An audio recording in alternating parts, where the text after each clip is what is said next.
Hey guys, welcome back to the channel. This is part 2 of our story. If you like this what if story and want to see part 3, let me know in the comments below. Before we start, don't forget to like, subscribe, and share this video with your friends.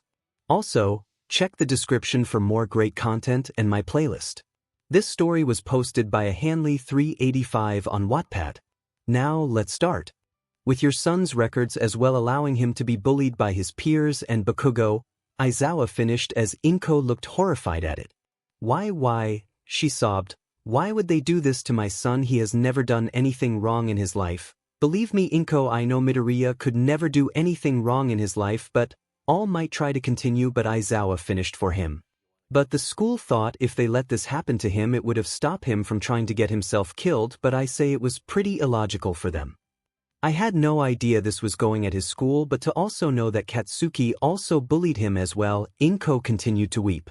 That does bring up another question. What do you know about Bakugou and Midoriya relationship? All Might asked her. Well, they used to play together when they were younger, but now that I think about it was mostly Izuku wondering what Katsuki was up to, so I just usually called his mother to find out. Inko continued, but after they turned 4 and Katsuki got his quirk and Izuku didn't, they've been distance. As they got older I started to see burns and marks on Izuku's clothes and his skin. Tears began to form in her eyes. He would always just played it off as rough housing or falling down, but I had my suspicions. Inko started crying as the realization started to hit her that Izuku was bullied by Katsuki. All Might got up and went over to comfort her while Aizawa stared at the two and sniffled at the sight. Am I a bad mother? She wailed. No you're not, All Might told. You were doing your best. It was my fault for not looking into their relationship. I made an assumption that they weren't on good terms, All Might told her. If you ask me, it was kinda Midoriya's fault. The two looked at the Aizawa. He didn't inform anyone about this problem, not any of you two, the UA staff or the authorities. He let them happen to himself, but I won't know for sure until we get a clear answer from him. So what's going to happen now? Inko asked him. Well, we are already looking into shutting down the school your son went to, as well as keeping a closer eye on Bakugou and Midoriya also, so if anything major happens between the two we will bring them in for individual interrogation. Aizawa informed them as he got up to leave. I know this is a lot to take in, Mrs. Midoriya, but honestly I'll be upset too if I ever found out about this to my own kids, so I'll leave you two alone. He finished as he headed out the door. All Might, Inko looked towards him. Why did Izuku let this happen? Honestly I don't know, he finished as the two sat in silence. Toshi and Aoi was running away from her older brother trying to avoid his wrath. Come on, it was just a few pudding cups, Aoi told him as he floated fast towards her, but Aoi managed to dodge him by maneuvering her hair to avoid him in the tight hallway. Just a few, Toshi yelled as he turned himself around. Damn it, I can't fly too well in narrow hallways, he finished his thought as Aoi took off running again. They both were running through almost all of the floors of the dormitory while avoid and anger 𝗧𝗪 carrying her guitar, and they managed to not hit Koda's rabbit until they got to the last floor. Aoi was looking back at her pursuer that she didn't notice she accidentally ran into someone hard and sent them flying through the air and crashing against the wall. She stopped to see who she hit, but then Toshi tackled her to ground. I've got you now, Toshi said as he was about to use his quirk to amplify her own gravity to keep her still, but heard an familiar angry yell. You brats, Bakugou yelled as he had a couple of minor injuries from being knocked into an wall. You two are so dead, Aoi and Toshi looked at each other before they burst out laughing as they got up off the floor. Oh man, that's so rich, Toshi cried out. He actually thinks he's a threat to us. Aoi continued laughing as Bakugou was irritated as he approached the two and grabbed by the collar of their shirts. They both calmed down their laughter at the gesture. I don't care who you are and I'm demon sure as hell don't have time for y'all bullshit, but you better know your demon place like your worthless excuse of a father or I'll personally put you there. Bakugou finished as the Aoi and Toshi looked down with the shadow from their hair covering their eyes. Did you hear that, dear brother? Aoi said in a sinister tone as her hair began to rise and shake like angry snakes. I did, dear sister, let's show him his place, Toshi said as he activated his quirk and slapped Bakugou hard across the face. Bakugou was set off being slapped. He was about to do something before he felt his body getting heavier and heavier until he let go of the children and was laying face first on the ground. "What the hell is this?" he groaned. "You're placed." Aoi knelt down to him using her zoom quirk to focus in on him. "You know, even without my zoom quirk I can still how much of an but you are. When I get out of this aisle, you'll what?" Toshi interrupted him. "My quirk allows me to neglect or amplify one's gravity, and the drawbacks don't affect me for a good while, so you're stuck there on the ground," Toshi told him as he sat on Bakugo back. Aoi looked at him and started to twist his hair in little braids. "I wonder when he's going to realize that he can never beat Dad," Aoi thought loud. "Yep, his quirk it too OP and way cooler," Toshi added. "Leave my hair alone, and what the hell you know about that nerd's quirk?" Bakugo retorted. "Why should we tell you what have done to actual earn the right to know it?" Toshi asked him. "Whatever, it doesn't matter, I'm still going to be the #1 hero no matter what future says," Bakugo told them. "And what will do you when that dream doesn't happen? What, you'll get angry and lash out because the one you deemed as a worthless bug you can crush is far ahead of you," Toshi told him. "I know what he can do." Aoi got up after she put 5 awkwardly placed braids in his hair. "He can go take a swan dive off the roof and hope he'll have a better personality in the next life." Bakugo's eyes widened as he tired to turn his head to face them, only to be met with glowing eyes of yellow and green. "Yeah, we know about one aspect you should know about our quirk is that memories are passed down," Toshi told him as Aoi slapped the back of his eyes. "Don't tell him. I'm not Gs." Toshi rubbed the back of his head. "So what should we do with him now?" Toshi and Aoi stared at him. "I know, let's take him to Yori. She'll love to practice her drawing skills on his face," Aoi suggested as Bakugo tried to get up but to no avail. "Sounds like a great idea, let's do it," Toshi said as he walked down the stairs with Aoi as she was towing Bakugo behind them with her hair wrapped around him. "You still owe me for my pudding," Toshi told her as she looked at. "Aw, come on, it was just a few cups," Aoi whined. "Don't care," Toshi said as they took the stairs instead of the elevator, making it an head-banging trip for Bakugo.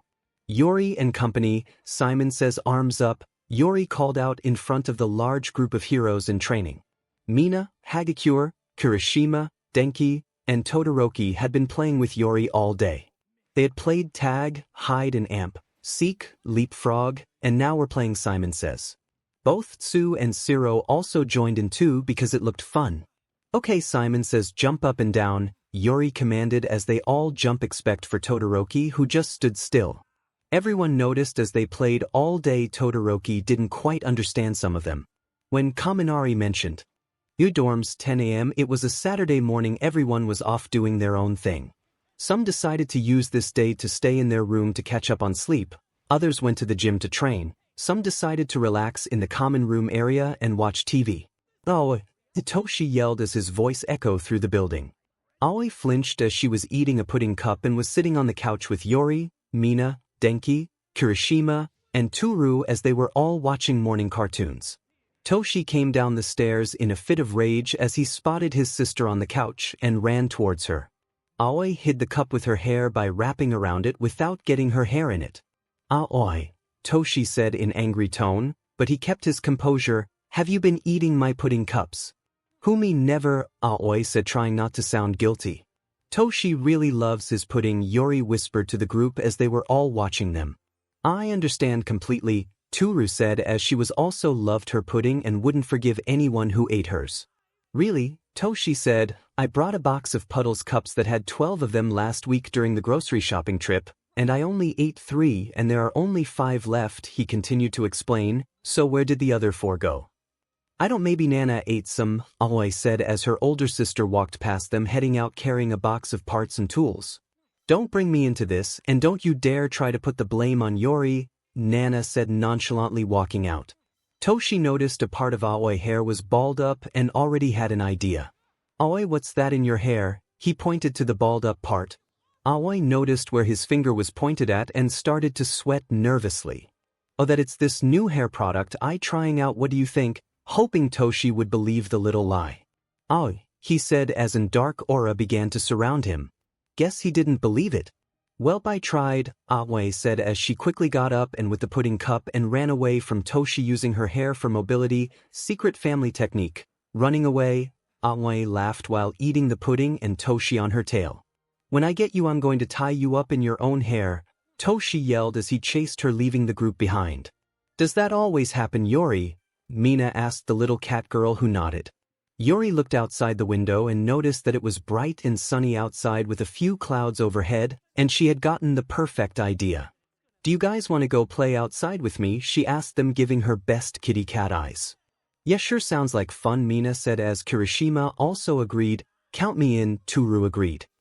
Do I have to? I want to be lazy inside," Kaminari whined as he was being dragged out by Kirishima. "Come on, you don't want to stay inside all day, the fresh air can do you some good," Kirishima told him as Kaminari groaned. Todoroki soon came downstairs in his day clothes. "Hey Todoroki, you want to come play with us?" Toru asked him as he looked at the invisible girl. "Aren't you all a little bit too old to be playing?" he asked them. Don't be so moody," Mina lifted up Yori by her armpits. "We're just going to be playing with Yori, come on, how can you say no to this adorable?" Mina said as she shook Yori a bit as she giggled. "Please," Yori said, activating her cuteness. Todoroki looked at her and felt compelled to join in. "All right, I'll join, but forgive me as I don't know how to play well," he said as they all cheered and went outside. "Well then we'll just have to show you," Kirishima said as to him. Midoriya's room. Midoriya and his 𝐕 were still laying in the bed asleep. Melissa and Ochako were both hugging his arms while 𝗧𝗵𝗲 had her entire body layers across him. Izuku looked to his all-might clock and saw it was 10:25 a.m. "You girls want to go ahead and get up, or are you fine right here?" he whispered to them to not disturb them. A few more minutes," Melissa said as she snuggled against him. "Don't want to," Ochako yawned. 𝗧𝗵𝗲 was still asleep as she stayed up the previous night before inventing. "Fine, I guess a few more minutes wouldn't hurt," Izuku said as he closed his eyes. Nana was walking through the UA building, carry the box of parts and the charge pack, as she called it now, on her back to the support studios. "I've already looked over the charge pack, looks pretty fine to me, but it can't contain the energy for long without exploding from what Power Loader told me, so I might have to with either reinforce the material or parts or just reverse engineer it to find the problem," she thought to herself. Nana continued in thought, "𝗲𝗏 also need to find a test subject to help with energy as well. No one in father class fits the quirk I need and no one in class 1B doesn't as well. I should ask Power Loader if he knows anyone." Continuing down the hall, she began to feel like she was being followed and watched. It didn't feel like the kinda of bad following like a potential mugger on the street, but more of a following of taking interest. Nana stopped walking and called them out. "I know you've been following me, so show me your true form." The person who came out from behind a corner was an older girl that Nana recognized. "Well, hello 𝗔𝗂𝗁𝗍, to what do I owe the pleasure?" she greeted the light blue-haired girl. "Hey, how did you know I was there, and also how did you know my name?" 𝗔𝗂𝗁𝗍 approached the small girl, wondering how she knew she was following her. "For the first question, I knew it would only be a matter of time before you take interest in me and my siblings ever since we entered the school, and for the second question, you're a very popular hero," she told her. "Siblings?" 𝗔𝗂𝗁𝗍 eyes light up. "So those other 3 kids were your siblings? Cool. Was the short woman you were with your mother?" "Kind of," Nana said before she got an idea and remembered something. Her quirk wave motion can convert her own vitality into powerful energy shockwaves. She can be useful. Hey, 𝗔𝗂𝗁𝗍 poked the girl multiple in her shoulder. "You kinda look like that new girl Melissa. Are you her younger sister or what?" Nana came out her thoughts, not paying a mind to 𝗔𝗂𝗁𝗍 poking her. "How about this? I'll answer all of your questions if you help me with a project I'm working on." 𝗔𝗂𝗁𝗍 eyes lit up in excitement. "Really, you'll answer all of my questions? Scout's honor," Nana saluted the girl. "Were you in a Girl Scout troop?" 𝗔𝗂𝗁𝗍 asked her. "No, not really, but follow me." Nana walked down the hall along with 𝗔𝗂𝗁𝗍, who already started asking questions. Teacher's office. Inko was called to the office today by Izuku teachers Mr. Aizawa and All Might. They didn't specify why they needed her. They told her that involved an issue with her son. "Oh, I hope Izuku's grades haven't fallen," Inko thought to herself as she knocked on door and heard an enter from someone. Aizawa and All Might were at table with an open seat for her. "Hello Inko, please come sit with us," All Might asked her as she took the seat in front of them. She noticed an file sitting on the table as well. Excuse me, what's this about?" Inko asked them as two look at each other before turning back. Aizawa was first. "Mrs. Midoriya, do you know anything about the middle school Midoriya went to?" Inko was confused. "No, not really. Izuku didn't really tell me. He was always private when I asked him, so I didn't pry." "What's this about?" she finished as Aizawa slid the file to her. This is an investigation report from the school on your son and his personal records, Aizawa explained as Inko read it. The school was tampering. Let's play 𝗵𝘃𝗏. Todoroki immediately went back inside to fetch 𝗬𝗏. When they played tag he asked what it is. Todoroki, why aren't you doing the things I say? Yori pouted as she looked at the dual-hair teen in annoyance. Todoroki tilted his hand in confusion. We're playing Simon Says, so I waiting for this Simon person to get her and ask why should we do as he says, he stated to the ground as they looked at him dumbfounded. Todoroki Yori is Simon in this game, Kirishima told. No, her name is Yori, so shouldn't be called Yori says, he asked him. He's got a point, Kaminari said as 𝗧𝗏 looked at him and told him to shut up. Todoroki, I'm not about to explain another kid's game to you, Mina told him. Man, what kind of childhood did you have? Before Todoroki could answer, the doors open up and reveal Toshi and Aoi dragging Bakugou body outside. Hey Yori, Toshi got her attention. This hothead said he wants you to do his makeup for him. Really? Yori said as her ears twitch in excitement. Yep he did, Aoi said as she lugged him forward. Wow, what happened to your hair, dude? 𝗧𝗏 knelt down to Bakugou as he flicked the hair braids. Don't touch me, Bakugou seethed in angry, still unable to move. Can you two help me? Yori asked Hagakure and Mina. You bet this is going to be so good, Mina said as she pulled out her phone for the later pictures they will take. I'll get my makeup, Hagakure added in. Man, Bakugou, how did you get yourself in this situation? Kirishima sat on the grass beside. Bakugou didn't say anything as he saw Aoi leaned down to Yori's ear and whisper something to her. Once she was done, Yori looked at him with a bit of anger in her eyes as she hissed quietly at him, baring her sharp fangs at him like a predator. Nana and 𝗎𝗎𝗓, wow, so you and your siblings are from the future. Your dad is that green-haired boy from the sports festival that kept breaking his arms, and he's in an 𝗕𝗏 with other girls, 𝗎𝗎𝗓 asked Nana as she was fiddling with the chargeback. Yep, Nana told her she wasn't really that annoyed with 𝗎𝗎𝗓 asking her a bunch of questions. Wow, so what's that like having a big family like that? 𝗎𝗎𝗓 asked her. Nana pointed to a screwdriver which 𝗎𝗎𝗓 understood as she went to retrieve it for her. It's pretty normal. Ploy relationships are a common thing in our time, so now one's against it and we always look out for each other even though we tend to get on each other's nerves. Nana finished looking over the pack one more time. Really sounds cool. Also, what's that thing you've been working on? 𝗎𝗎𝗓 asked her. Nana held the charge back up and showed it to her. This, my friend, is a charge pack. It's able to store energy from certain emitter quirks, she said as she pulled an cable formed the side of with one end leading to the pack and the other ending at a small gun within small little satellite dish at the nozzle. I've recently added this part to concentrate the energy coming to it, Nana said as she held it up.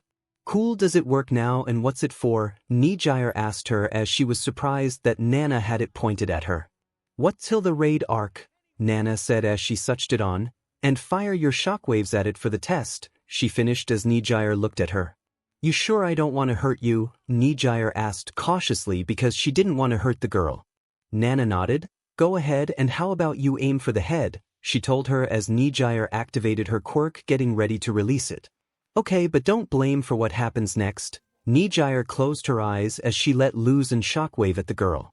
Nana pulled the trigger and the gun part started to absorb the shockwave energy. The shockwave were really strong as they were pushing her back a bit. Nana was struggling to hold her place, but she carried on. More output, Nana said as she looked at the back part and noticed the indicators were rising close to max capacity. Okay, that's good, Nana called out as 𝗎𝗎𝗓 stopped and looked at her still standing in one piece. Nana took off the pack and looked at its back and saw that it was fully charged with the energy.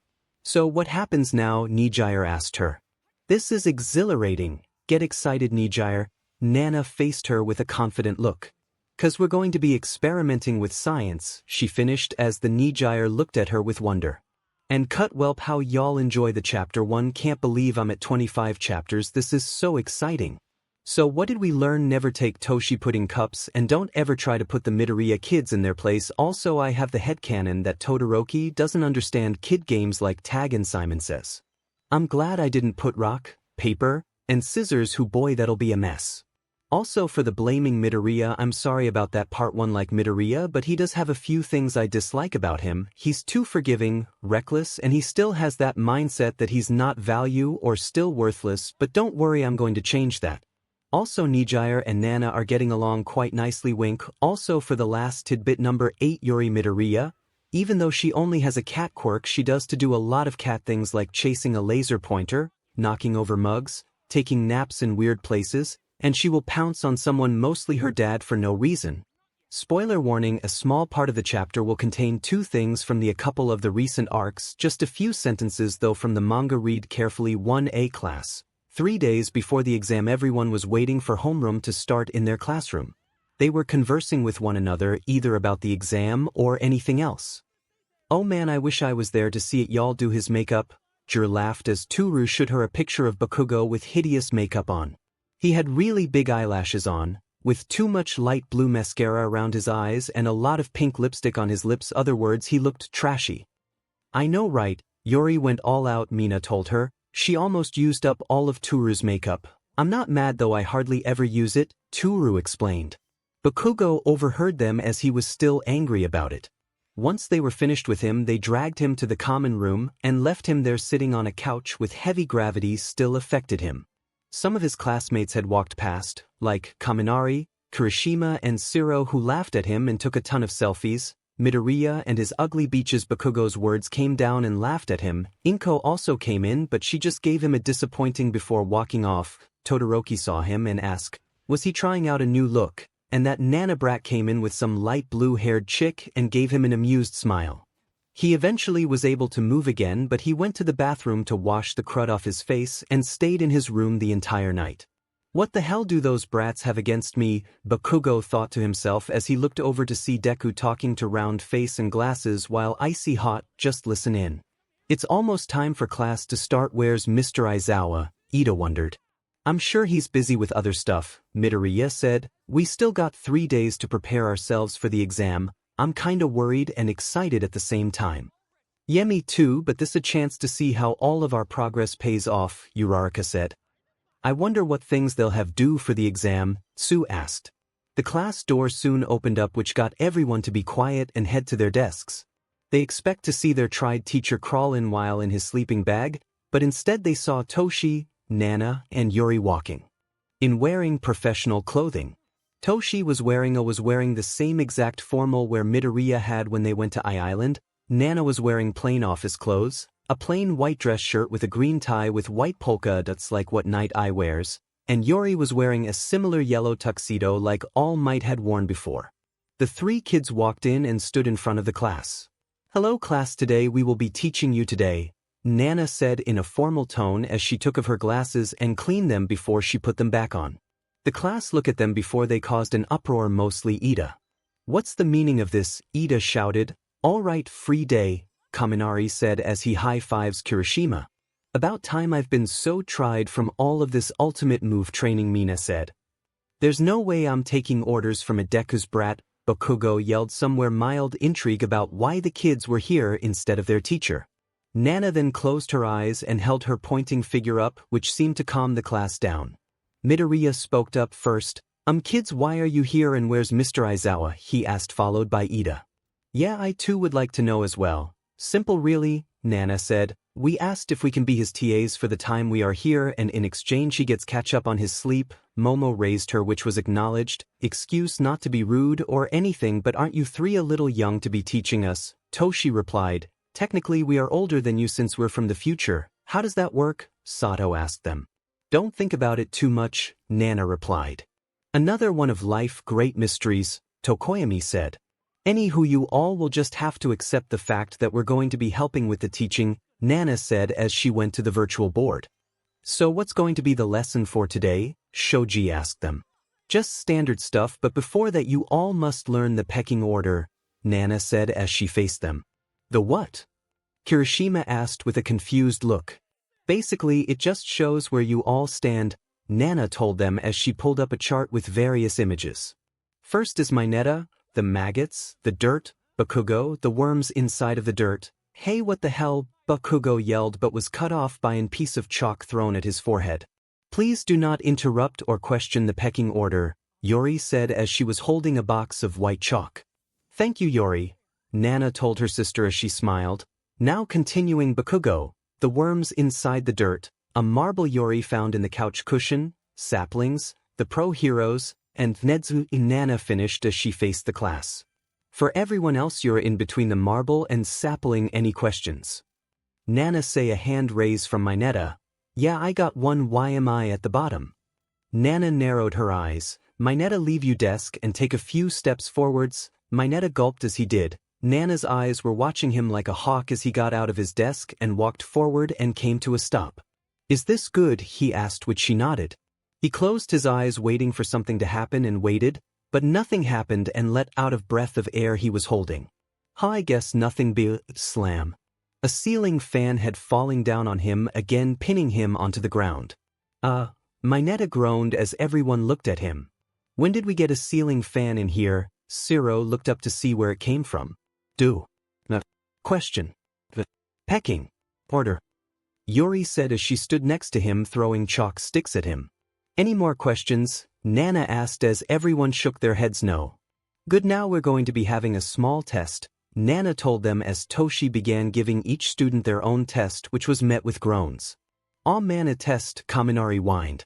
Are you sure that's a good idea to give out a test without us having any knowledge about it beforehand? Ojiro asked as Toshi placed a piece of paper on his desk before moving behind him. Don't worry, this is an opinion kind of test where you each will be given your own different scenarios and you'll give you honest opinion about it, Nana said as Toshi just gave the last one to Momo. Some of these scenarios are some you may have been in and some are not, but you should still answer with your honest opinion, Nana told them. Nana sat on top of the teacher's desk with her legs crossed and holding a ruler. You may begin now, she finished as everyone got work. Melissa in the school's library. Melissa was going through each section looking for some books to use for studying. It's weird there isn't a librarian at this school, but I guess when you have 𝗫𝗠𝗪 as a principal you don't want to mess with school property. She grinned at the thought before she shook her head. As she continued to look around, she noticed a large stack of books moving around before they fell over, followed by a ouch. Someone must have fallen over while carrying the large stack of books, so she went to check on them too if they were all right. When Melissa got over to where the books fell, she was met with a shorty girl with long blonde hair, a set of long horns coming from head, and what appeared to be hooves where her feet should be sitting on the floor rubbing her head. And LT, dang it Pony, you really need to stop carrying too many manga books at once. And GT, the girl was known as Pony Tsunatori from Class 1B. She was the foreign girl from America who loved anime and manga. Hey, are you okay? Melissa asked her as she stretched out her hand to assist up. And LT, yeah, I'm fine. And GT, Pony said, letting native language accidentally slip through. Dang it, I accidentally spoke English. Great, they're going to look at me weird, Pony cursed herself. Ever since Pony got to Japan, she's been trying to teach herself Japanese but was having a hard time with some of the words. Some of her classmates understand her situation and try to help her, but they always treated like a kid and baby her when they tried to help her with some words. Oh, she's from America, Melissa thought to herself as she noticed that Pony looked a little embarrassed. She must be trying to learn Japanese while she's here. And LT, hey, are you okay? And GT, Melissa asked her as Pony was surprised to her English from the girl. And LT, wait, you speak English too? And GT, Pony asked, to which Melissa nodded. Pony got excited, then got really close to Melissa and LT. Could you please teach me Japanese? And GT, Pony asked her in an excited tone. And LT, I've been teaching myself to learn Japanese, but it's still hard for me and my classmates have been helping, but they treat me like some little kid, so could you please teach? And GT, Pony pleaded as she used her large eyes to convince her.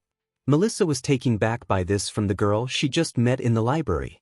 And LT, and GT, Melissa was bit hesitant, was going to politely decline, but she also noticed the ton of manga still on the ground.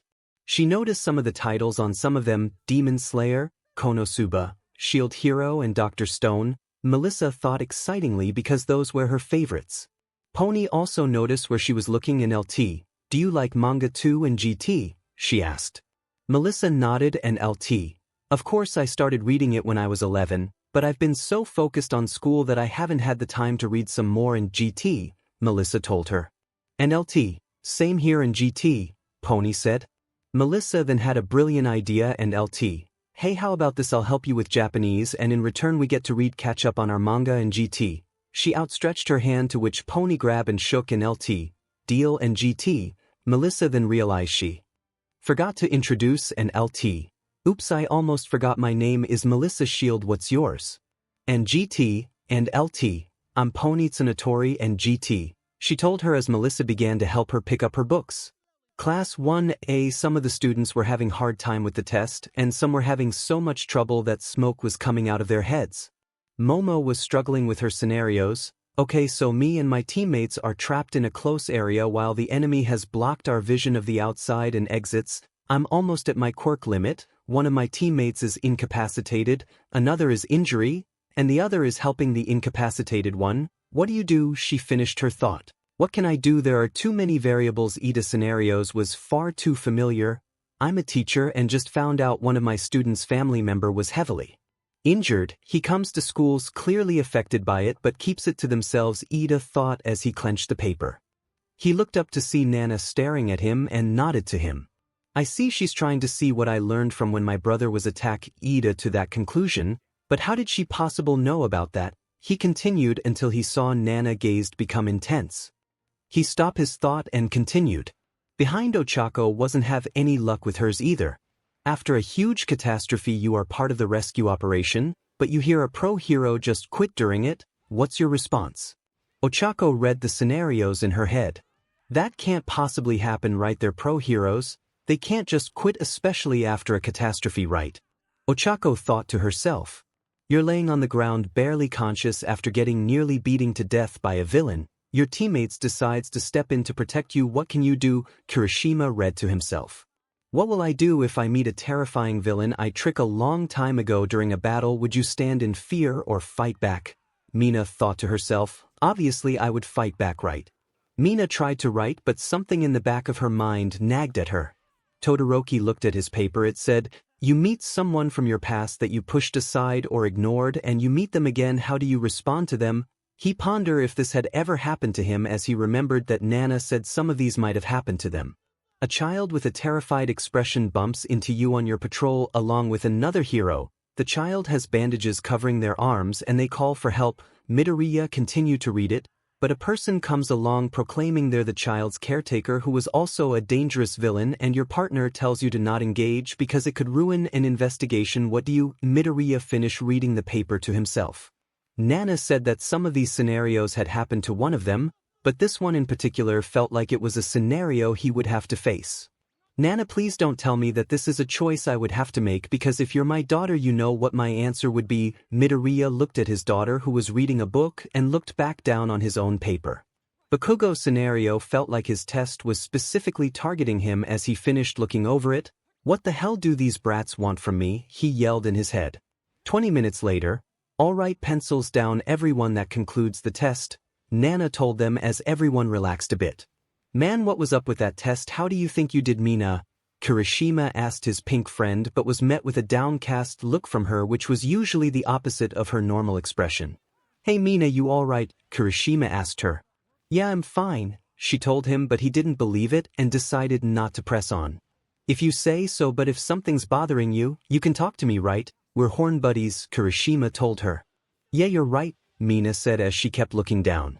Alright, the tests have been collected, now time for the next part, Nana said.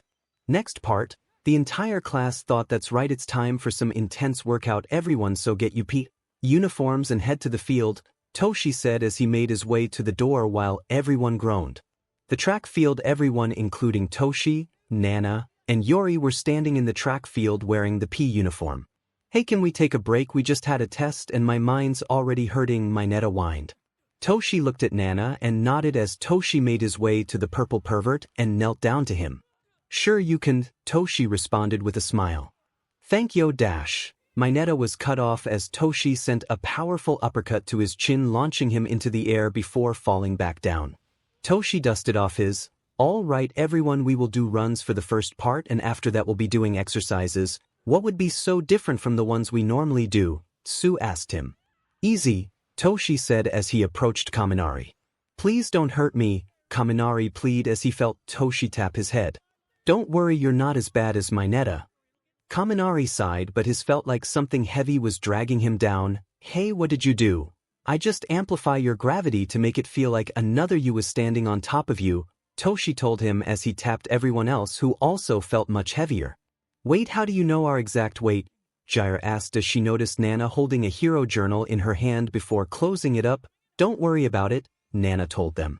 We are carrying your own weight around to the next level. You all will be running and do exercises with my heavy gravity in effect, so come on everyone, start running. Toshi pointed to the track as everyone tried to run, but some were moving sluggish. Come on, let me hear you sing, Toshi chanted as he ran alongside them. You want to be an Air Force Ranger, you want to live a life of danger, Toshi sang to them. Yeah, let's go everyone, Kirishima said as he was pumped up by this exercise. I want to go home, Toru whined. Hey, watch my tail, Ojiro said as Aoyama accidentally stepped on his tail, which was also being effective by the amplified gravity and was dragging on the ground. Sorry, Mon-ami, Aoyama told him as he looked away and faced the readers who were reading this exact sentence. Try not to kill them, Toshi, Nana told him as she watched them. Nana felt a tug on her uniform and looked down to see Yori pulls on her shirt. Can I go run with them? Yori asked. Go ahead, but don't push just yet, you're still too young, Nana told her as Yori ran to the group up ahead to catch up. What, another chapter, and so soon? I must be crazy or have a lot of free time.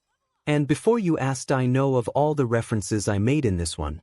Aizawa has 3 new TAs, hopefully this will let him get caught up on precious sleep. How did y'all like the little tests I gave to some of the students, and what scenario was on Bakugou tests? I want to hear y'all's ideas. Also, why did I include Pony, you may ask? I'll give you 3 hints, and if you don't get it right, Chuck Norris will appear in your closet tonight. Also, Melissa is a huge anime fan, and what do you all think of her taste? Next few chapters will now be the license arc. Hooray! National Dagoba Arena. Soon it was the day of the exam and Class 1A arrived to their exam area. There were multiple students from different schools everywhere. Man, I'm getting kind of nervous, 𝗓𝗏 whined. I wonder what they're gonna make us do. What if I can't get my license? Mineta said, worried. Aizawa bent down. Mineta, don't ask if you can say that you will, Aizawa lectured. Sure, I got this, Mineta said in confidence. If you all pass this test and get your provisional licenses, then you all will be saplings except for Mineta, who will move to Maggots Part 1, and Bakugou, who will move to Worms Part 1, Nana told them as she also came along with Toshi, Aoi, and Yori. And if not, then you all will be doing more training with me, Toshi pointed himself as everyone had a scared look on their faces. Aizawa had heard about the training and test his class had while the Midoriya kids were in charge and honestly liked the method. Come on, you all can do it, I believe in you, Yori told them as she had her fist in the air. Go plus, Ultra, a large boy with a buzz cut known as Inasa Yoarashi came up behind her and shouted. The boy scared Yori that she went to go hide behind her father for safety. Yori, you okay? Midoriya asked her as she was still shaking. Yori nodded but still stayed close to her dad. You know, it's pretty rude to barge into other people's huddles like that as well as scaring them. Inasa, a boy with purple hair and slit eyes known as Shishikura, Seiji about the group, along with a girl with long fawn-colored hair and puffy lips and another student whose whole body was covered with hair. What, pardon me, I am so very extremely sorry, Urash apologized as he bowed and hit his head on the ground hard. Who is this guy? He's like a very enthusiastic Ida, Kaminari said. Hey, I'm not that extreme, Ida responded. Hey, looked at their uniforms, 𝗓𝗏 noticed. They must be from the other famous school on the other side of Japan, Siro realized. UA in the east, Shiketsu in the west, Bakugou noted. Of all the hero courses there, the one at this school actually rivals UA's, Shiketsu High, Midoriya thought as he looked at the students, but didn't see the fawn-haired girl was staring at him. There he is, my darling, she thought. Unlike UA, who are more loose with their rules and teaching styles, Shiketsu is more strict with their rules. Toshi told him as he turned to Bakugou. Maybe you should have gone there, hothead, Toshi mocked. They might have fixed your horrible attitude. Shut up, there's nothing wrong with my attitude, Bakugou yelled at Toshi while Kirishima was holding him back from attacking the child. Calm down, dude, he told him. Are all UA students like this? Because if so, they really have gone downhill, Shishikura asked. No, just him, don't worry, we're trying to correct him, Aoi told him as the boy looked at the girl. I just wanted to say it just once, plus ultra. You see, I really love UA High School. I am extremely honored to compete against such incredible students. I'm so looking forward to it, Yurashi claimed as BLD gushed from his head. Whoa, BLD, the fawn hair girl known as Kami Utsushimi said as she didn't notice the stares from Aizawa, Nana, and Yori. Yesterday Nana and Yori came to Aizawa after class where he was grading papers. Aizawa noticed them. What do you two want? We came to inform you on a certain matter that will transpire tomorrow at the exam. Nana told him. Aizawa looked at the two girls. All right, sit down and tell me. Both Nana and Yori pulled up chair to him and explained what was going to happen tomorrow with Yori's mother 𝐒𝐭𝐻𝗨 Himiko making an appearance. Aizawa rubbed his temples in annoyance. So why didn't you let us know about this earlier? He asked as Nedzu already informed on who Yori's mother was. Cause you would have called extra heroes to show up at the exam area, making it feel like they already knew Himiko would show up, which could possibly ruin the actual capture. Nana fixated her glasses. Okay, and I'm guessing you have a plan to get her? Aizawa asked as Nana pulled the tranquilizer dart gun out of her bag and dropped it on Aizawa's desk with a loud thud. Oof, Aizawa thought as he looked at it. My plan is to let her continue on mission until the exam ends, Nana continued as she pulled out the crab trackers, and when she's in close range with father I'll simply activate these tracking devices to be attached to her, and then once the exams are over, we'll track down. Yori will converse with Himiko long enough to let me shoot her with these darts before she gets away. Nana finished as he looked at her. Aizawa had to admit it was a good plan, but he also turned to Yori. Are you okay with this, Yori? He asked her. Yori nodded. I am. I know it'll be scary, but I'm a brave girl. Most of the time, Yori whispered that last part. Aizawa sighed and turned to Nana. And you sure this will work? 98% sure, she replied. Fine, but if anything goes wrong you are being held accountable, Aizawa said while Nana nodded. Good, now go, Aizawa said as Nana picked up her things and then walked out with Yori holding her hand. Back to now, Aizawa just stared at the girl. So that's Himiko. Nana better know what she's doing. Hey Mr. Aizawa, do you know that guy? He seems super obsessed with you, Hagakure asked him. Oh, him, that's Inasa Yurashi. He's strong, Aizawa said, shocking the students. He's the same year as you all, and received the top scores for students submitted through recommendations, but for some unknown reason he turned down his acceptance to UA and went to Shiketsu instead. Wait, he's our age? Midoriya asked, shocked. If he got the top score in the recommendations, then he must be even better than Todoroki, Midoriya thought as he watched the latter walk away. Todoroki also watched him leave. He was also in the freshman recommendations and got the top scores, but I don't remember him, he thought as Nana was next to him and saw his gaze on Inasa. Those who goals on trying to reject or caught in trying to prove something tend to forget about everyone else, Nana said as Todoroki looked at her. What do you mean? Todoroki asked. Just because you have changed from your old self doesn't mean everyone else knows, but it's never too late to ask for forgiveness, Nana told him. Remember your Shoto? Todoroki, he nodded to her. With Shiketsu students, Kami, who was actually Toga disguised, looked back at the UA students. Who were those little kids with them, and why did they look like my eyes? A darling, she thought. And why did that little blonde girl with the features look like me with cat ears? She continued as she entered the building. Questions for later, right? No need to focus on my assignment, she finished back to the UA students. That guy loves our school, but he turned his chance to enroll when it was offered, Siro said, stunned. Yeah, what a weirdo, Mina agreed. He's the real deal. Keep an eye on him, Aizawa warned before he felt a presence he didn't like. Eraser, I know that scowl and that long unkempt hair anywhere, a female voice called out as Aizawa tensed up and looked in the same direction. I saw you on TV and at the sports festival, but it's been a while since we were this close in person, the woman known as Ms. Joke said as she walked over, much to Aizawa's annoyance. She looks familiar, Midoriya said. Let's get married, Ms. Joke offered, to which Aizawa replied, no, as she started laughing. You're a real laugh riot, buddy, Ms. Joke laughed as possible. You're impossible, Joke, Aizawa stated. Oh, I remember now. That's the smile hero Ms. Joke. Her quirk is outburst. She forces people around her to laugh, which affects their ability to think and keeps them from being able to move. Her fights with villains are always filled with insanity, Midoriya announced excitedly along with Toshi.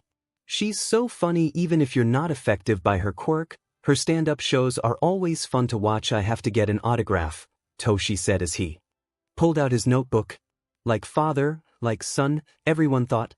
Come on, think about it. If I was your wife, you'd have a future full of constant laughter, 𝗵𝘃𝗁𝐿 claimed. That sounds like an actual nightmare, Aizawa said as 𝗵𝘃𝗁𝐿 started laughing again. But a world without laughter is a terrible place to live in, Yori said. See, this cute kitten gets it, 𝗵𝘃𝗁𝐿 said as she petting the little girl's head. It seems like you two are close, 𝗬𝗠 said. Our agencies were near each other, as young heroes striving to make a difference in the world. A mutual love bloomed, 𝗵𝘃𝗁𝐿 stated. No, it didn't, Aizawa argued. You're my favorite person to tease future husbands, 𝗵𝘃𝗁𝐿 teased. Aizawa says that now, but in the future he'll be surprised if we tell him he has a daughter with 𝗵𝗃𝗁𝐿, 𝗵𝗃𝗁𝐿 thought as she nudged Mina and pointed to the two teachers and nodded. I see a new ship has blossomed, Mina thought excitedly. So, if you're here then that must mean, Aizawa asked. That's right, over here everyone. This is class 1A, 𝗵𝘃𝗁𝐿 called to her students. Wow, it really is class 1A. A tall kid with black eye named Shindo said, interested, followed by his classmates. That's so amazing, said a blonde girl with sharp teeth called 𝗓𝗓𝗄𝐻𝗄𝐻. These are second years from Ketsubatsu Academy, class 2, my students, 𝗵𝘃𝗁𝐿 informed. Second years? Momo questioned. Some of us didn't get our licenses last time, so you know second time's the charm, 𝗓𝗓𝗄𝐻𝗄𝐻 answered her. Shindo then grabbed Midoriya's hand. Hey, I'm Shindo. Seems like UA's had a lot of trouble this year. Must have been tough on ya, Shindo agreed. Yeah, Midoriya agreed. But even so, you're all still aiming to be heroes despite those hardships. It's wonderful, hearts full of fortitude. I believe that's what every hero in the world needs to have, Shindo claimed. He's too nice, Midoriya thought. Hiss, Yori popped out of nowhere between the two with quirk active for bit. Stay away from Daddy Faker, she told him as Midoriya picked her with one arm around her waist in a carrying position. Yori, Midoriya said her name sternly. Don't call people fakers, it's not polite, Midoriya said. I'm so sorry about the dash. He tried to apologize only to see Shindo talking with Bakugou. Midoriya sighed as he placed Yori down. Yori, tell me why you were rude to him. Midoriya had his arms crossed. He wasn't mad at her, but he was curious why she was very rude to him. He was trying to trick you, Yori told him as she pointed Midoriya to see that Bakugou slapped Shindo's hand away. He was being nice to you so your guard would be lowered, she told him. How would you know that, he asked her. Mama taught me how to tell if someone was wearing a mask to hide their true self or their hidden intentions, Yori explained. Himiko wears a mask, Midoriya asked her as Yori nodded. I wonder why, he thought to himself. Hey, get going everyone, problem child's children with me, head to orientation, Aizawa ordered. Yes sir, the students obeyed as they left. I keep forgetting we're famous at the other schools, Jiraiya said. Oh yeah, we're basically celebrities when it comes to hero course, Kaminari said.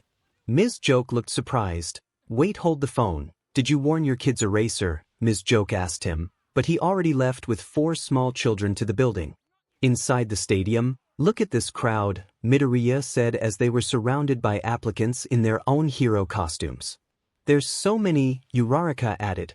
Okay then, let's do this exam thing. A man in suit said on top of the stage. I'm front of the Hero Public Safety Commission, name's 𝗓𝗏. 𝗓𝗏 yawned as he was swamped with work. Listen, I'm tired so I'm going to make this quick and easy. Alright, he said. So about the content of this license thing is basically 1,540 examinees compete in a free for exercise or whatever we're calling it this year, 𝗓𝗏 explained. Seriously, that's not a lot of info, 𝗓𝗏 said. See, we got a lot of pros around, and since 𝗓𝗏 was arrested, many people have expressed doubts about the status of heroes in society, 𝗓𝗏 added. He must be talking about 𝗓𝗏's convictions, the idea that most pros aren't worthy of the hero title. Now the only thing they're after are fame and fortune. The hero killer is still affecting our world, Midoriya thought. But when you really think about it, getting paid makes sense. If you're going to risk your life to save someone, why shouldn't you ask for a reward? 𝗵𝗃𝗄𝐻 asked. That's just the way the world works anyway, whether they're doing it for commission or out of a sense of duty. We got too many heroes teaming up in the streets to keep villains at bay, 𝗓𝗏 explained. Honestly, the time between when incident begins and when it's resolved is ridiculously short. You are all here to receive your provisional hero licenses, so you'll be swept in this tiresome mess yourselves pretty soon. Those of you who don't have the speed frankly just won't cut it. That's what you'll be tested on, Mara informed as the screen above said number to pass first test, 100 people. The first 100 students to fulfill the required will pass today. There are over 1,500 people taking the test, Momo was shocked. That means less than 1% will get their license. Tsu realized, oh man, I'm getting way more nervous, 𝗓𝗪 complained. Well, the world is pretty unfair like that. I suppose I should say something about good luck or something, so anyway here are the basic rules. Mara said as held a ball and some kind of target. You all be given 6 balls each along with 3 of these targets that'll be put on only exposed areas on your body. So once the ball hits the target it'll light up, and when all 3 targets light up you're out, and the person who lights up the 3rd target gets the credit, and you need to take out at least 2 people to pass the first part. It's similar to entrance exam, but going against people will be a lot harder than robots. We're giving exactly enough ball for us to pass, although, I guess you always try and steal the 3rd target from someone, after they hit the first 2, so it's even harder than the entrance test, Midoriya realized. Well, I guess that's it. We'll be passing out the targets and ball, and you'll have few minutes to get ready after we opened up, Mara finished as the ceiling to the stadium began to open up. Everyone was shocked to see the room unfolded to reveal they were in the center of the exam site. Around them were different terrains. I'm sure each of you have a different terrains you want to avoid. Use your quirks well and your best, or not, Mara said as everyone was still shocked.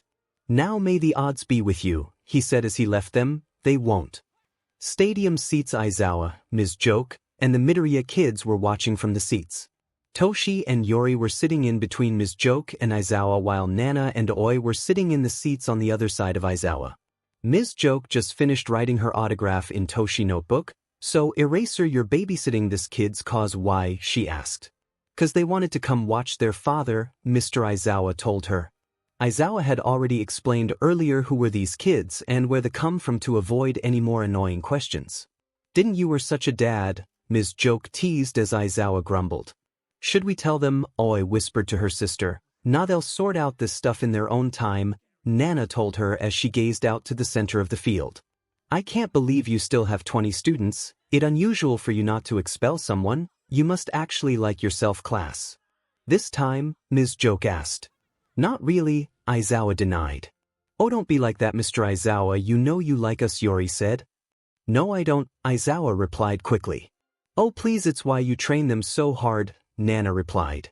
Why must I be surrounded by nuisances? 𝐈𝐧𝐿 thought. Man, even these kids know you that well, 𝗵𝑆 laughed before she calmed down. But really, you didn't tell them what will happen, especially since you already know. So this must be it, Aoi said as she used her zoom quirk to look far ahead. Yep, this is what Big Sis told us about when she took her exam, Toshi said as he pulled out a pirate telescope along with Yori, who had a pair of binoculars, and Nana, who had a pair of opera glasses to look through. Indeed, Nana said. Exam grounds, all the different schools were running in different directions. It's the first people who finish to win, so no one will go after their own classmates. The best way to win is to team up with people you already know, Midoriya thought. Everyone stick together, we'll fight them together, Midoriya ordered. Right behind you, Deku, Uraraka said, followed by Ida. Got it, he replied. Yeah, right, like hell I'm sticking with you extra, Bakugou yelled as he ran away. Hey, don't go off on your own, Kirishima said as he followed him with Kaminari.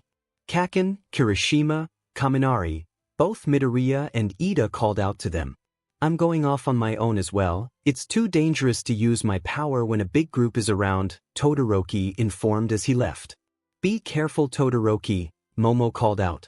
Every year the test is different, but one thing is always the same. It's kind of like a tradition during the licensing exam, 𝗵𝑆 claimed.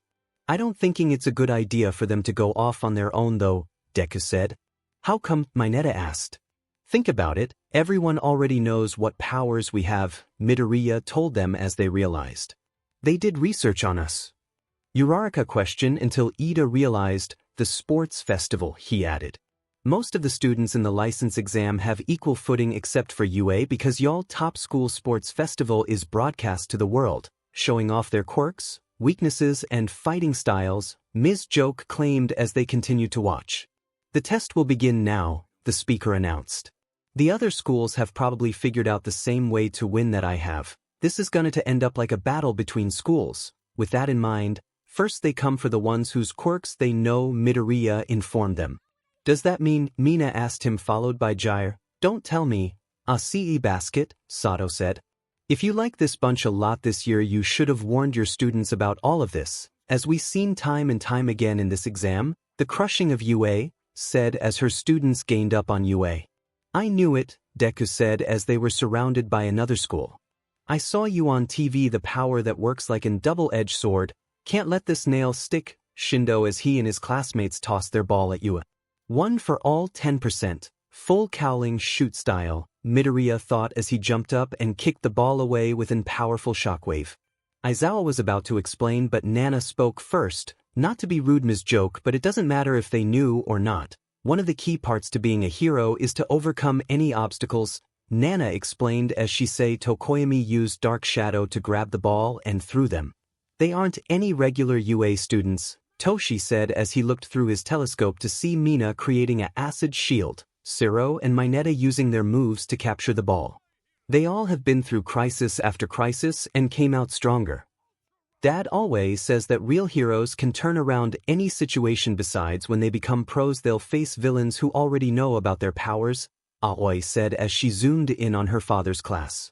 This could work. I've got my shoot style, and everyone else's powers have grown too. Our intensive training has paid off, Midoriya thought. We got this, guys. Show them what UA can do, Deku ordered as everyone smiled in confidence. Yeah, they all agreed, plus Ultra right. Yori asked. Aizawa just smirked underneath his scarves. I guess Midoriya did raise y'all right, Aizawa thought as he faced Yori. Plus Ultra indeed, Aizawa said as rubbed her cat ears. Ms. 𝗎𝗫 looked at him and smiled. Oh, I'm definitely going to have him put a baby in me, Ms. 𝗎𝗫 thought, fantasizing about her having a child with the scruffy man. Okay, so the situation is that it's snowing here in Memphis, so I'm stuck in my dorm and everything is closed on my campus, so I might be releasing these chapters a lot sooner. Also, the exam arc has started. There might be some fights I will shorten or combine with another scene to not make it too long, cause holy hell I'm on chapter 27 like this, the legit only 𝗧𝗍𝗫 future kids FIC I've seen that made it this far. Also, that's right, I ship Eraser Joke. If you want more in-depth of what I've come up with there, OC child, let me know and I might add in the later chapters. See ya next chapter. Stadium stands. Hey Eraser, I bet a lot of our kids will think it's important to finish fast, like the first ones to pass will be ranked top, so they'll want to attack immediately, Ms. 𝗎𝗫 analyzed. So how often do the ones that do make first attack actually move on to the next part? Toshi asked her. Unlikely. They immediately get taken out, especially the ones that go off on their own thinking that they don't need help, Ms. 𝗎𝗫 told him. Which is why teamwork is the key to passing the first part. The wise ones will cooperate and gather intel together, but if they're impatient and rush to get points they'll end up exposing themselves, which means game over. Nana finished Aizawa's sentence as she saw Bakugou running ahead with Kirishima and Kaminari behind him. Exactly, Aizawa said as he watched his class. You kids are lucky getting front row seats to experience these exams. You four must be going for the hero course, Ms. 𝗎𝗫 said. Yep, we are, well except for Aoi. Toshi pointed to her pink-haired sister. She's going for support course. Hey look, they're not attacking anymore. Yori pointed at the two schools while looking through her binoculars. None of our attacks are landing, a blue student known as 𝗧𝗵𝗵𝗆 noticed.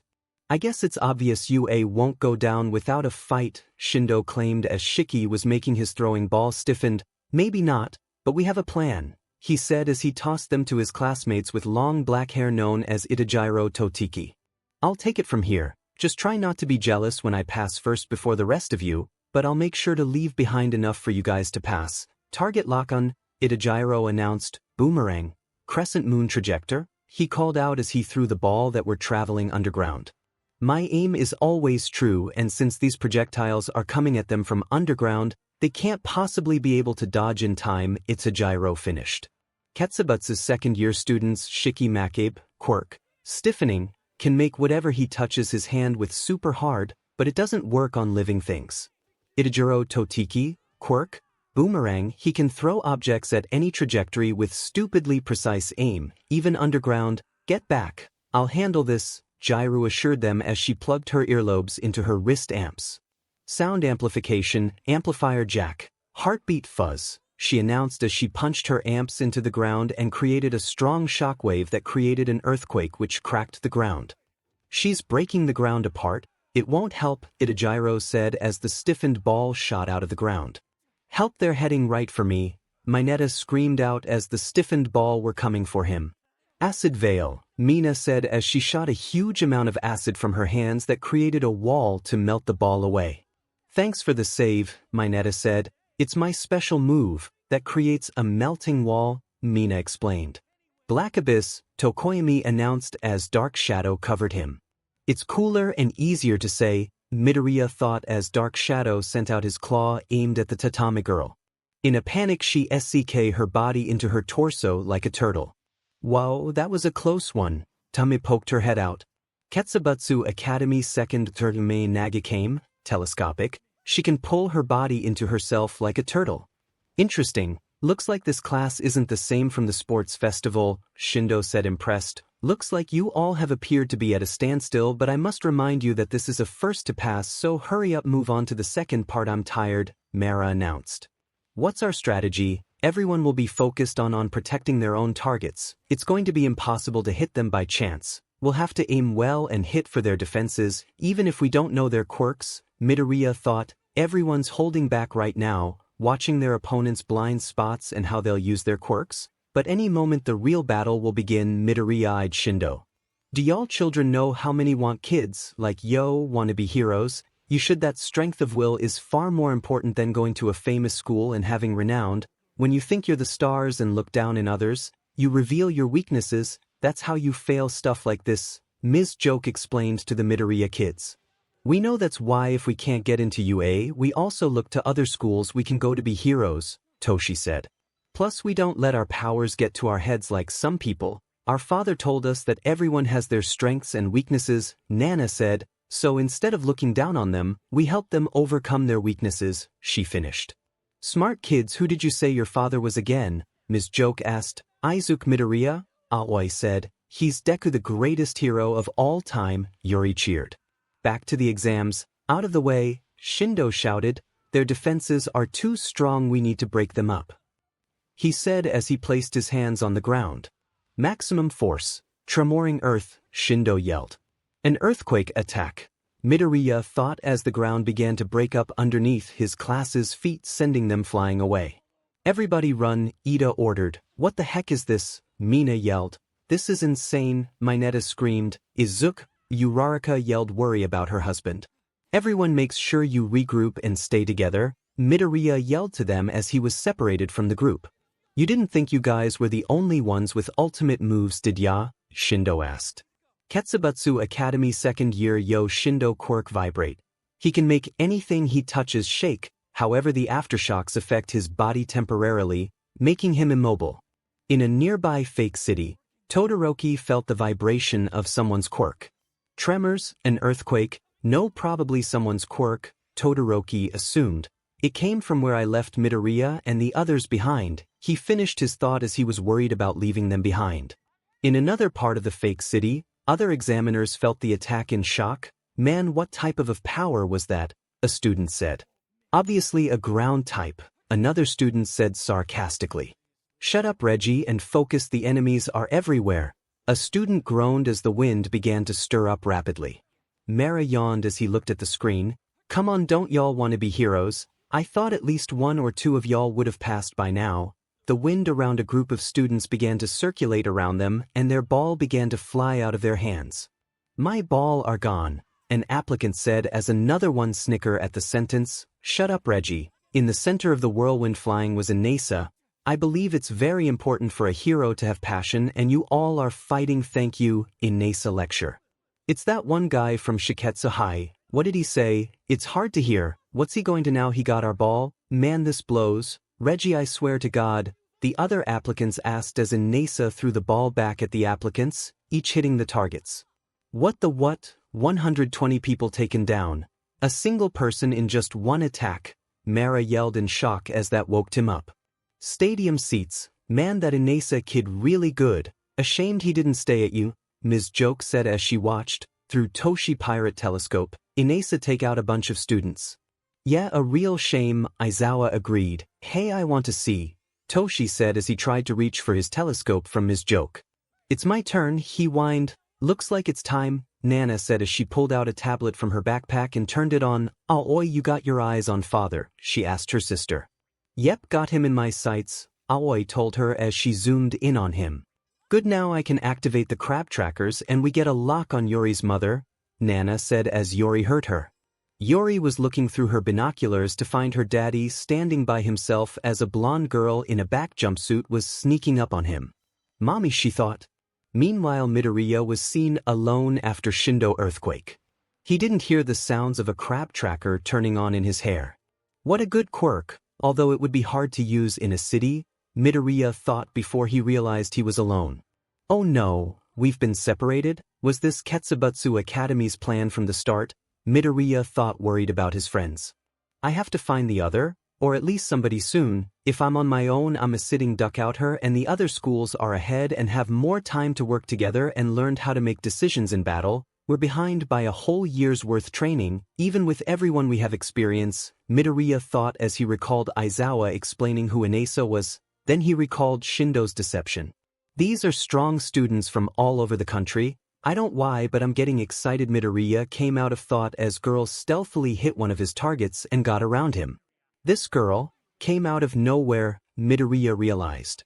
Tag, you're it, not smart, staring off into space. But what's really weird is that you're still smiling. The girl was Cammy who tagged him. You couldn't be more cooler, darling, she complimented. It's the girl from Shiketsu, Midoriya thought before he blushed. Did she just call me darling? Meanwhile, somewhere else, Ochako was recovering from the earthquake. Man, that was super intense. Someone could have died in that attack, she thought as she looked around. If I call out to the others, I'll just become a target for the rest of the schools. My classmates shouldn't be too far away. I need to find them, otherwise I'll have to fight by myself. In moments like this you need to be calm and careful, Uraraka strategized and ran off. She felt a chill up her spine. I don't know why, but I feel like someone's trying to stuck my Deku, she thought. With Midoriya? Welp, this is a predicament, Midoriya thought as he was pinned to the ground with Cammy on top of him. Got you, darling, Cammy said as she didn't notice 3 crab trackers crawling into her hair and locking to her locks. Hey, what's daddy doing with that girl? Yori asked as she was watching the two before having her binoculars taking away. Hey, who did that? She said as she saw Toshi floating them above her head. Nope, you're too young for that, Toshi said as Yori pouted at him and tried to reach for them. We got a lock on her, Nana told Aizawa as he nodded. Good, once the exam over we'll hunt her down, Aizawa told Nana as she pulled out the dart gun. Ping it. Christ on a bike, what's with this girl? Aizawa thought. Hey, can I ask you something? Cammy asked before Midoriya could respond. Why do you want to be a hero? What are your deepest secrets? And why does that little cat girl look like a tiny version of you and me? She asked. Cat girl, she must mean Yori. But wait, Yori doesn't look like this girl. She looks more like... Before Midoriya could finish his thought, he knocked her off her, noticing another school was coming for them. Oh, looks like love on the battlefield, and student from Ketsubatsu said. Hey Shiketsu, get your own prey, Itajiro said as his fellow classmates arrived as Cammy looked frustrated and Midoriya looked worried. No good, I'm trapped, I couldn't find anyone and now I'm the target? The worst case scenario I thought up earlier is now a reality, Midoriya thought as he was being surrounded. The students began to attack Midoriya with a different assortment of quirks. Dodge. Got to keep dodging, Midoriya said as he was avoiding the attacks and incoming ball elsewhere in a different universe, reality. Whatever, a giant green slug man was meditating while a child with spiky black hair was in the background was training behind. He took the liberty to turn and face the child, giving him a hard stare. What? The child questioned before the green man went back to meditating back to the 𝗵𝗃 universe. Hey, over here, Uraraka called from a rock. Ochako, Midoriya questioned, wondering where she came from. Quick, over here, Uraraka called out with her hand outstretched. Why is she calling out her plan in the open like that? It's not like her, Midoriya thought. Get over here, an applicant yelled as they aimed directly for Uraraka, causing her to fall. Deku went into thought as he quickly rushed over to her. Back then, I chose to fight and save someone which destroyed my arms. If I could have used my legs back then I might have been able to bring Koda to Mr. Aizawa and been faster to rescue Kaken, he thought as he caught Uraraka in bridal style while in the air. "'Cause in order to save others you have to save yourself. That's why I train my legs so I never fail to save anyone again," Midoriya thought as he used his Iron Soul shoes to break the ground up, causing the other applicants to lose their balance and fall as he ran off with Uraraka. "Man, you guys are slow, only 30 people have passed, come on, I wanna go home," Marat announced as some of the applicants were looking for Midoriya and Uraraka. "Man, where they go? Let's check over here." They went off to another area and didn't notice the pair hiding behind some rocks. "No one's chasing us, they must have given up," Midoriya peeked from behind the rock. "Thanks, sorry, I really messed up back there," Uraraka said. "Yeah, you did, but pretty good disguise you have there," Midoriya said as he faced Uraraka. "Yeah, wait, what?" Uraraka was about to continue but Midoriya spoke first. "You're not Ochako because the real Ochako wouldn't just put herself in danger like that. She has been training herself to float for a short period of time and use it to make herself float without getting sick, but you chose to put yourself in danger without a plan, so who are?" Midoriya said as he got into a defensive stance. "Someone from Shiketsu?" he asked.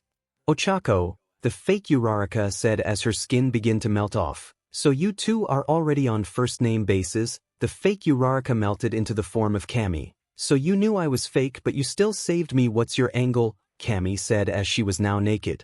"You could have got seriously hurt from that fall and definitely would have injured yourself," Midoriya said. "So you're just that good of a guy. Would you save anyone? What are the boundaries?" Kami asked. "Can't we talk once the exam is over?" Midoriya blushed, trying not to stare at her. "Sorry darling, but I have a job to complete," Kami said as she lunged at him, scratching his cheek in the process. "What's up with this girl and why does keep calling me darling?" Midoriya thought as he tried to avoid another scratch attack. Thankfully 3 strips of tape came out of nowhere and got the 2.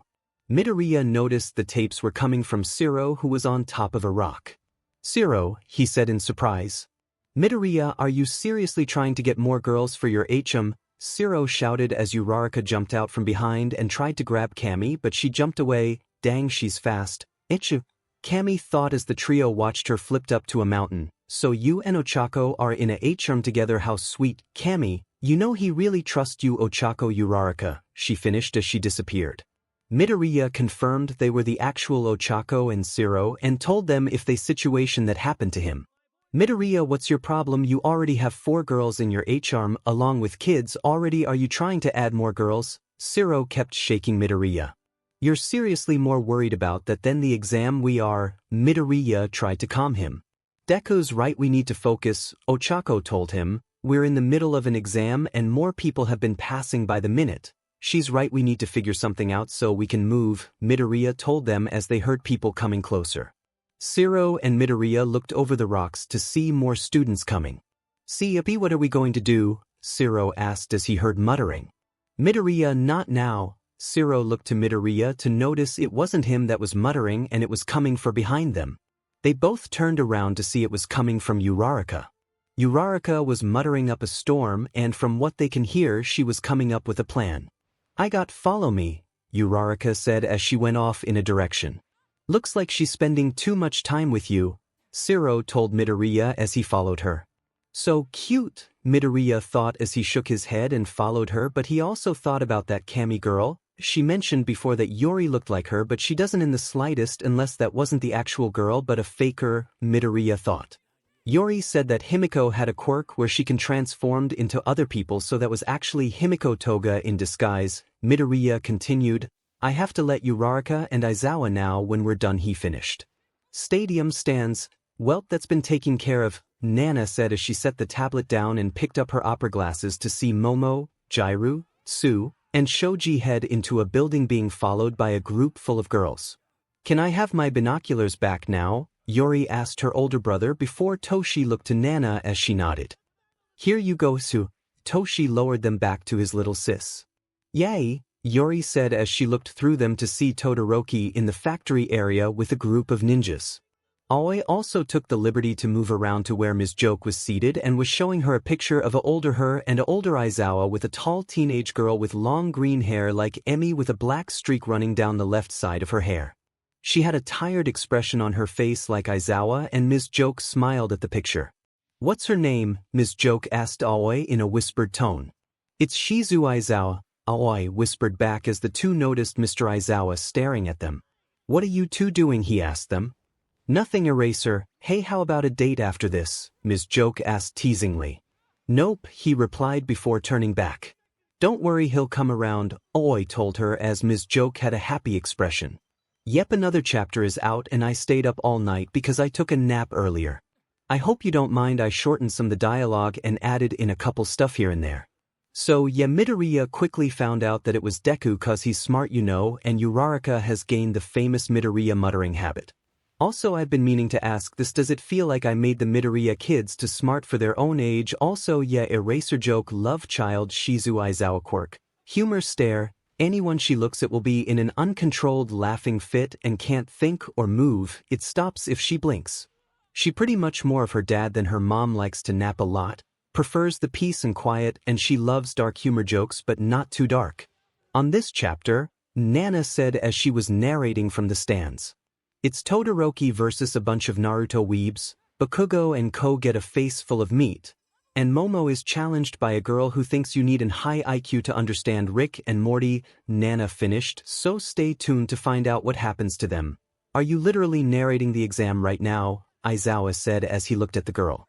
Toshi groaned, ugh, she's doing it again. She always does this and it's super annoying, and it's even more annoying cause she can predict our actions. Toshi groaned at his sister's antics because he's upset he isn't the main character but just a side character instead. Nana smirked as Toshi looked at her angrily. I'm not a side character, Toshi argued back. In my perspective you are, Nana told him. Hey, that looks fun, let me try. 𝗵𝘃𝗁𝐻 giggled. The young appealing woman was trouble as the man who yearned for her couldn't build up the courage to ask her to marry him. 𝗵𝘃𝗁𝐻 narrated a scenario involving her and Eraserhead. Both Toshi and Aizawa groaned at the two. I'm surrounded by nuisances, they both thought. Factory area. In a fake factory area, Todoroki was being overwhelmed by a bunch of ninja students from Seijin High School. They were using quirks and support items that counter his fire and ice. You were a fool to be on your own, Todoroki. Even if you're a top UA student, your pride and arrogance will be your down as we triumph over, and I'll have my revenge for what you did to my clan. The red ninja who threw tungsten made nuts and nails at Todoroki mocked and laughed at the dual-haired boy. Revenge? What clan? Todoroki said. Great, he's been watching anime, now he's got into his ninja persona again. A green ninja groaned at his classmates' cheesiness. You fools, Todoroki said as he shot a flame above. Do it, my fellow ninjas. The red ninja ordered them as both in blue and black counter the flames with mud and water. Keep attacking him. The red ninja kept ordering as a yellow ninja ripped a piece of the factory and threw it at Todoroki, who continued to defend. Water and mud for my flames, and physical attacks for my ice. They figured out a way to counter everything I have, Todoroki realized as he continued to aim flames at them. It's unless to resist, the blue ninja yelled as they used their mud quirk on Todoroki flames. Show him no mercy like he did to my village, the red ninja yelled. Then suddenly an erupting happened and a huge amount of stream blinding everyone's visions. You can run and hide, Todoroki, but you'll never escape from the ninja clan. The red laughed as he jumped away to go find him. Man, he's really getting into this who ninja persona, the black ninja commented. Yeah, remind to punch him later today, the green ninja told them. The green ninja didn't hate his friend, but he was just one of those who gets way too deep into character. Todoroki was making his escape from the ninjas. The Heroes Public Safety Commission must have constructed this factory to be realistic as possible, Shoto realized. No wonder they told us to choose a terrain that would suit our style, Shoto thought as he flamed his hand. There he is, surround him, the red ninja ordered as they spotted Shoto's flame and chased him. In that case, I'm guessing this tank is full of the real thing, Shoto assumed as he used his ice to penetrate a hole into the tank. Finally, I can get my revenge for my village and become the next hero Hokage, the red ninja yelled as his colleagues rolled their eyes and got close to the fire but realized it was just a poster on fire. He's got us, the red ninja realized in shock as Todoroki attacked them from behind them. Shoto fired his flames at the hole of tank and it exploded and a pink gas followed after. The ninjas were screaming as they flew through the air caused by the explosions. To pull such a crazy move, you must have done this to our village, curse you, the red ninja cried out as he and his classmates were trapped in ice shivering. Apologies, but I simply cannot afford to fail, Todoroki said as he tagged 2 of the ninjas out and left them behind. Mark my words, Todoroki, I will have my revenge, and once I do I'll become the next hero Hokage, the red ninja yelled out. Dude, enough with the weeaboo talk, and that's coming from someone dressed as a ninja too, the green ninja yelled to him. Students who have passed the exam should rest up in the lobby or please, the speaker announced. Somewhere else in the city area, inside a building, Momo and her group, which were Jirou, Tsu, and Shoji, were all being trapped in a room by another school which was an all-girl school called 𝐶𝐼 Academy. Okay, I'm going to have a seriously talk with Nana once this is all over, Momo thought to herself as she remembered this was the exact same scenario Nana have given them. It was the exact same scenario she had. One of Jirou's earlobe was injured. Tsu was going into hibernation as the rival girls' school was making it too cold for them, and Shoji was trying to keep Tsu warmed by wrapping her up in blanket and his arms. Outside the room, a group of girls were patiently waiting. The girl with long white hair and a monocle was sipping a cup of tea with her eyes closed. Miss Sai, a girl called to her, she would go ahead and take them out, she asked. In due time we will. The formula for my success is flawless and my intelligence is supreme with no one to rival, Miss Sai or 𝐒𝐭𝐴 stated. 𝐶𝐼 Academy second year 𝐒𝐭𝐴 IQ, after she drinks tea and close her eyes her IQ multiplies, it's already 150 to begin with, so after a few sips, she can becomes a real genius. The different brand of teas, having different effects on her quirk. In the stands, Nana looked at the building Momo's group was in through her opera glasses and narrowed her eyes. I wonder if Nedzu would let me invite a student from a different school over. I would love to teach certain girl the pecking order. She thought to herself. Todoroki managed to get to the waiting area with all the other applicants who had already passed. There was quite a lot of them. He saw Inasa conversing with another applicant. Seriously, I'm a huge fan of Stampman as well. I love heroes who are super passionate, Inasa said. If he applied for recommendations I would have seen him at the entrance exam unless Todoroki remembered what Nana had told him before the exam. Those whose goals are blinded by rejection or hate will forget about everyone else and push them aside, Nana had told him. Todoroki had came out of his thought noticing Inasa glaring at him. Did I push him aside? Todoroki thought as he stared at the tall boy. Back to Momo. Come on, think Momo. You have to figure out a solution. With one injured ear, Jirou can't use he sounds attacks at full power. So what? Should we break the wall to escape?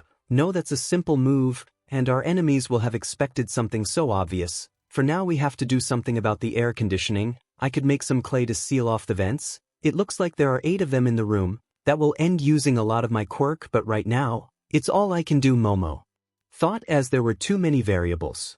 Miss Sai, Phrase 3 has been completed, an orange girl informed her. Lovely, now we just give them time, Intelli claimed as the rest of the girl group obeyed her. The biggest problem facing these UA students is frigid air being pumped into the room. In order to fix that, the one named Yaoyorozu must use her power. Her quirk uses the lipids inside her body to create solid matter. In other words, there's a limit of how much she create, will make her exhausted her abilities, then all 4 of their quirks will be rendered quite useless. This is my strategic designs. My equation for success, Intelli believed. Intelli giggled and her classmates awed at her. Now use your quirk for me, Yaoyorozu. It will be the beginning of the end for you and your friends, Intelli said smirking. Momo was about to make something until she stopped. Jirou noticed it. Hey, what aren't you making anything? Jirou asked her. Is there something wrong? Shoji asked. No matter how different way I look at the situation, I get the same result. The enemies want me to use my quirk, Momo explained. Until you can't create anything else, Shoji realized. Right? My quirk has many applications, which is why they are putting me into a scenario where I would have to use my quirk a lot. At first I thought they were trying to manipulate the air conditioning because of Tsu, but I believe they're trying to exhaust me, Momo explained. Very clever, and once you're powerless they'll march. In no doubt they can easily hit our targets, 𝐕 realized. Yes, so I can't use it, we'd just be playing right into their hands. We wait for the need to arise. When there's not another option, Momo informed them. But if we stay hiding here there's a possible way we'll pass the licensing exam. We should just charge out that door and attack them head-on, 𝐕𝗫 suggested. I'm sure such a smart enemy will predict we do that, 𝐕 argued. Okay, so what do we do? 𝗕𝗫 whined. Predict, Momo thought as she remembered a private conversation she had with Nana. 3 days ago, Nana, I would like to talk to about that test you gave us, Momo asked the girl who was sitting on the couch in the common room watching Mina and Ochako chase Yori while she was riding on a big Roomba. Go ahead, Nana told her. Momo sat down next to her. So was there something wrong with the test? Nana asked. Yes, the scenario was too problematic for me. There were too many variables and every situation came up with it to defend ourselves would always lead to us getting defeated. So what I'm asking is what should I have done? Momo asked her. Simple, really don't worry about the enemy but more importantly on your teammates, Nana told her as she lifted her feet up to allow Yori to ride by on the Roomba. Hi Nana, Yori said as she passed by. My teammates? Momo repeated, yes, father always prioritizes making sure his friends and fellow heroes are safe above anything else, Nana told her. Think about it, you all have seen what my father is like in any situation, she finished as Momo was in deep thought. Hey Nana, think fast. Toshi threw an orange slice aiming for 𝐕𝗫𝗀's head. Before it could hit her, Nana caught it as it almost collided with Momo. Also make sure to expect the unexpected even if it means going off the offensive, Nana told her as she handed the tall girl a slice. Right? Momo said as she accepted the orange slice back to Momo. I get it now, I remembered what Midoriya said that night at the hospital before we went to rescue Bakugou that night. 𝐕𝗫𝗀 remembered what Midoriya said. I'm hurt, but if I can still move at all, then I can't just sit still. I have to reach out and do something because all I can think about is saving, Midoriya said.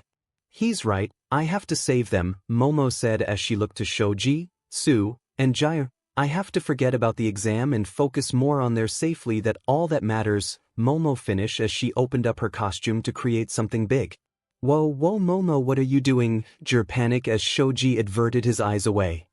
Sorry, just bear with it for the moment, Momo said as 4 headphones dropped from her body. Are those my headphones? 𝗕𝗫 asked. Put them on quickly, Momo said, and stand back, she finished as something big dropped from her back. A speaker? 𝗕𝗫 questioned. Back with 𝗵𝗫𝗁. It's been over 10 minutes, ladies. Time to storm the room, 𝗵𝗫𝗁 ordered her classmates. Yes, man. The CI obeyed as they activated their powers. Oh, how utterly delightful. I wonder what I'll find inside, 𝗵𝗫𝗁 thought as her smile quickly disappeared as she began to hear a really loud sound wave. 𝗵𝗫𝗁 quickly covered her ears, but her classmates fell unconscious thanks to the sound. What is this, a sound attack? 𝗵𝗫𝗁 asked in pain. Vibe check, 𝗕𝗫 said as she was using her on a giant amp to create the loud sound wave. Thanks Momo, these headphones help but the force is still rattling my body, 𝗕𝗫 said. Rip, Tsu croaked in pain. Hang in there Tsu, it's almost over, Shoji reassured her. We have 7 more seconds till it's over, Momo counted down. Once it was done, Momo's team opened the doors to see that group of girls were unconscious. Rock on, we got them, 𝗕𝗫 said as she helped Momo out the room. Now let's hit their targets and move on, Momo told them. Got it? Come on Tsu, wake up, Shoji as was trying to wake up his classmate. Tsu opened her eyes a bit and saw that a girl with a monocle coming from behind the door to try to snag Momo. She quickly shot her tongue out at the girl and wrapped it around her wrist. What the 𝗵𝗫𝗁 said as the pink appendage was wrapped around her arm. The group turned around to see 𝗵𝗫𝗁 standing there. Curses, you used your quirk for offensive instead of defensive, which was a high-risk move. I can't believe UA would choose such a message, 𝗵𝗫𝗁 said. Because my friend's safety is more important than some exam, Momo told. Which means we don't leave anyone behind, Tsu said as she got out of Shoji's arms and stood up. Yeah, it's not how we roll, 𝗕𝗫 told her. You have defeated me completely. It doesn't disappoint, 𝗧𝗵𝗵 said smiling as she gave up. On a fake highway, Bakugou, Kirishima, and Kaminari were climbing up a ladder. Hey Kaminari, good to see you, tag along, Kirishima said, Yeah, I saw you guys running so I just followed cause I didn't want to be left alone, Kaminari told them. Shut up, Bakugou yelled. Man, are you always on? Kaminari questioned the loud mouth. Bakugou, you really need to calm, besides looks like there's a bunch of people up, so we need to team up, Kirishima advised as they reached the top. Go die, Bakugou refused. Come on man, Kirishima persisted. Look out, Kirishima yelled as he pushed Bakugou out of the way. Suddenly something hit Kirishima and flew back in the opposite direction. Kirishima, Kaminari yelled, worried about his friend. Damn it, what's going on? Kirishima muffled as he landed in the hands of Senji Shishikura in a blob form. Oh man, did that really just happened? Kaminari asked him, shocked, as she looked at Shishikura. All I know is that 𝗵𝘃𝗧𝗏 is dead, Bakugou declared while smiling. With Team Deku, there's a UA student, an applicant called out as his group noticed Midoriya in the clearing by himself. Get him, one said as they took off. I'm hope Ochako's plan works, Midoriya thought as he lured the others into a trap. Okay, everything is set, Zero go let Deku know, Ochako told him as she floated a bunch of rocks in the air with Zero's tape holding them in place. Roger, Zero said as he went to go look for him. He wasn't too sure if the plan would work, but he believed in both Uraraka and Midoriya. Zero saw Midoriya with his quirk active, luring the other school their way. Midoriya, Uraraka says that her plan is ready, he told him. Got it, let's gather them together. Midoriya picked up Zero and leapt into the air. Hey, there they go, someone said as they all were in position. There, Uraraka thought as she said, release, and dropped the rocks down on them with the tape. Hey, watch out, someone said, but it was too late as the rocks had trapped them in place. Is this tape? Someone said. I can't get up, they struggled. All right, great job, Ochako, Midoriya praised her as she blushed at him. Oh, it was nothing, Ochako waved it off. Back to the highway. I'm from Shiketsu, where wear these hats because each and every one of our movements is crowned by our school's legacy. This is a demonstration, proof of the difference between my peers and you, Bakugou, because unlike you, we value obligation and dignity, things that you seem to be lacking, Shishikura lectured. Kaminari tired to put together what he said. I think he just said he caught you lacking, Bakugou. He laughed a bit. Shut up, Bakugou snarled, and you are the type of person I hate, he pointed at Shishikura as he narrowed his eyes. Funny how you have to be wrangler by 4 small children in order to keep you in place, Shishikura said, referring to the children he saw with UA earlier. He must be referring to Midoriya's kids, Kaminari said as Bakugou got angry. Both of our schools have high respect for each other. I take pride that our institution are treated as equals, but you are a shameful mark to you, Shishikura said as that said Bakugou off more. How did UA ever let someone like you enter their hero course is a mystery beyond me, he finds as she sends his flesh towards them. He's attacking again. I done want to be a meatball, Kaminari complained. Shut up, Bakugou yelled as he placed his hand on his plam, AP shot autocannon, Bakugou yelled as he fired mini explosions at him. Stadium stands. Hey kids, you want some gum? Ms. Joke offered to them. I wouldn't trust it, it's probably a finger trap, Aizawa said as the kids took the gun without being tricked. Strawberry flavor, Aoi said as she blew a small bubble. You called that a bubble? Toshi challenged her as he blew a bigger one. Yori motioned the two as she pointed to Nana blowing a bigger bubble than theirs. Amateurs? Nana thought as the bubble popped but didn't cover her face. I hate how it's frustrating we can't tell who passes and fails in real time. Aizawa claimed, yeah, sorry about my student for splitting them up, Ms. Joke apologized while chewing her gum before realizing. Wait, Eraser, are you actually worried? Ms. Joke asked, surprised. There's something I realize after watching my students, in school and in the field. They may not realized it themselves, but in Class 1A, there are 2-1, Nana interrupted Aizawa as she continued to chew her gum. Just one, she said as she stared at him. Aizawa looked at her. Care to explain your reasoning? Well, it is true Bakugou fighting spirit is admirable, but to be called an inspiration isn't quite right. He's constantly yelling at people and looks down on those who are by his definition weaker than himself and will always try to pick a fight with those who are stronger than him. Heck, he still calls them by those awful nicknames, Nana continued. I say the only time he actually inspired someone was his cavalry team during the sports festival on aiming for the top. But if it's not just him aiming for the top as well, everyone else in the class are aiming for the top hero ranks, not just him. Plus, if you were watching at the beginning of the exam, majority of the class were following behind our father as they all have completed trust in him because of his actions and judgment, Nana said as she was referring to Midoriya. Our father is the main inspiration of the class if you haven't noticed, Nana told him. Out of everyone he's constantly working and improving himself. Sure, there be times when he loses, but he learns from them and moves on. He meddles when others don't need it, as you seen him got Todoroki to use his fire, and he continues to fight on even if he's past his limits or broken. His words and actions inspired those around him. Father doesn't look down on anyone or calls them weak, because he knows that his class can become great heroes they want to be. Nana finished as Aizawa stared at her. It just sounds like you praise Midoriya far too much, Aizawa said. Of course he's our father and our hero, Nana said as she saw Bakugou get turned into a meatball through her opera glasses, a disgusting form to match his disgusting personality, she thought as she had smiled at the sight. Hey joke, I'll take that gum, Aizawa asked as she handed him a piece and chewed it. Mindy, he thought. Chapter done. So how are y'all enjoying the speed of these chapters I'm putting out? Is it too fast for y'all to let the other chapters sink in? Now let's, what did I cover? Oh yes, Nana likes to narrate what's happening. A ninja kid really likes to be in character, and don't tell me that when you dressed up like a ninja you wouldn't come up with some backstory for your character. Todoroki recognizes his own faults with Inasa. Momo beat the high IQ in Telly, but Momo's intelligence still isn't on par with Nezu or Nana. Yori likes to ride on Roombas.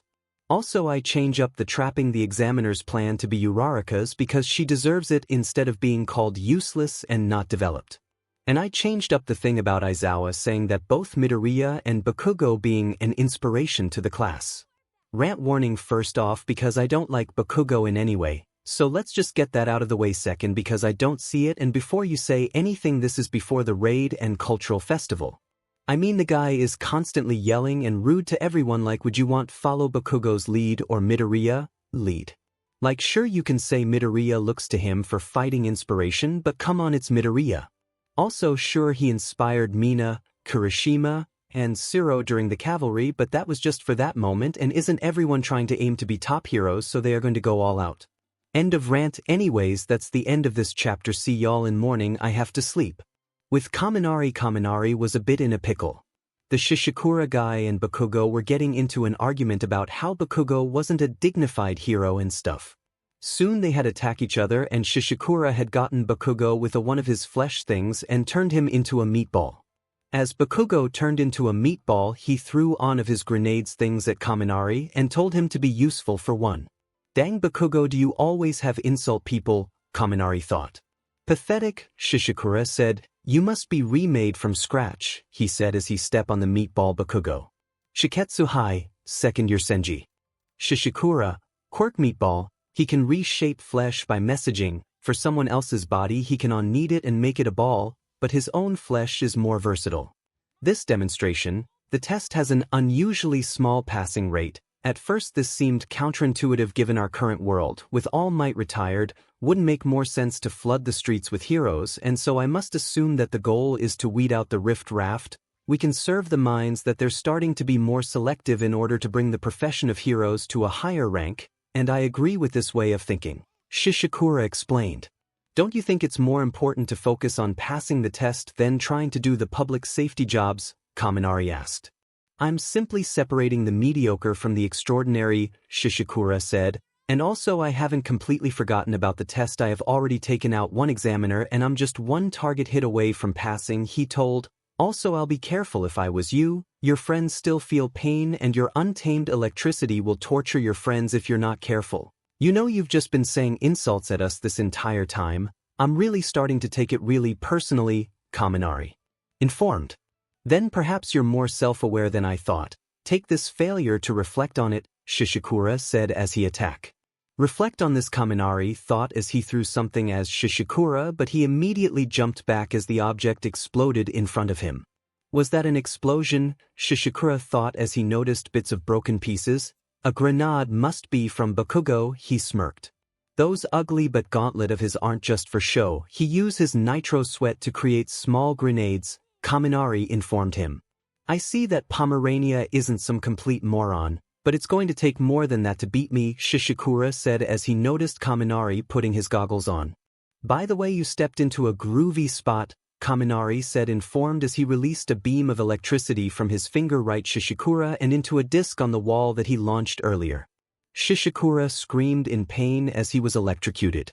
Kaminari then remembered when he was asking 𝗬𝗵 and Midoriya about upgrading his gear. Sharp shooting. Kaminari questioned as he was in the common area with 𝗬𝗵 and Midoriya as they had a bunch of Midoriya's notebooks spread on the coffee table.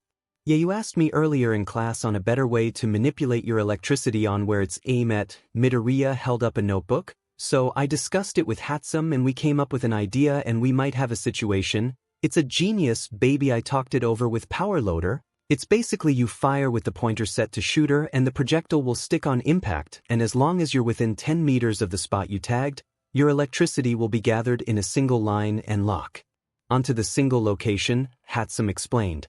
And if you have multiple targets, then you can use the dial to select them and the attached scope will help lock on to their precise location, 𝗬𝗵 finished.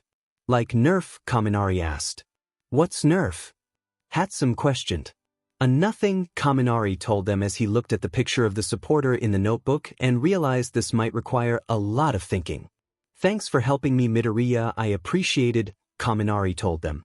Anytime, Kaminari, Midoriya said as he noticed a sad look on Kaminari's face. Is something the matter? Yeah, it's just I just feel so useless not being able to control my quirk how I want it to, Kaminari said. I know my quirk is powerful and all, but it still leaves me brainless afterwards, he groaned.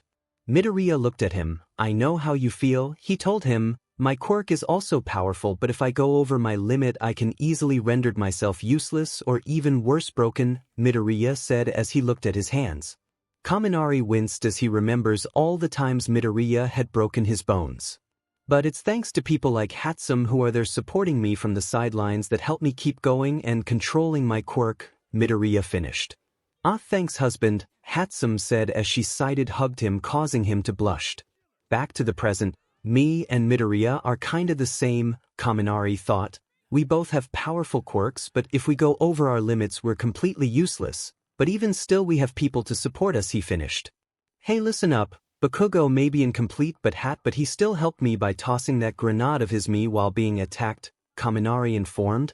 And Kirishima is a cool dude that he'll rushed into enemy territory for his friends, he added. At that moment, Bakugou and Kirishima began to change back. Blast, I lost my hold on them for a second, 𝗧𝗂𝗧𝗏 realized as he sent a small blob of his flesh away without Kaminari seeing it. Before 𝗧𝗂𝗧𝗏 could attack, Kirishima elbowed him in the stomach and was followed by an explosion from Bakugou which knocked him out. I guess the more damage he takes, the more people get released, Kirishima claimed. Thanks for the save, man, you were really cool looking, he told Kaminari. Like hell he was. What took you so long, dunce face, Bakugou scolded. Man, you really need to take a chill pill, Kaminari noticed something behind. Hey, those flesh ball are waking up behind you guys, he informed as they spotted the blobs turn back into people. Good, more targets, but first, Bakugou said as he approached the laying body of 𝗧𝗂𝗧𝗏. Look at you talking all that high and mighty, see just a second. Now look at, Bakugou mocked as he took out his ball to hit the targets, but before he could they flashed light blue. You have passed, please make your way to the waiting area, the targets said on 𝗧𝗂𝗧𝗏 body. What the hell, Bakugou said in angered as he didn't get to take him out.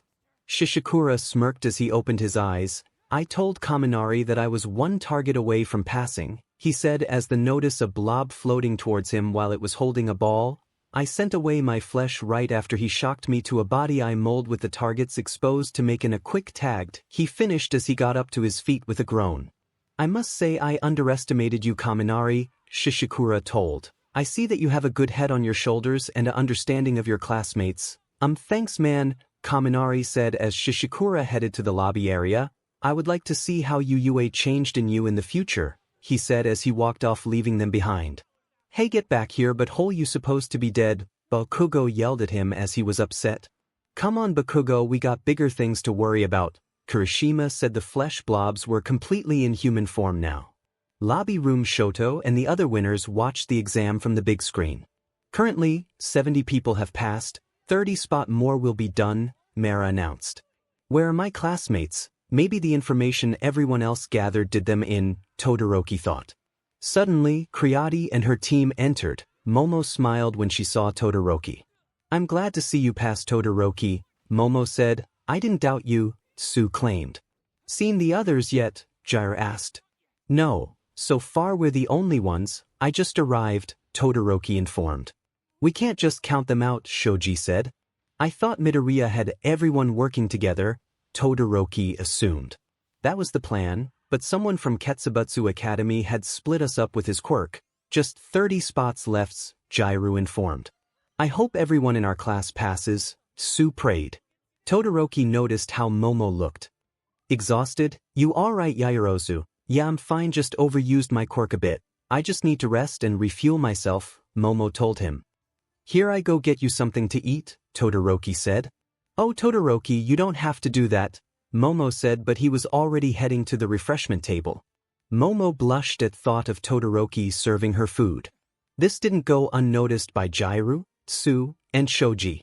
In the stands, hopefully these kids don't take their useful energy for granted. The battle format is nothing new for the exam, but this time patterns is a bit unusual. UA is usually targeted from the get-go, but so far, those students are still on board, Mera claimed as the other UA students were still fighting.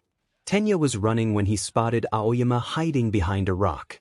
Aoyama, Tenya greeted as he approached him. Bonjour, are you out here alone? What a coincidence, so am I, Aoyama informed. I'm trying to find many of our classmates as I can. There's a handful of us nearby, but I'm trying to look for strugglers, Tenya informed. So you left the group to help the others? Aoyama chuckled. You're funny, how do you even think you'll find people out here? And what are you gonna do if everyone left you behind and already passed? He asked jokingly. I found you didn't, Ida asked, shocking Aoyama. And if everyone else passes the test it would be wonderful. I'm our class president, it's my duty to lead the others. I want to serve our peers to the best of our abilities. It's what my brother would do. It's through my actions that I'll realize my ultimate dream, Tenya lectured. Your ultimate dream, Aoyama thought in awe. Obviously I do want to get my license and the test will be coming to an end soon, so I'll continue to search while I pass. Please work with Mel, Tenya offered. The lobby area Midoriya, Uraraka, and 𝗬𝗏 had passed as and just walked in the waiting area to see some of their classmates had passed. Izuku and Ochako went to the refreshment table and 𝗬𝗏 went to the others. So you think Toga had snuck into the exam? Uraraka asked him. I'm thinking so, but I'm not entirely sure, Midoriya said. Midoriya was discussing with Uraraka on the events that had transpired after they passed themselves. He told her about the girl that transformed into Uraraka and the question she asked about him and Yori. So should we tell the Hero Commission or the heroes about her being here? Uraraka asked. I don't know, because if we do then they may pause the exam to do an investigation and everyone would probably be upset and worried, Midoriya told her. How about we wait till the end and let Mr. Aizawa know, then he can handle the situation, Uraraka said as she took a bite from a meat bun and held her cheek. This is so good. Her try one Deku, Ochako said as she picked another one up and stuffed it into his mouth. Izuku took a bite out of it and smiled. Man, this is so good, he said, not realizing that Ochako just feed him out in public. 𝗬 walked up to them. Seems like you two are enjoying yourselves. Yeah, we are. You have to some of these meat buns, 𝗬, Ochako told her. I guess you haven't noticed yet, 𝗬 said as Ochako looked at her puzzled. Hey Ochako, they have mochi here, Midoriya said as Uraraka was quickly on his side. Where? She said as Midoriya pointed to the plate. 𝗬 stared at the two she thought. 𝗬𝗏 noticed Kirishima, Kaminari, and Bakugou walking in. Hey, good to see y'all have passed, he congratulated. He noticed the sour expression on Bakugou's face as he went to be by himself. What's up with him? 𝗬𝗏 asked. Oh, he's upset cause he couldn't get back at a guy who turned me and him into meatballs, Kirishima told him. He should be happy that he passed, man. Some of the rest of our class haven't made it yet, 𝗬𝗏 told them. I hope they make it in time, Kaminari stated. Oh, what a relief, I was starting to get worried, Momo said as she noticed a few more of her classmates make it. Yeah, don't worry about us, Yamamoto. What's up? When did you guys pass? You been here long? We just finished as well, Todoroki beat us, Shoji informed. I was kind of shocked Bakugou wasn't here already. But I get it, it was because you were with him, 𝐲𝐻𝗫𝐻𝗔 joked at Kaminari. I'll have you know I saved both him and Kirishima from becoming Chef Boyardee's spaghetti and meatballs, Kaminari yelled. Only 9 more spots left, the speaker announced.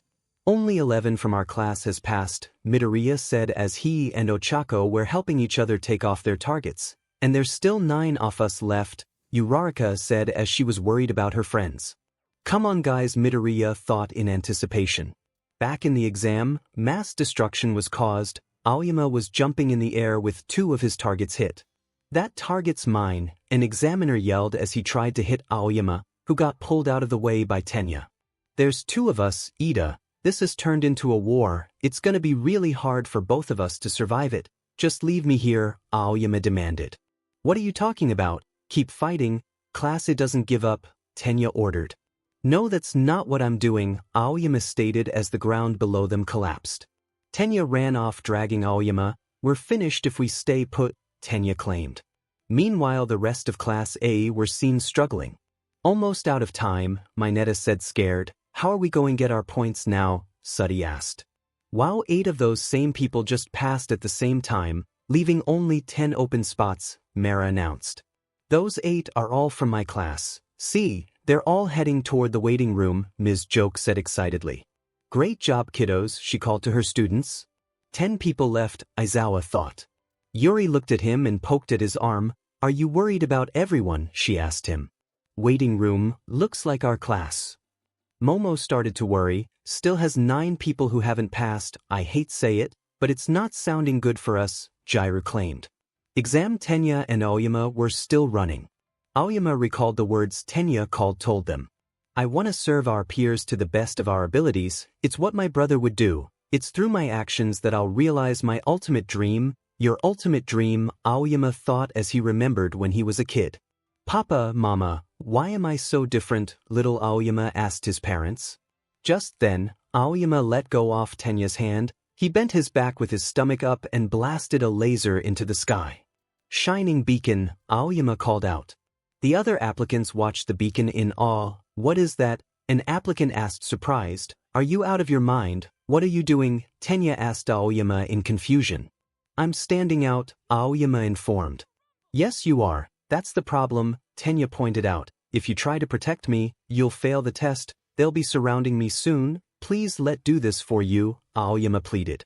When I got the spotlight, people will come after me. With your speed, you should be able to hit their targets, he added. Where is this all coming from? Tenya asked surprised. Your ultimate dream is what inspired. I always wanted to be like the amazing people at our school, Aoyama said. Our enemies will be here soon.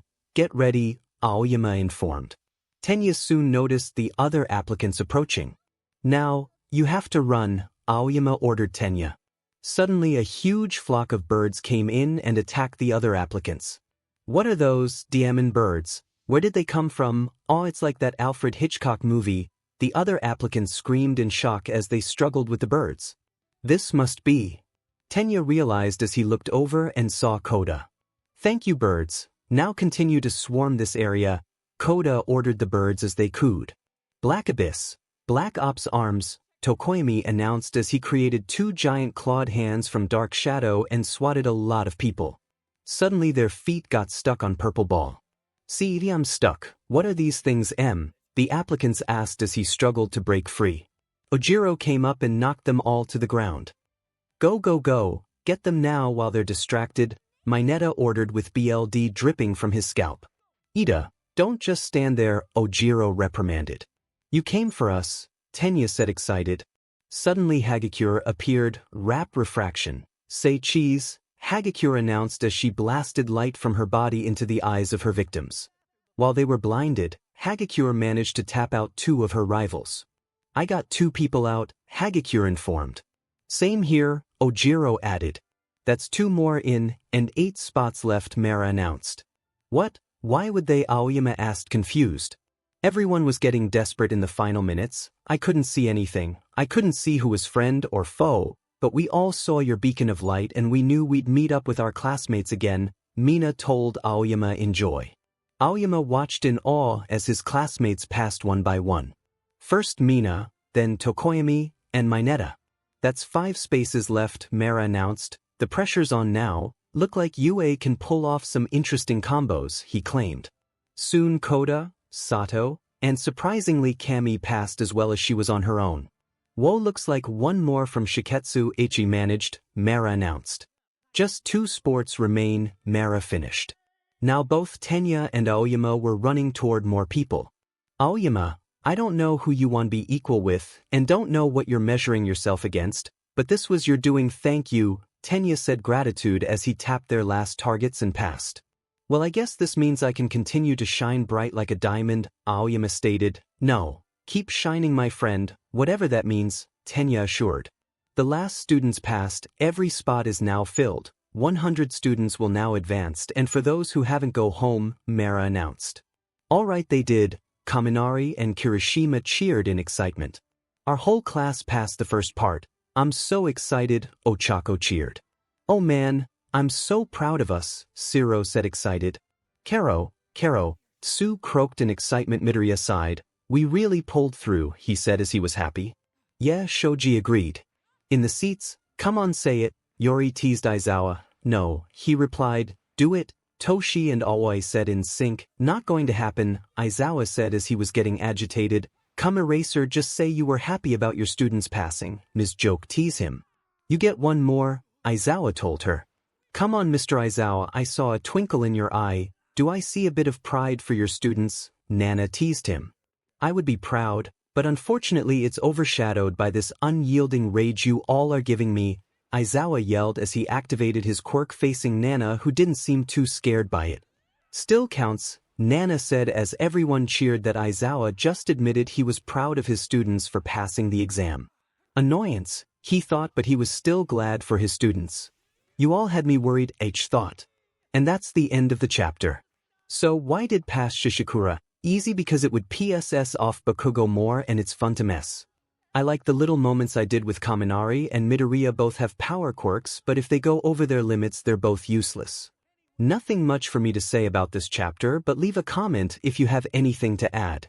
In the stands, Tasha, I'm hungry, did you bring any snacks? Yori's stomach growled as she was hungry. Toshi pulled out his backpack. Yeah, hold up, he dug around in his bag. I brought apple slices, fruit snacks, a pudding cup, I'll just put that to the side, Toshi said as he placed it next to him, not noticing Aoi hair reaching for it and snatching it away. Carrot sticks, a honey bun, Toshi told her.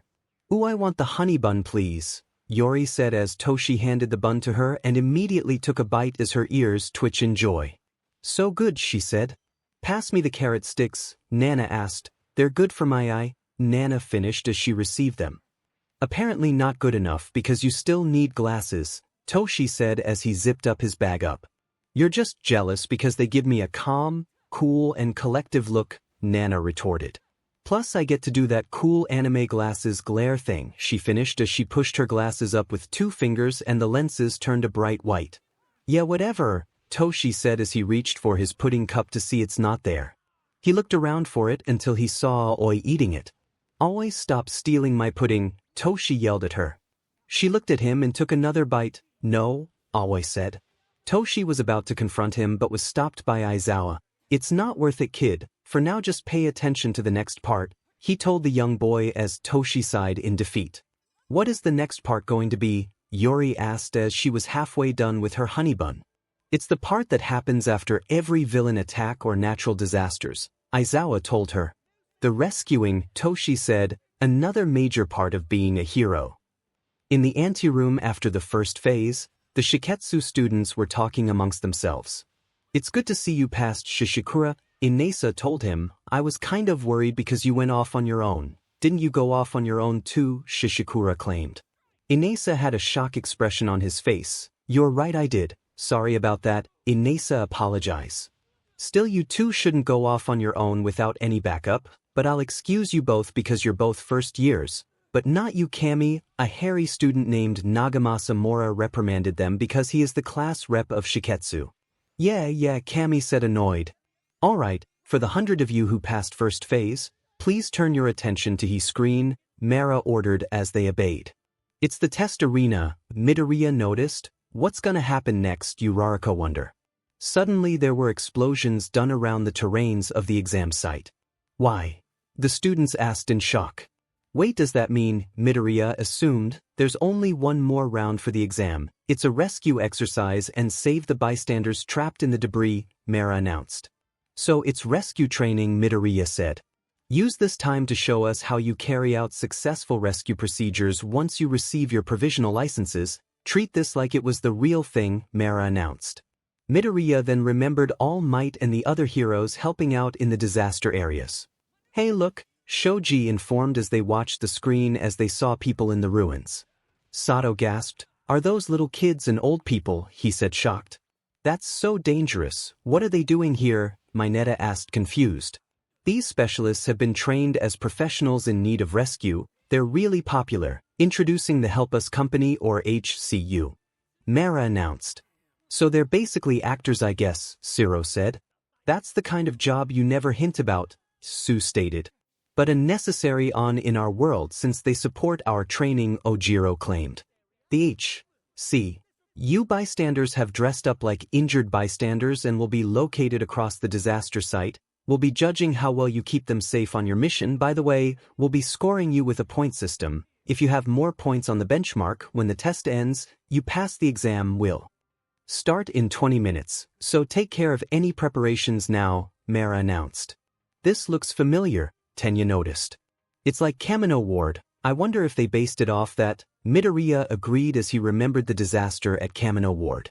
It's true that the situations are similar. Our only goal then was to rescue Bakugou from the villains. We let the pros handle search and recovery, and as you recall, there were many casualties, Tenya reminded him. Not this time, Midoriya declared. Hey guys, I got a real juicy story that happened during the exam, 𝗧𝗫 told Kaminari and Mineta excited. What's the rating? Mineta asked him. XXX, 𝗧𝗫 added. I'm listening, Mineta said as 𝗧𝗫 had his full attention. That hot fox in the bodysuit from the Shiketsu, the one over there, 𝗧𝗫 whispered as the three looked over at Kami. Yeah, Kaminari said. If you're going to just say she's hot, that's obviously, I've had my eyes on her since the moment our paths crossed, Mineta said. Well, get this, I saw her hiding behind rocks with Midoriya butt naked, 𝗧𝗫 informed them as Mineta looked shocked. Midoriya, Mineta yelled in shock as he saw the green boy talks to Uraraka. Mineta ran over to him while 𝗧𝗫 and Kaminari stayed behind. 𝗧𝗫 looked over to Kaminari. Aren't you going to go? He asked. Nah, what be the point? Midoriya already has an 𝗕𝗏 and by logic those who have an 𝗕𝗏 will continue to grow bigger, so I'm not going to be bugged about it, Kaminari stated. Okay, and what if he gets the attention of a girl you like? 𝗧𝗫 asked him. Then it's my problem, Kaminari told him. Mineta grabbed Midoriya and yelled at surprising him and Uraraka. What the hell were you doing while the rest of us were trying to stay alive? Is test some kind of joke to you? Mineta yelled at him. You already have an 𝗕𝗏 of hot girls. Save some for the rest of you greedy curly-haired 𝗵𝗃. Mineta, what in the world are you talking? Midoriya said as he was trying to get the small boy off him. Mineta, get off him, Uraraka told him as she tried to pry him off. Do you honestly think when it comes to any hero activity Deku is just going to slack off or fool around? She told him off. Tell me what the hell you were doing with that super hottie over, Mineta demanded as he pointed to Kami. Kami saw them and smiled as she waved at Deku. Look, that's the casual greeting exchange between a man and woman whose SXL relationship is on several bases, Mineta cried. Just how far did you get with her? Mineta continued shaking her. I see 𝗧𝗫 talk. Listen Mineta, everything he told you is wrong. It was a side effect of her quirk and I had no idea what was happening, Midoriya told him. Plus, do you honestly think I'll cheat on Ochako, Melissa, or May with some random girl I'll never met? He explained. You're just a unsatisfied beast now cause you have a taste of a 𝗕𝗏, so now you want more girls, Mineta said as they saw Kami still waving at them. Alright, I'm sick of you now, Midoriya said as he charged a bit of OFA into his fist and give a hard punch on his head knocking him out. You okay Deku? Ochako asked him. Yeah, I'm fine, he said. I can't believe he assumed I'll fool around during an important exam or with some random girl, he told her. Why does he always think about these? Uraraka questioned. Who knows why, Midoriya said as he looked at Ochako. I'm glad you don't think that I'll ever cheat on you or the others, Ochako smiled. Don't worry Deku, we know you'll never do that, she reassured him. Besides, if any girl thinks they can try to steal you away from me I'll make sure they'll get a one-way ticket to the stratosphere, she whispered that last part. What did you? Deku asked. Oh, nothing, she told him. Oh hey, it's Shiketsu, Kirishima said as he was eating a piece of bread and noticed Shishikura and Mora coming over. Bakugo, Mora greeted him. What? He asked in annoyance of seeing that Shishikura guy. I would like to apologize for my classmate, Shishikura, here as you two may have gotten on the wrong foot, Mora said. Shishikura here has a tendency to push his own values onto others. So much Herr Kirishima noticed. I'm not sorry, Shishikura stated as he noticed Kirishima and Kaminari staring. Well, I will apologize to you too. He finished. Now Shishikura, it's best for us to build a good relationship between our schools, Mora stated. I'm guessing he wants to be friends now, Mineta said as he came to a bit. A good relationship, Todoroki thought as he remembered Inasa glare and remember what Nana said. It's never too late to ask for forgiveness, Todoroki thought as he walked over to him. Hey Inasa, was it? Todoroki asked him as Inasa glared back at him. Midoriya also noticed the confrontation. Oh, I'm sorry, son of 𝗵𝗲𝗺, did I hurt your feelings? You see, the things is that I just can't have but hate to the both of you. You may have changed from when our path crossed the first time, but you still have 𝗵𝗵𝗺 eyes, Inasa claimed aggravated.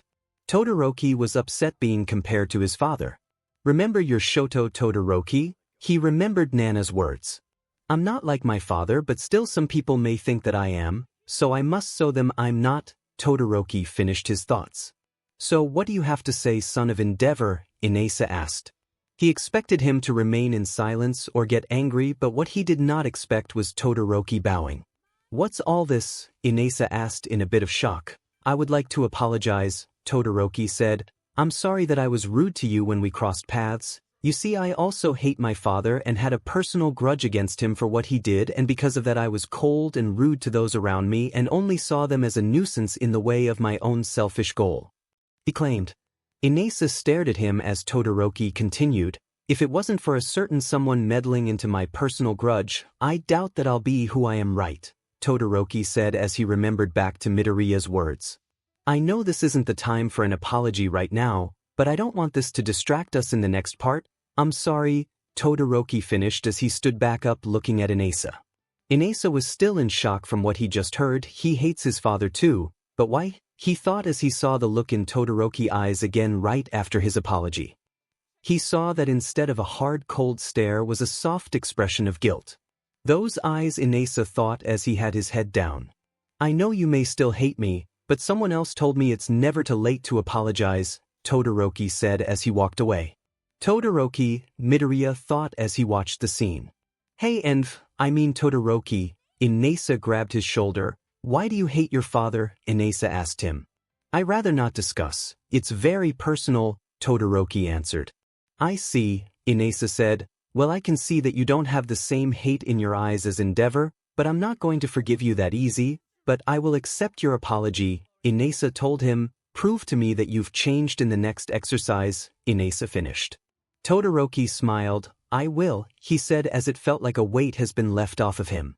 Good, Inasa nodded as he turned around and walked away, but he had a tiny smile.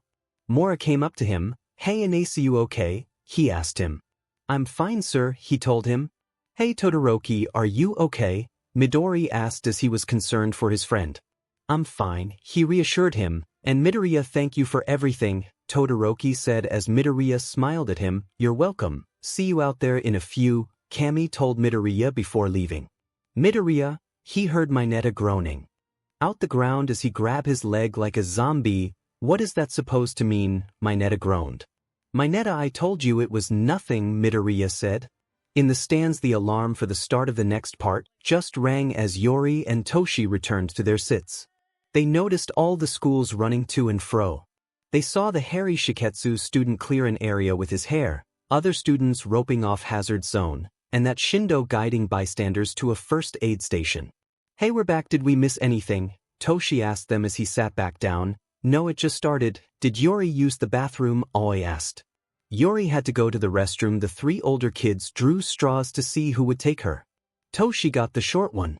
Yepers, Yori answered. Good, and now the students have just left the anteroom on their way to save those after the disaster, and other schools are more prepared, but soon Class 1A will realize that they, Nana narrated as she heard Toshi groaned and continued.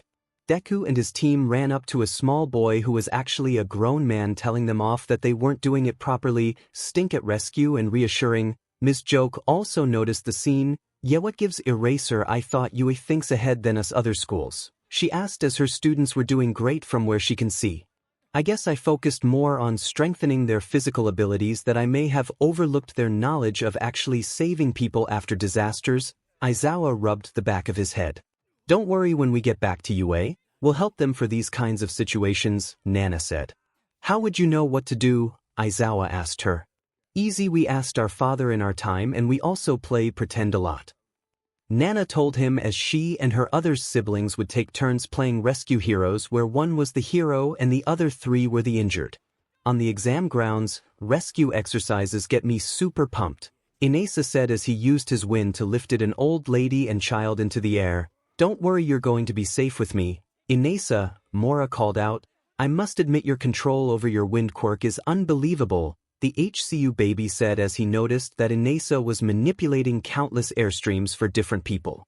But it's still reckless, minus points, baby told him off. You shouldn't move anything or anyone too quickly until you checked on the conditions of the injured. You make things worse, Mora lectured.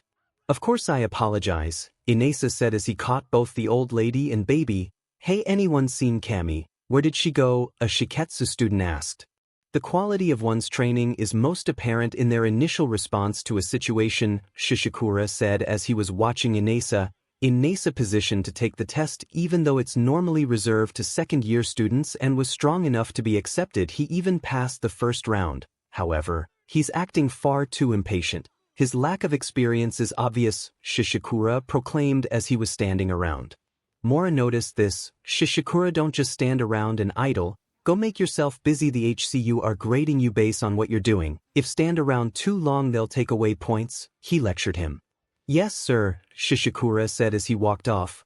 I swear he gets too caught up into his own values that it almost cost him the test, Mora said to himself.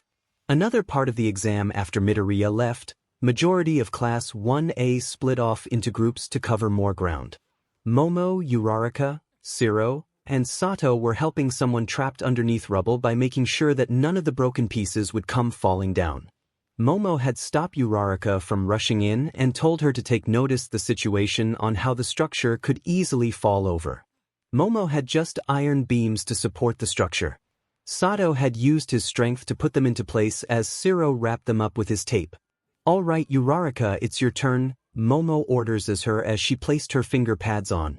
Gotcha, move the debris, don't disrupt the structure, and make a path on it, Uraraka announced as she went under the structure and floated debris out of the way. The others had headed out as well and were helping out the other schools. Aoyama was currently using his laser to provide light to help another student see underneath a dark patch of rubble. Shoji was using his arms to create eyes and ears to be on the lookout for anyone else along with Gyro. Ida was rushing back and forth while bystanders on his back to the various first aid stations. In the mountain area, the 𝐹𝑢 Yumiyu whiners, Bakugou yelled at two members of the HCU who were supposed to represent the type of civilians who only had minor injuries and were able to walk and stand. Bakugou, Kirishima, and Kaminari had tag team again and ran to the mountain area to look for injured, and once they found some, Bakugou's attitude had cost him some points, which obviously upset him. You really got to work on your rescue style, Kaminari said as he and Kirishima approached the civilians.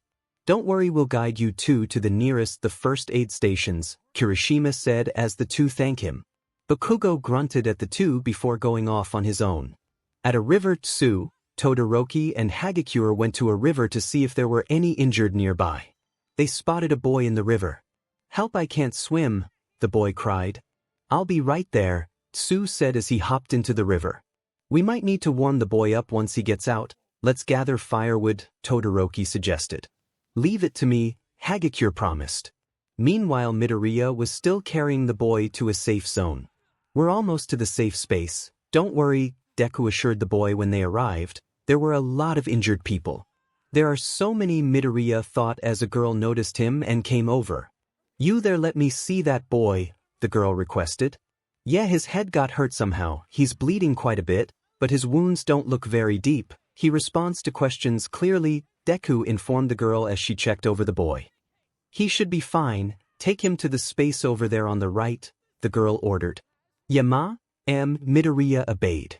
Good, the boy thought smiling, kid really picked up on this stuff quickly. Inside the walls of the arena, in the short time it takes for emergency services to arrive, heroes must act alone, helping the victim and performing first aid. Once the professionals show up, the transition should be seamless, a tall person with a orca head explained to his sidekicks.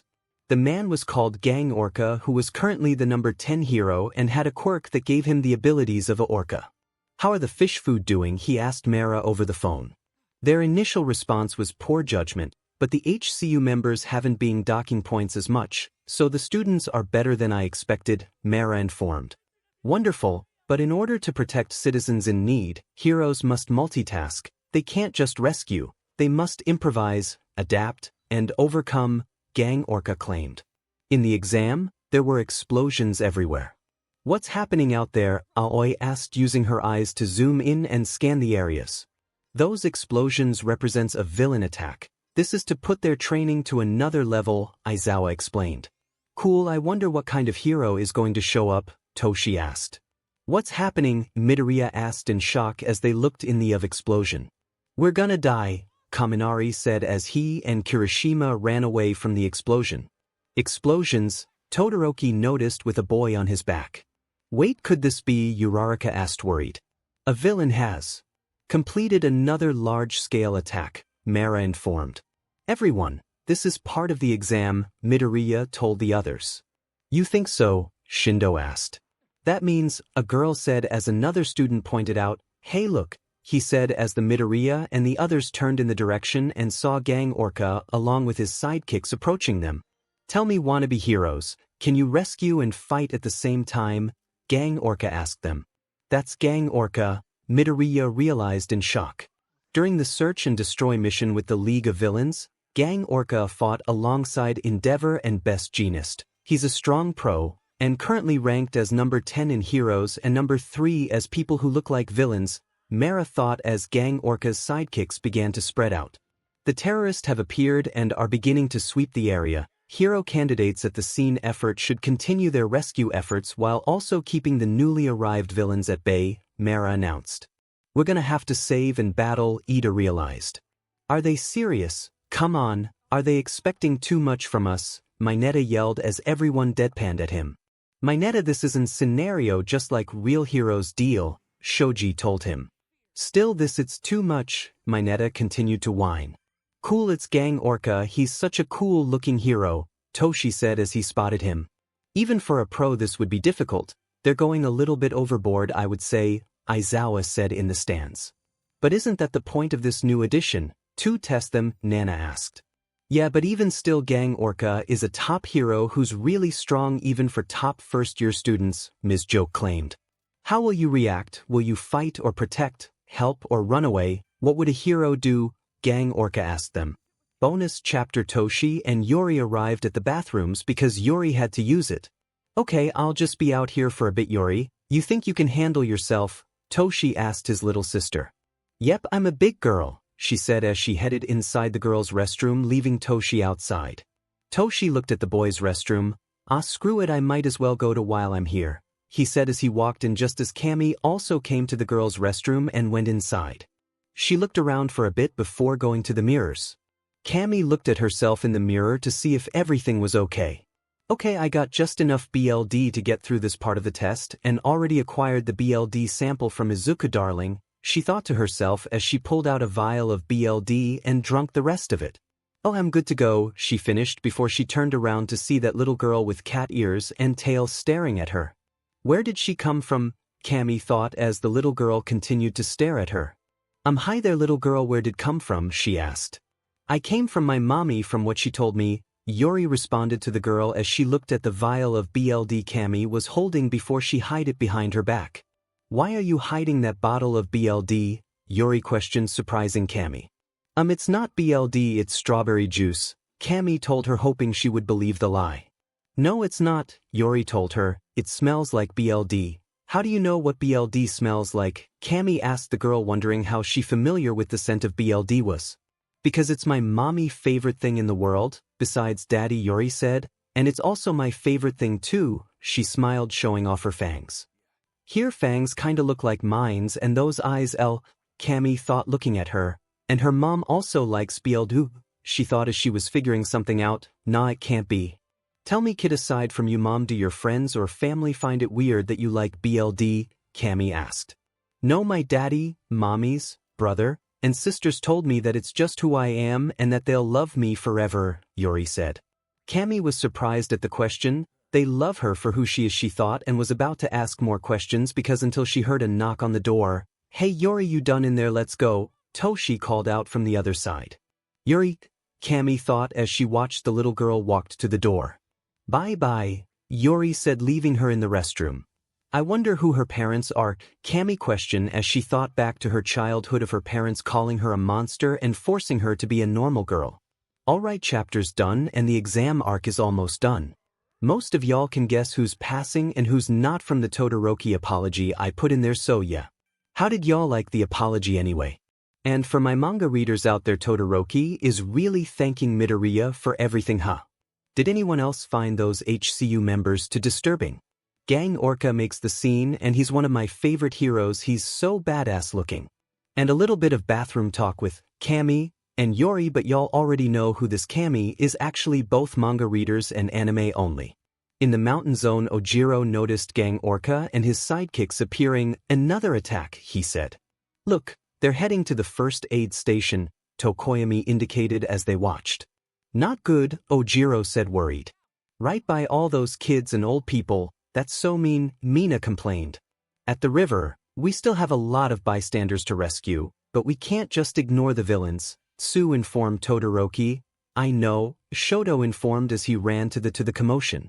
Hey Todoroki, where you going? Hagakure yelled to him. I'm more suitable for fighting multiple targets, Todoroki informed. Get the boy to safety, he told them. Let's see. In the second test, everyone starts out with a certain amount of points. They'll be judged on how many they lose. HUC evaluations whether or not someone is acting properly during their rescue, for example, if the examinees have put themselves in a position to best assess their quirk. Additionally, there are 100 employees at the Public Safety Commission who are grading each person individually, based on the scoring manual and the examinee's background. Students automatic fail the moment their score falls below 50 points. I hope everyone down there has the patience to make smart decisions, Mara thought as he saw some of the applicants score below. As 𝗓𝗄𝗧𝗏 and his sidekicks ran towards the first aid station, the villains was prepared to fight them. Some of the applicants were protecting the injured while some of the others were getting ready to fight. I got this. Get everyone to safety, Shindo ordered as he ran towards the villains. Shindo, wait, Midoriya called to him. Do it, get them far away from the villains as possible, Grand ordered as Midoriya obeyed and ran back to the injured. I'll start chipping away at the henchmen at 1-second intervals, Shindo announced as he used his quirk to destroy the ground and separating the sidekicks. Weren't expecting that, Shindo stated before meeting face to face with 𝗓𝗄𝗧𝗏. Nice try, he said before using a sonic blast attack on Shindo, stunning him. A single rear guard to hold us back. You underestimated me, 𝗓𝗄𝗧𝗏 lectured as he made his way closer to the applicants as Midoriya watched in fear until 𝗓𝗄𝗧𝗏 turned to destroy some ice coming at him. Todoroki, Deku said as he was surprised to see his friend show up. Midoriya, are you evacuating? Let us help, Ojiro offered to him as Midoriya also saw Tokoyami and Mina rushing towards him. Man, Todoroki moved fast, Mina claimed. Where have you guys been? Midoriya asked. We found hurt people by the river. Everybody else ran to the city first, so we were searching by the outskirts. Yaoyorozu and Tsu stayed behind to search for survivors, but we couldn't stand by and watch these villains do this, Ojiro explained. Todoroki used his ice to trap some of the sidekicks, but some of it was immediately destroyed by 𝗓𝗄𝗧𝗏. Your power is nothing, he accused. Guess I know why he's number 10, Todoroki said before noticing the wind picking up. This wind, he realized as he looked up and saw Inasa. I'm gonna blow you away, evildoers away. Inasa yelled as he released a gust of wind at the sidekicks. blowing them away. A second villain attack. Man, they really pulled out all the stops for us, didn't they? He said excitedly before he noticed Todoroki.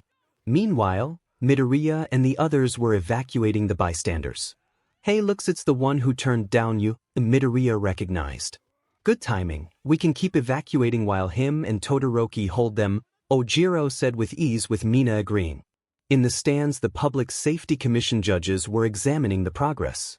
Good, they're prioritizing the safety of the first aid station, which is the cornerstone of the entire rescue effort. That's smart of them, and they put the 2 students best suited for holding 𝗓𝗄𝗏 back on the front lines, the judges said, impressed. Elsewhere, Nana leaned forward, focusing her attention on Inasa and Todoroki, wondering if this will play out differently. This shall have my interest, she thought. Anyone else feel like we've been sidelined for a bit? Aoi asked, as she felt like they haven't been part of the action lately and more of a peanut gallery. Not really, Toshi said as he was watching the fight. Inasa and Todoroki both looked at each other. You're here too, and Todoroki, Inasa said as he corrected himself as he remembered the apology Todoroki gave him.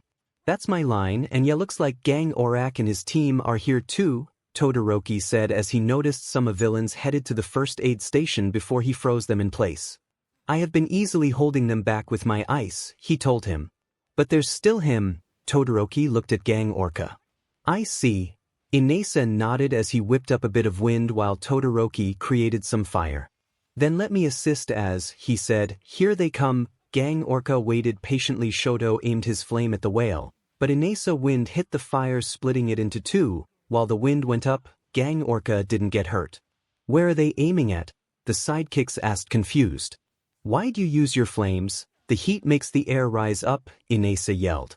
Rise up, Todoroki thought before he answered. He didn't fall to my ice earlier, Todoroki said. I was going to use my fire to hold him back, and I knew it. You did that to get all the glory, Inasa argued. No, I'm not, Todoroki said. Listening, we need to focus on enemy, Todoroki said as he noticed one of the sidekick aim something at Inasa and send ice to block the shot.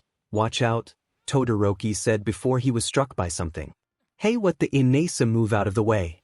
He was about to turn and argued back before he noticed Todoroki had trapped a sidekick in ice he didn't see behind him. Inasa turned to Todoroki and saw that he was stuck on the ground from what appeared to be cement covering him part of his body. Like my Clement gun, good trying to move when that hardens up, 𝗓𝗄𝗏's sidekick informed Todoroki as he was stuck on the ground. Damn it, I can't move, Todoroki said as he was struggling to move on the ground. The sidekicks continued firing the cement guns at Inasa as he avoided them in the air and looked at Todoroki. He got trapped because he was looking out for me, while I was too busy arguing at him, he thought as he remembered back to his younger self. To me, heroes should be full of passion. They bring hope and inspiration to people. With the fire burning in their hearts, they care, Inasa monologued. In the flashback, Kid Inasa asked Endeavor for an autograph from him, but Endeavor knocked it out of his hands, saying, "You're in my way," rudely as Inasa watched him in horror. It was a shock to meet your father, because the only thing I can see in his eyes was an insatiable anger aimed at the entire world, Inasa claimed, and then I saw you at the entrance exam and knew who you were from the start because when I said hello to you, Inasa explained as he approached Todoroki but was immediately told off. You also had that exact same look in your eyes, he accused. Back in the exam, but you apologized to me and asked for my forgiveness. What's the deal here? Inasa thought as he continued to avoid the cement blobs. But eventually 𝗓𝗄𝗏 sent out a sonic attack towards Inasa, making him cry out in pain and landed on the ground hard, but was still able to make some wind. Man, boss is such a powerful house, won the sidekick side. Hey, let's go destroy the first aid station. I bet that'll make him really happy, another sidekick suggested before they ran off. Damn it, I was too much in my own thoughts that I wasn't paying attention, Inasa thought as he couldn't move. Whale, two of different schools' top students trapped. What will you, or should I say can you do? 𝗓𝗄𝗏 teased them. Midoriya, who was helping the injured evacuate, saw what happened. Shindo was knocked out while Todoroki and Inasa were trapped on the ground. No good, this is bad, I have to do something, he thought as he took off running to them. Midoriya, where are you going? Tokoyami asked him as he, Mina and Ojiro saw Midoriya running. I'm going to see if they need my help, finishing helping with the evacuating Midoriya ordered them. Todoroki was evaluating the situation in front of him. He and Inasa were trapped on the ground with 𝗂𝗄𝗧𝗏 standing in front of them. I have to do something. I can't angle my attacks from down here, but maybe. He looked over to Inasa and remembered seeing him have good control of the wind and remembered that the control he had back then at the recommendation. He thought back to what happened when he and his quirk collided with each other and got an idea. Heat makes the air rise up, he thought. I know he probably won't forgive me, but I'll make sure I pass this and I can start by asking for his help, Todoroki thought as he turned to Inasa and flared up his fire side. Hey Inasa, aim your wind at me and carried it to trap 𝗂𝗄𝗧𝗏, Todoroki yelled at him. Inasa looked at him and got the same idea. Got it? Inasa said as he carried his wind over to Todoroki fire and carried it over to 𝗂𝗄𝗧𝗏 to trapping him in a fire tornado, surprising the whale man. With wind and fire will trap you, they both declared. Didn't expect this, 𝗂𝗄𝗧𝗏 thought as he was enduring the flames as he began to pour a bottle of water on his head. Midoriya soon ran over to check up on Shindo while noticing what Todoroki and Inasa did. Looks like they're trapping 𝗂𝗄𝗧𝗏, that's good, but what about his henchman life? Midoriya asked, noticing them making their way to the safety station as Shindo got backed up. I'll take care of this, Shindo assured as he vibrated the ground, forcing it to break and stop the henchman. Shindo, I thought you couldn't move because of the blast, Midoriya asked, surprised. I'm still pretty numb, but I'll bounce back. Sound waves don't affect me that much because I built up a pretty good tolerance to them and any kind of vibrations. It might be the first time. I'm thankful for this recoil, Shindo assured. Shindo turned to notice the fire tornado created by Inasa and Todoroki. What's going on over there? He asked.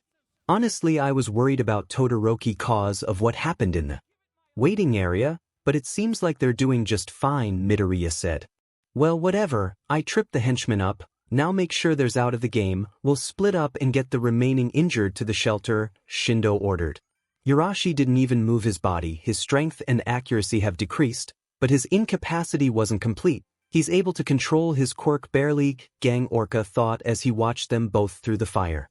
He then turned to Todoroki, and Todoroki can't move either, but he's adding raw power to Urashi's attack. From the way they were acting before, I thought they were going to break out into an argument and become disagreeable and reckless, but it looks like they fix it before it could get out of hand, but they'll still lose points, but not a lot, 𝗂𝗄𝗧𝗏 mentally complimented.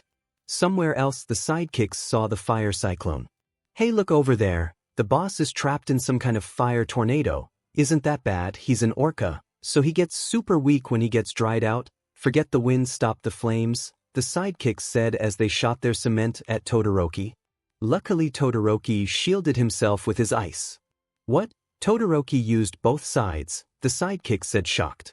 When I can't move, my speed doesn't make a difference, Todoroki realized. Should we got back and help? A sidekick suggested before he was immediately kicked down by Midoriya, who came out of nowhere. Hey, watch out, another one said. He immediately got taken down by the green-haired teen. We can stop them, Midoriya thought as he and friends began fighting against the henchmen. Keep shooting, one of the henchmen ordered when suddenly Ojiro showed up and wrapped his tail around one of their cement guns. I'll just borrow this, Ojiro said as he used one of the guns to shoot cement at the other sidekicks, and then beat them up. Nice moves, Midoriya complimented Ojiro. All of the injured have been evacuated, and reinstalled, should be here any minute now, Ojiro asked. Meanwhile, Mara was busy examining the other applicant on his computer. Looks like all the HUC have been rescued. They only have 3 people to get them to the safety zone before they're done, and then the test will be concluded for the year. They just have to do their best to hold of 𝗂𝗄𝗧𝗏 until then, Mara thought. Hey guys, you missed us, Mina said as she melted some of the cement guns along with Tokoyami, who both showed up to help fight. We're here to help, Tokoyami added as he used Dark Shadow to grab some sidekicks. Quick, put them down. Don't let up, a sidekick ordered as they fired cement at the heroes, but suddenly Tsu came out of her new camouflage ability and used her tongue to trip them. Azui, Tsu, when did you sneak over here? Midoriya asked, surprised. I've been training my frog skills, and I finally reached a new level of control. Camouflaged, that's my special move, she explained. Wow, Azui, are you done with the search and rescue? Ojiro asked. For the most part. Look out, 𝗬𝗂 alerted as some sidekick tried to attack 𝗎𝗫𝗀. Sudden, a bunch of hair and blobs of flesh came out and caught and molded the sidekicks, trapping them. 𝗎𝗫𝗁, 𝗎𝗫𝗀 said surprised when he saw both Mora and Shishikura. I sent Inasa here to help. I was worried about him disgracing our school's name, but it looks like it's fine now, Mora informed them. There should be no enemies left, Shishikura said as he was holding a meatball sidekick in his hand. So gross 𝗎𝗫𝗀 flinch as the ball of flesh twitch a bit. We're not done yet, Tokoyami alerted them as they jumped back into action. Back with Shoto and Inasa versus 𝗓𝗄𝗏 in the fiery cyclone. In any normal circumstance, an ordinary villain would give up and would weep and beg for mercy, but what would do if your desperate plan wasn't enough? You must always be planning your next move, 𝗓𝗄𝗏 lectured as he doused another bottle of water on his head and then used another sonic blast to destroy the fire cyclone. So, what now? 𝗓𝗄𝗏 yelled as he was about to reach for Todoroki, but suddenly Midoriya appeared from the sky. Get away from those two, Midoriya yelled as he dropped-kicked 𝗓𝗄𝗏 on the arm and shattering his restraints. That was an 10% kick, Midoriya thought as he noticed the broken pieces on the ground. Izuku Midoriya, 𝗓𝗄𝗏 noticed him. This kid got some power with him, he completely shattered one of my restraints, better take care of him, he thought as he was about to attack but a horn was blown alerted that the test was over. In the stands, "Aw man, I really wanted to see Dad fight and wail, that would have been so cool," Toshi whined. "Yeah, did you see that? He completely shattered one of 𝗓𝗄𝗏 restraints," Aoi said as she looked towards her brother. "And come on, you see Dad take on a bunch of villains in our time," she informed. "Yeah, but it's still cool to watch," Toshi said with Yori nodding in agreement as she and her brother would watch replays of their dad's fights. "Looks it was a different outcome," Nana said as she leaned back into her sit. "What do you mean by that?" Aizawa asked her. "We'll say if me and my siblings didn't show up during this time PRD, the results of who would have passed and failed would be different," she said as she pulled out the tablet. "But you can worry about that later, for now we got an imposter to hunt," she said as she was watching and tracking Cammy's movement thanks to the crab trackers. "In the mountain zone, it's really over?" Kaminari asked surprised. "I guess we're the last ones," Kirishima realized as Bakugou walked away. "Hey, where you going?" he asked Bakugou. "To find out if I passed," he told them. "Hey, we still got to get these people to the safety area," Kaminari said as the HUC members got off their backs. "Don't worry about the test is over, but it's still very good that you try to take us to the safety area." They gave the two a thumbs up before heading off. "It's over?" Midoriya asked surprised as it was kinda anticlimactic, but he shook the thought away and went to go check up on Todoroki and Inasa. "Hey Todoroki, you okay?" Midoriya asked as he broke the cement off of him. "Yeah, I'll fine," Todoroki told him as he noticed Inasa got up and began walking towards the two, still a bit woozy from the sonic attack. "Hey Todoroki, you okay?" Inasa asked him. "Yeah, I'm fine, what about you?" Todoroki asked him. "A little bit shaken up, but I'll be fine," he said. "I would like to thank you for protecting me from those cement guns even though you did get up caught by one," Inasa told him. "It's alright, you would have done the same," Todoroki gave a soft smile. "Yeah, right," Inasa said before he lowered his head a bit. "Listen Todoroki, maybe we can start off fresh this time. Our quirks seem pretty compatible together and I can clearly see that you've really changed," he told him. "I have, but it's thanks to my friend," Todoroki motioned to Midoriya. "Me?" he questioned. "Well, I did see you two fights during the sports festival and you both looked like you were fighting with a lot of passion," Inasa said before 𝗓𝗄𝗏 came over to them. "You three head over to get your results," he ordered them as they agreed and walked slowly away. 𝗓𝗄𝗏 sidekicks came over to him downtrodden. "We're sorry boss, we couldn't do our job right," one said in a sad tone. "Don't worry about it, that fire cyclone really tired me out, plus along with that surprise attack from Midoriya I doubt I could have held my own, so in the long run we lost," 𝗓𝗄𝗏 informed trying to lift their spirits up as he watched the three students. Walked away but was more focused on Todoroki and Inasa. "Those two impressed me," he thought. "Well, this concludes the license exam arc. Todoroki and Inasa have a fresh new start in their new friendship. The Midoriya kids don't have to be in the peanut gallery anymore. And y'all know what chapter is next, right? That's right, the chapters you all have waiting for. Bakugou gets his sweet karma, But how would I execute it? Well, just find out, and all I can is in Sir Raven's words, do not cry for him. I accidentally made a long chapter. The results screening, it was the aftermath of the exam, and the students were back in their school waiting for their results at the chart. The provisional hero licenses has ended, now it's time for the results to be revealed, Midoriya thought to himself as he waited anxiously. Don't stress it, you did great out there, kiddo, a mature feminine voice said inside of his head as Midoriya was surprised by it and looked around to see if he was hearing things. Okay everyone, thanks for your hard work in today's exam. Now before I announce the results I should probably explain how we evaluated you, Mara explained as the screen showed a chart of who passed. Between the HUC and those of us at the Public Safety Commission, we had a two-fault demerit system that we used to determine your total scores. In other words, we were basically evaluating you all on the mistakes you made. He finished as everyone began looking for their names. Whoa, a lot of people passed, Shoji noticed. Both Midoriya and Mineta began mumbling as they were frantically looking for their names. Where is it? Bakugou yelled. Midoriya finally found his name on the chart. My name, I passed. I did all might, Midoriya thought with his mouth gaping wide. Told ya? He heard the feminine voice again as he looked around wondering where it came from. I'm up there, just call me a hero, Mineta cheered. I did it, Jiro said satisfied. There I am, Ida smiled. I'm on the board, Uraraka said happily. Thank goodness, Siro cheered. We did it, Dark Shadow said as Tokoyami nodded. What a relief, Ojiro said exhausted. Mage and FIC, Aoyama sparkled. Yeah I did, Sato cheered. Koda gaped in happiness. We passed, Mina and Hagakure said while jumping and hugging each other in joy. We did it bro, Kirishima said as he chest bumped Kaminari who was also happy. Kirishima then looked at Bakugou who had a disappointed look. No, he said shocked. This is another step for us to becoming pro, Momo said proudly as 𝗬𝗏 bit in joy. Momo looked over to Todoroki who had a small smile on his face seeing that his name was up there on the board.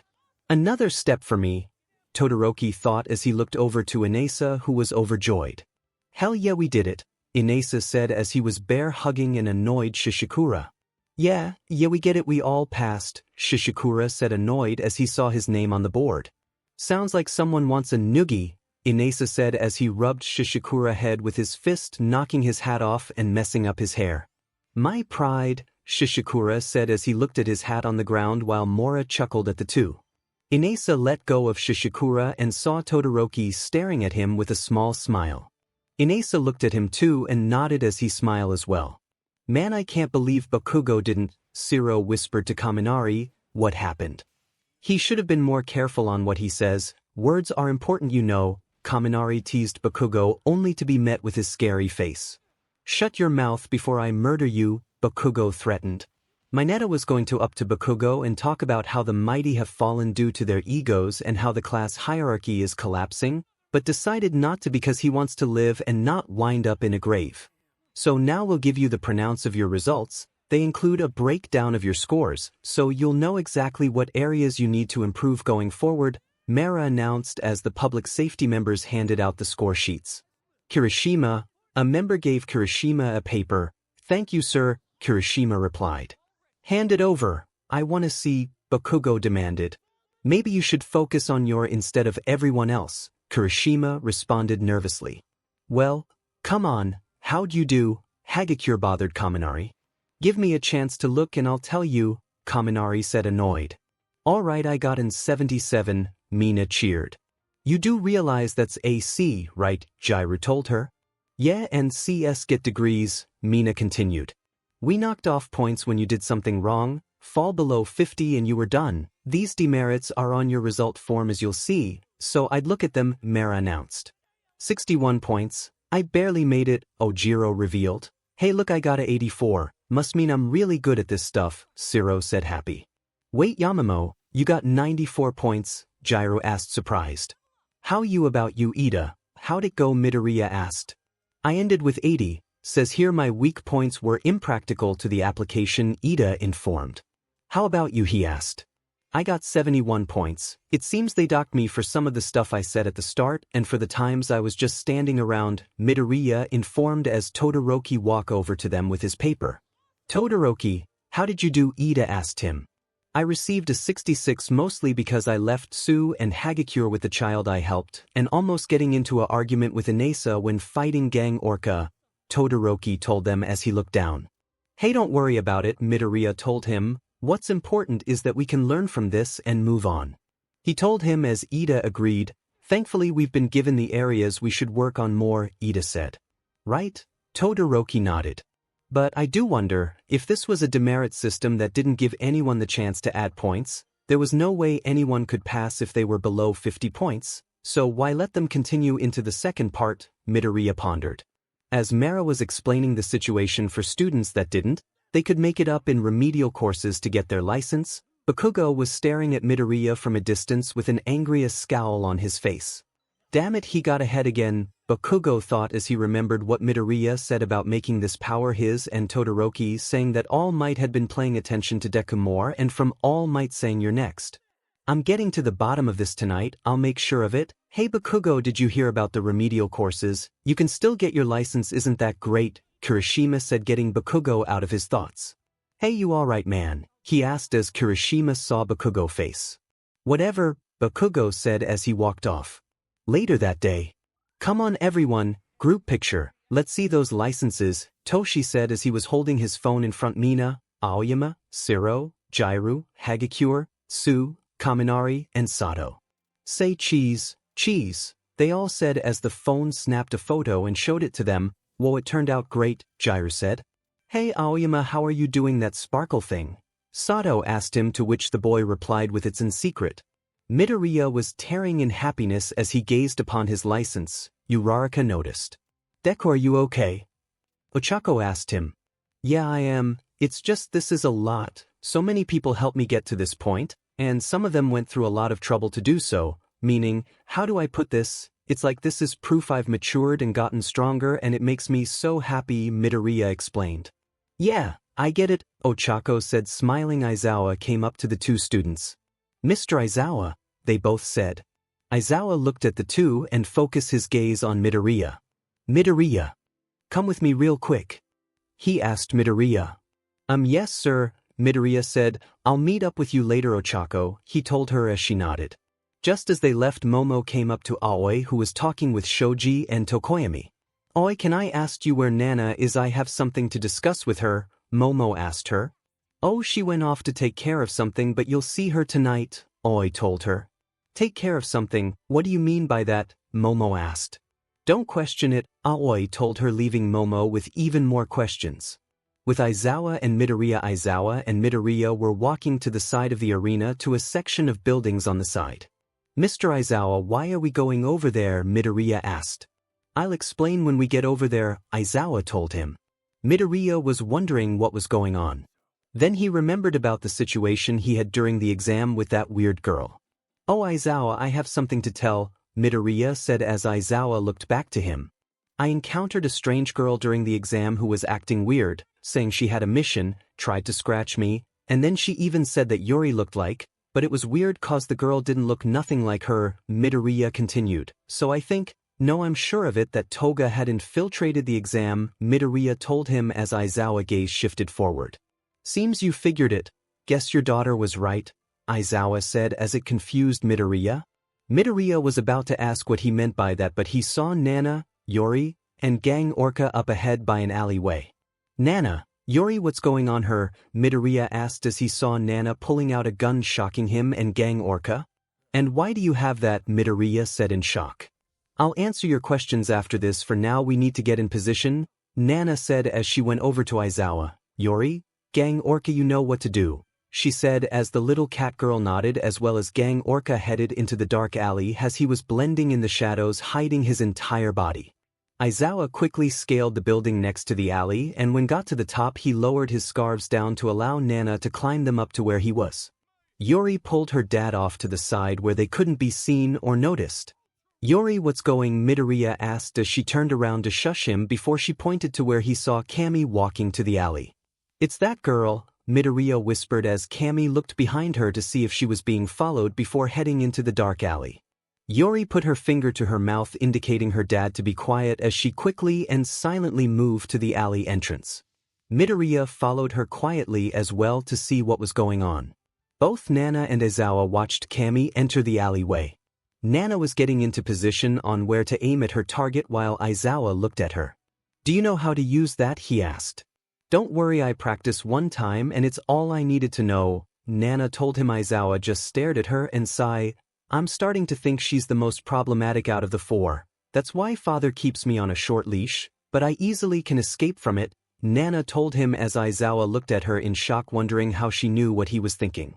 "Scary," he thought as he looked down and saw Kami's skin starting to melt off.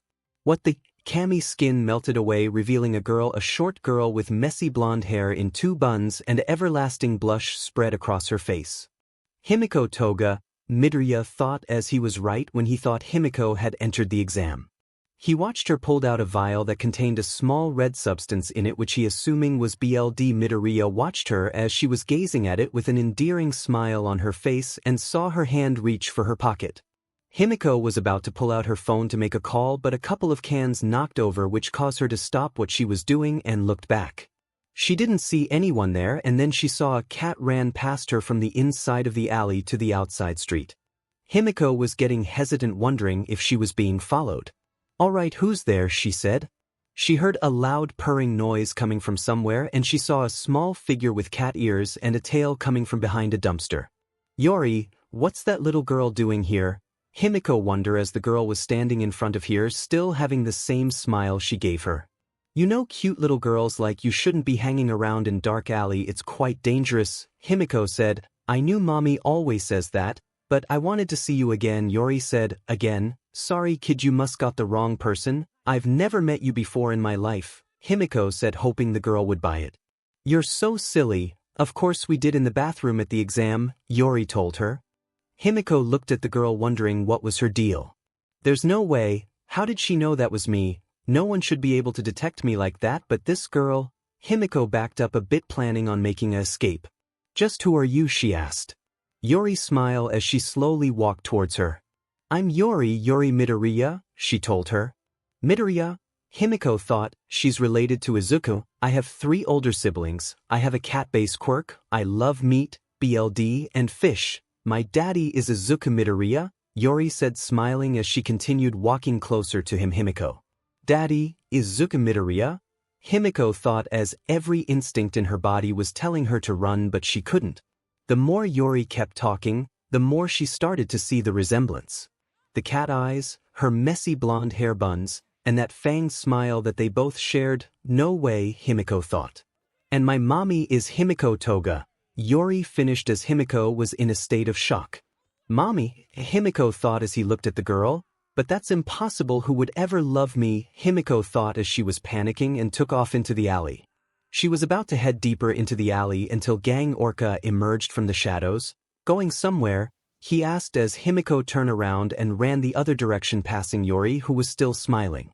"See, it was a trap. There's no way I can fight 𝗓𝗄𝗏." Himiko looked back, staring at the two. She was about to be in the clear until something struck the back of her neck, and she felt all woozy and fell over.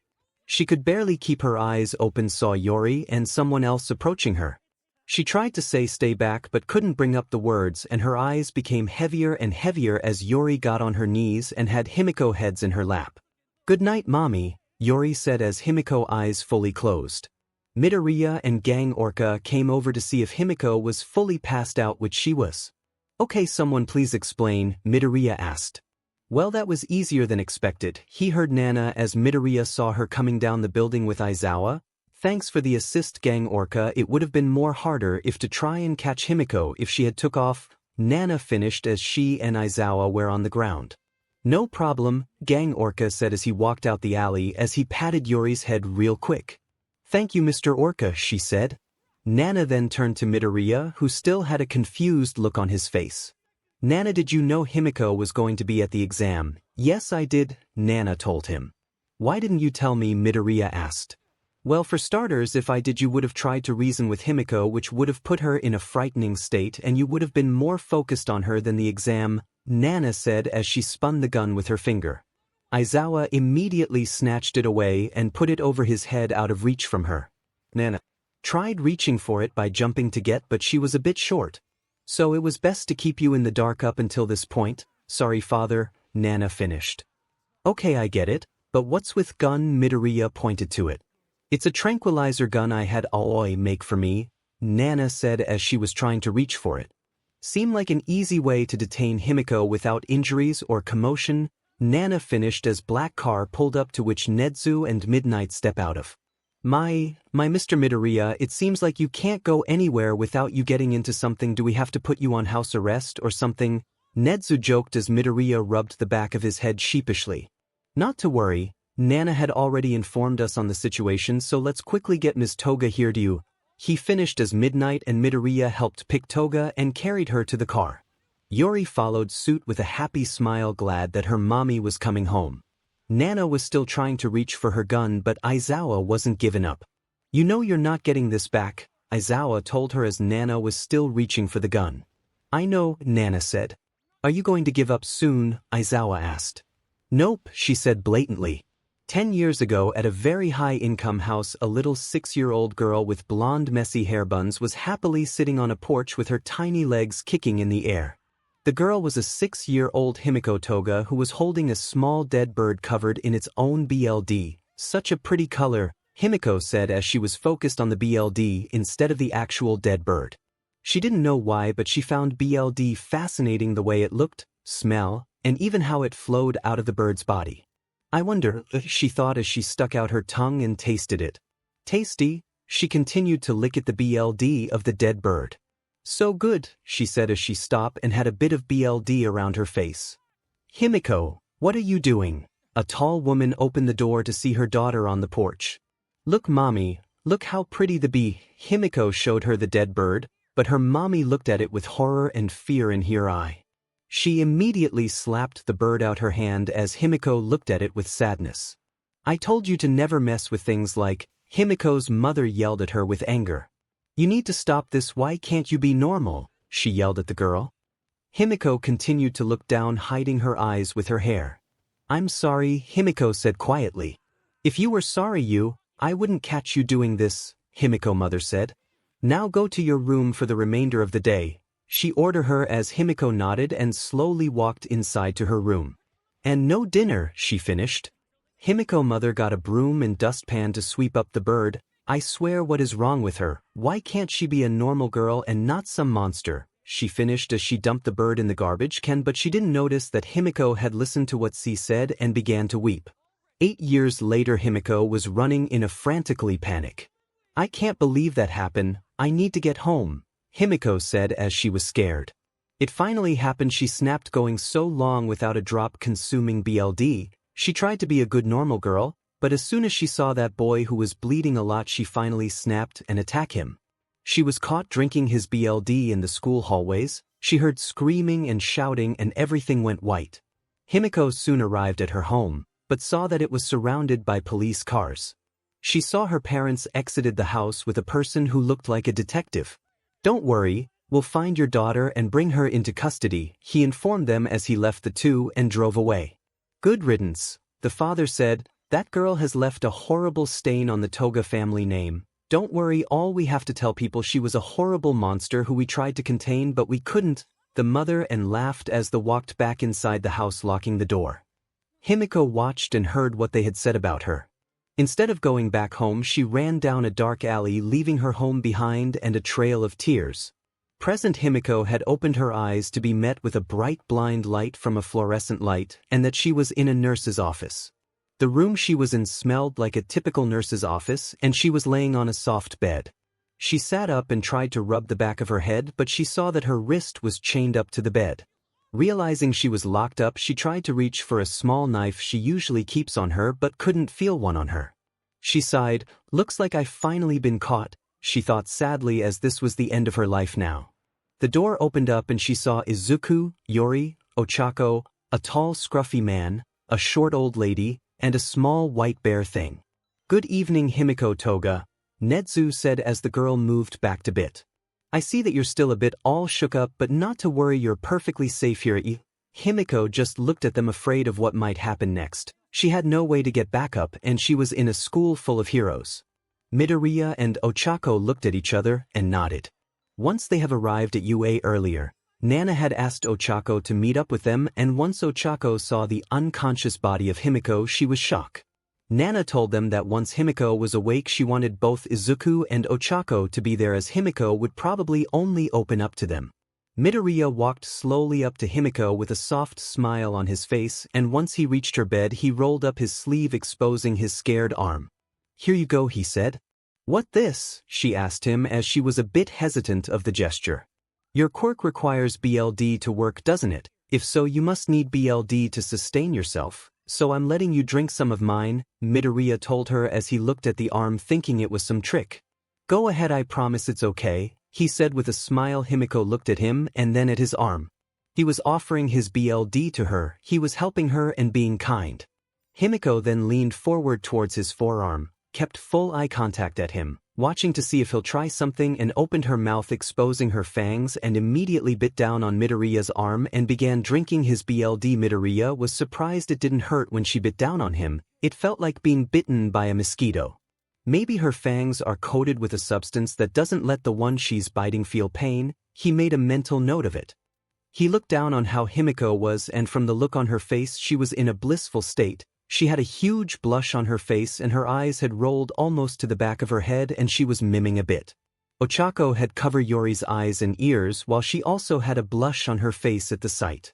"So good," 𝗵𝗂 thought as she was drinking Izuku's BLD. It tasted so sweet.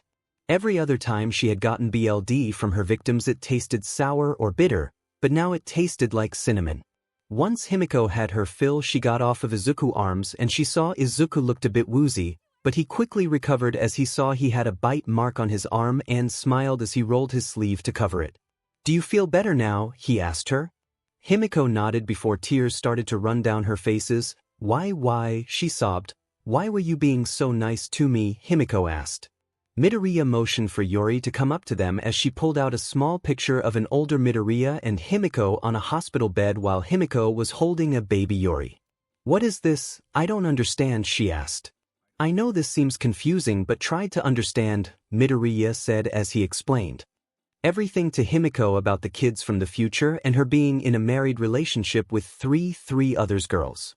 It was a lot for 𝗵𝗂 to take in, being told she had little girl with boy she obsessed, and also being in a loving relationship with others who loved her.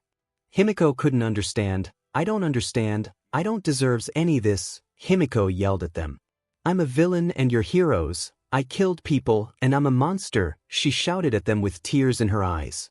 "Well, yes, you have killed people," 𝗵𝗪 spoke up, "but have ever wondered what kind of people you killed?" he asked, to which 𝗵𝗂 looked confused. "I took a look at files of your victims. Other than that student, who is fine by the way, almost all of them were a common criminal, ranging from pedophiles to purse snatchers and to drug dealers," 𝗵𝗪 told her as 𝗵𝗂 looked surprised. "Really?" she said. 𝗵𝗪 nodded to her. "Exactly, which is way, if you want to, you can join the hero course or be in general studies," he told her. "Hero course? But I killed Dash." 𝗵𝗂 was about to go off again till Aizawa spoke up. "So have I," he said, shocking Midoriya, Uraraka, and 𝗵𝗂, "and I'm a hero," he told them. "No way," 𝗬𝗧𝗪𝗀 said, followed by Midoriya. "Mr. Aizawa, you killed?" He questioned his sensei. "I'm an underground hero, and in my line of work you'll encounter even worse villains than the ones who you see in the news," Aizawa told them as he turned towards 𝗵𝗂. "And sometimes you can't bring them to reason cause they're too far gone, that they aren't even human anymore," Aizawa continued. "So in short, not all heroes are good, and not all villains are bad." He finished his head for the door to leave. "Make up your mind on what you want to do before next semester," Aizawa said. 𝗵𝗪 nodded at Recovery Girl as she walked over to handed 𝗵𝗂 a box. 𝗵𝗂 opened it and saw a collar with a small bell on it. "It's a tracking collar so we can keep watch on you at all times," 𝗵𝗪 said. "We're just taking extra precautions," he told her. "What make you think I won't just betray you?" 𝗵𝗂 said as 𝗵𝗪 looked at Yori. "Oh, I don't think you'll have a choice," he said as he left the four in the office.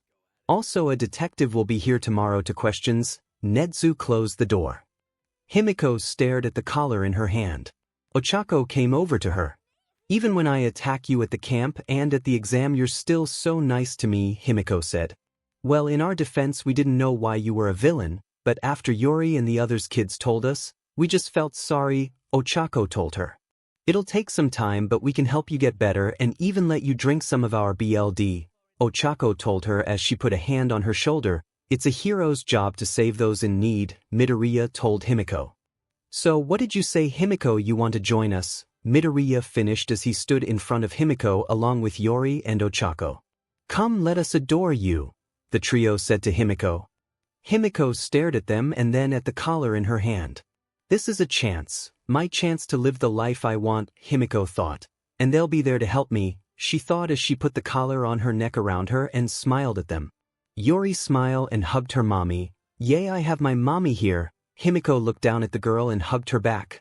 I guess I can get used to this, she finished as 𝗬𝗁 and Izuku stared at the two with smiles. Ah, isn't that sweet, recovery girl said. Late night at the dorms. Once they were done, the four headed back to the dormitory.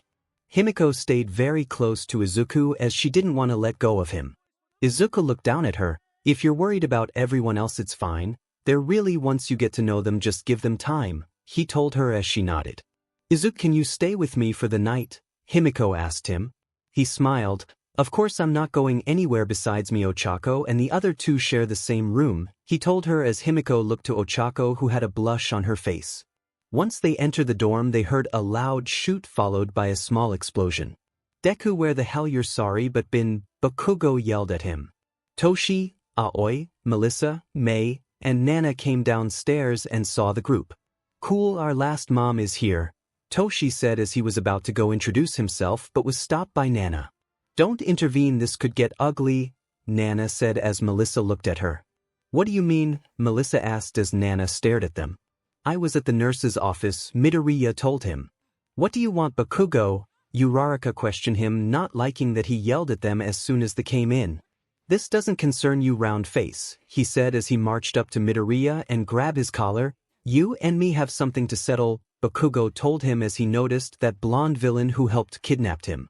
And what is she doing here? Midoriya grabbed Bakugou's arm. Kaken, listened, I don't know what your deal or what score you're talking about, but I'm not going with you. I'm promised someone I would be there for them, Midoriya said sternly as 𝗵𝗃𝗁 stared at him and smiled. Bakugou noticed the look that girl had on Midoriya. I could care less about what the hell you promised to that demon beach. You and me need to talk about your quirk, Bakugou demanded. Midoriya was curious about why he wanted to talk about his quirk, but he wasn't going to let that remark slide on to 𝗵𝗃𝗁. Do not call her a beach, Midoriya said as he got Bakugou to let go of him. Her name is 𝗵𝗃𝗁, 𝗬𝗁 said, getting into a defensive stance. Bakugou didn't like how they were acting to him. Doesn't matter what I call her, she's just a villain, Bakugou remarked as Yori's tail wagged in anger as a small spark of fire appeared. Leave my mommy alone, Yori said as she was growling at him. Set off, you brat, you and the other have been a pain in my side ever since you got here, Bakugou angrily said as he was setting off tiny explosions. Iida and Todoroki came down the stairs to see what was the fuss about and noticed that Bakugou was yelling at Midoriya, 𝗬𝗁, Yori, and was that 𝗵𝗃𝗁? What's going on here? Iida asked as Todoroki stared at them. Iida was about to go and stop them before things get out hand until he saw Nana and other watching. Nana had a gaze that said, don't intervene, and he stopped. You're the one to talk about calling someone a villain? 𝗵𝗃𝗁 walked forward to him. I don't even know you that well, but I can tell by the way you're acting, you're just like one. 𝗵𝗃𝗁 told him off as Bakugou was fuming mad, setting off more explosions. I don't have to take a key from a Fing villain, Bakugou snarled back as 𝗵𝗃𝗁 scoffed. Guys who are always angry like you are the most wimpiest, 𝗵𝗃𝗁 said to him. Bakugou was furious at the comment, calling weak. I'm not like that nerd, Bakugou roared as logic went out the window and he attacked Toga with an explosion. Everything slowed down in that moment as Yori watched what was happening. 𝗵𝗃𝗁 was about to get hit by the explosion boy. She saw the look on her mommy face as it showed the fear in her eyes, and in that moment her body moved on its own and suddenly she was in between an explosion and her mommy. Mommy, she cried out as the explosion sent her and 𝗵𝗃𝗁 to the floor. Everyone watched in horror that Bakugou just attacked Yori with his quirk. 𝗵𝗃𝗁 groaned as she recovered from the knockback and noticed Yori on her stomach. She saw that Yori had her eyes closed and had a burn mark on her cheek. Why? She cried out, hugging her child, hoping she was okay. Nana, Aoi, and Toshi came rushing to check on Yori. Hi, I'm Nana and this is... Toshi and Aoi were Yori's older siblings, Nana told her as she put her ear to Yori's back. She's still breathing, but barely, Nana told them in relief, but soon they turned their gaze to Bakugou, who was looking at what he did. Nana activated one of her gauntlets, Aoi hair vibrated in rage, and Toshi hair starting to rise up defying gravity.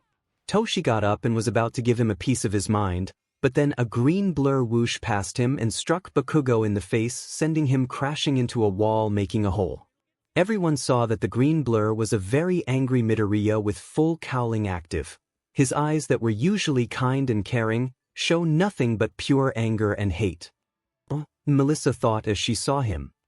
Bakugou, Midoriya said in a low anger tone, but it was still loud enough to hear, I allowed you to bully me and cause harm to me for 10 years, but if you ever cause harm to the ones I care about, I'll make sure I'll put you in the hospital, Midoriya finished as he deactivated his quirk and fell to his knees. Midoriya/𝗔𝗂𝘁𝗵𝗵, Melissa, Achiko, and Ida came to check up on him to see if he was okay. Todoroki went over to Bakugou and saw that he was laying there unconscious. He remembered how he got hurt trying to protect his mother. Just like him, Todoroki thought. Midoriya, are you okay? Ida asked him. What did you mean by being bullied? Melissa asked him worried. 𝗓𝗏𝗎𝗃 shook him a bit before he came back to reality. Midoriya looked at them. Where's Yori? Is she okay? He asked worryingly about his daughter's safety. Mei pointed him to where she was. He saw Himiko cradling Yori in her arms. He got up and went over to them. Is she okay? Midoriya asked as she had a burn mark on her cheek. She's fine, father. All she needs is rest, Nana told him. Daddy? Yori groaned as she tried to speak. Is mommy okay? She asked him. Yes, Yori, I am, but what about you? Why did you put yourself in front of me? Himiko asked her with tears forming. I don't know, my body moved on its own before I could think, Yori said as she closed her eyes to rest. Midoriya put his hand on her head. Her body moved on her own, he thought as he remembered how he told All Might, I'm so proud of you, he thought. They all heard the front door open to reveal All Might, Inko, and Aizawa standing as they all scanned the area, seeing a unconscious Bakugou in a hole and Himiko holding a injured Yori. Problem child, what happened? Aizawa asked in a stern voice. Bonus chapter, Your Best Nightmare. Bakugou was standing in a dark void where he couldn't make heads or tails where he was. Well, the hell am I? He said as he looked around only to see darkness. He looked around some more until he saw a figure in the distance waving at him. He narrows his eyes to get a look at it and saw it was Deku waving at him. Hi Kaken, Deku called out to him. Bakugou ran towards Deku. Deku, you better tell me where the hell we are, he yelled as tried to get closer to him, but no matter how much he ran he couldn't get closer to the nerd. Then the ground beneath Bakugou started to shake and shift. A mountain rose up from the ground with Midoriya on top of it stretching up high in the sky, almost not being able to make him out. Deku, get down here now, Bakugou demanded as he tried to use his quirk to get up there but realized that he was chained to the ground he was on, unable to move. Where the hell did these came from? Bakugou said as he tried to get the chains off him but couldn't. Hi Kaken, Bakugou looked up to see Deku still waving at him. Then Midoriya's expression changed to where it looked like he was looking down at him with superiority. Pathetic, Deku said as he walked away. Deku, get back, Bakugou said as he continued to struggle against the chains, and then another tremor happened, causing a large crack to appear and widen the area between Bakugou and the mountain, forming a huge canyon. Suddenly a creature emerged from the canyon. It was blue and had a human-like head with large blue eyes and nose with a cord connected to the top of it as it coiled all the way down to its neck. It swayed its head before lifting it up and looking Bakugou dead in the eyes. You're not perfect, the blue creature said as its voice echoed through the void before looking off into the distance.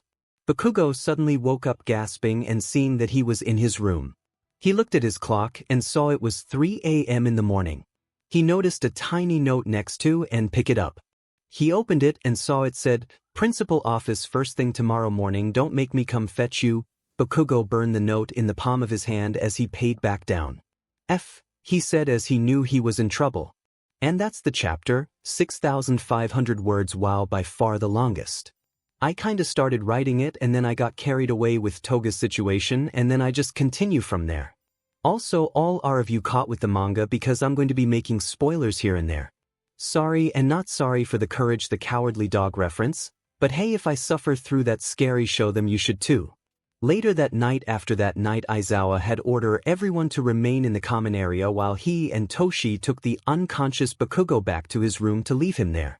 While they were doing that, Himiko and Nana were tending to Yori wounds, with Todoroki helping by providing ice for her wounds. Ida, Ochako, Mei and Melissa were also making sure Midoriya was alright, given from what they heard from earlier what Midoriya had said to Bakugou after he punched him in the face. They were asking Midoriya was he really bullied by Bakugou and asking if he was alright, to which Midoriya was hesitant to answer. Oh man, I can't believe did that, Midoriya thought. I was so blinded by anger that I lost control, Midoriya said until he heard Aizawa, who came back down, call his name and the attention of everyone. Midoriya, Aizawa said as he sat down on the couch. Tell me what happened here and don't leave anything out. Well, me, Ochako, Yori, and Himiko were walking back into the dorm, and as soon as we got into the dormitory, Kaken immediately shouted at us, Midoriya told him. Why? Aizawa asked him. He said something about settling a score and speaking about Deku's quirk, Ochako said as Midoriya flinched about the quirk. Yeah, why did he want to talk about my quirk? Does he know that I got it from All Might? Midoriya thought, worried about the fact that he accidentally revealed the secret. What score did he wanted to settle? Inko asked, to which Midoriya shook his head that he didn't know why. If I may, I can explain, Nana asked. As you know, Bakugou was the only one who didn't receive his license, while everyone else got theirs, especially Father, so if it was going to go all accordingly, Bakugou was planning on taking Father to one of the battlefields to take his anger out on him in a fight, Nana said, surprising them. No way, 𝗧𝗵𝗲 whispered. Accordingly, Ida questioned, Did you knew Bakugou was going fight Midoriya? He asked her. More or less. You see, because in our time Father told us that during his license exam both Bakugou and Todoroki didn't pass the first time, Nana said, shocking everyone. And during the same night Bakugou lead Father to one of the fake cities to talk, but instead it lead to Bakugou fighting Father, to which he had no choice but to fight back in defense, Nana finished. I see. So since you four arrived here, you've changed the timeline slightly, Melissa said. Correct, Nana replied.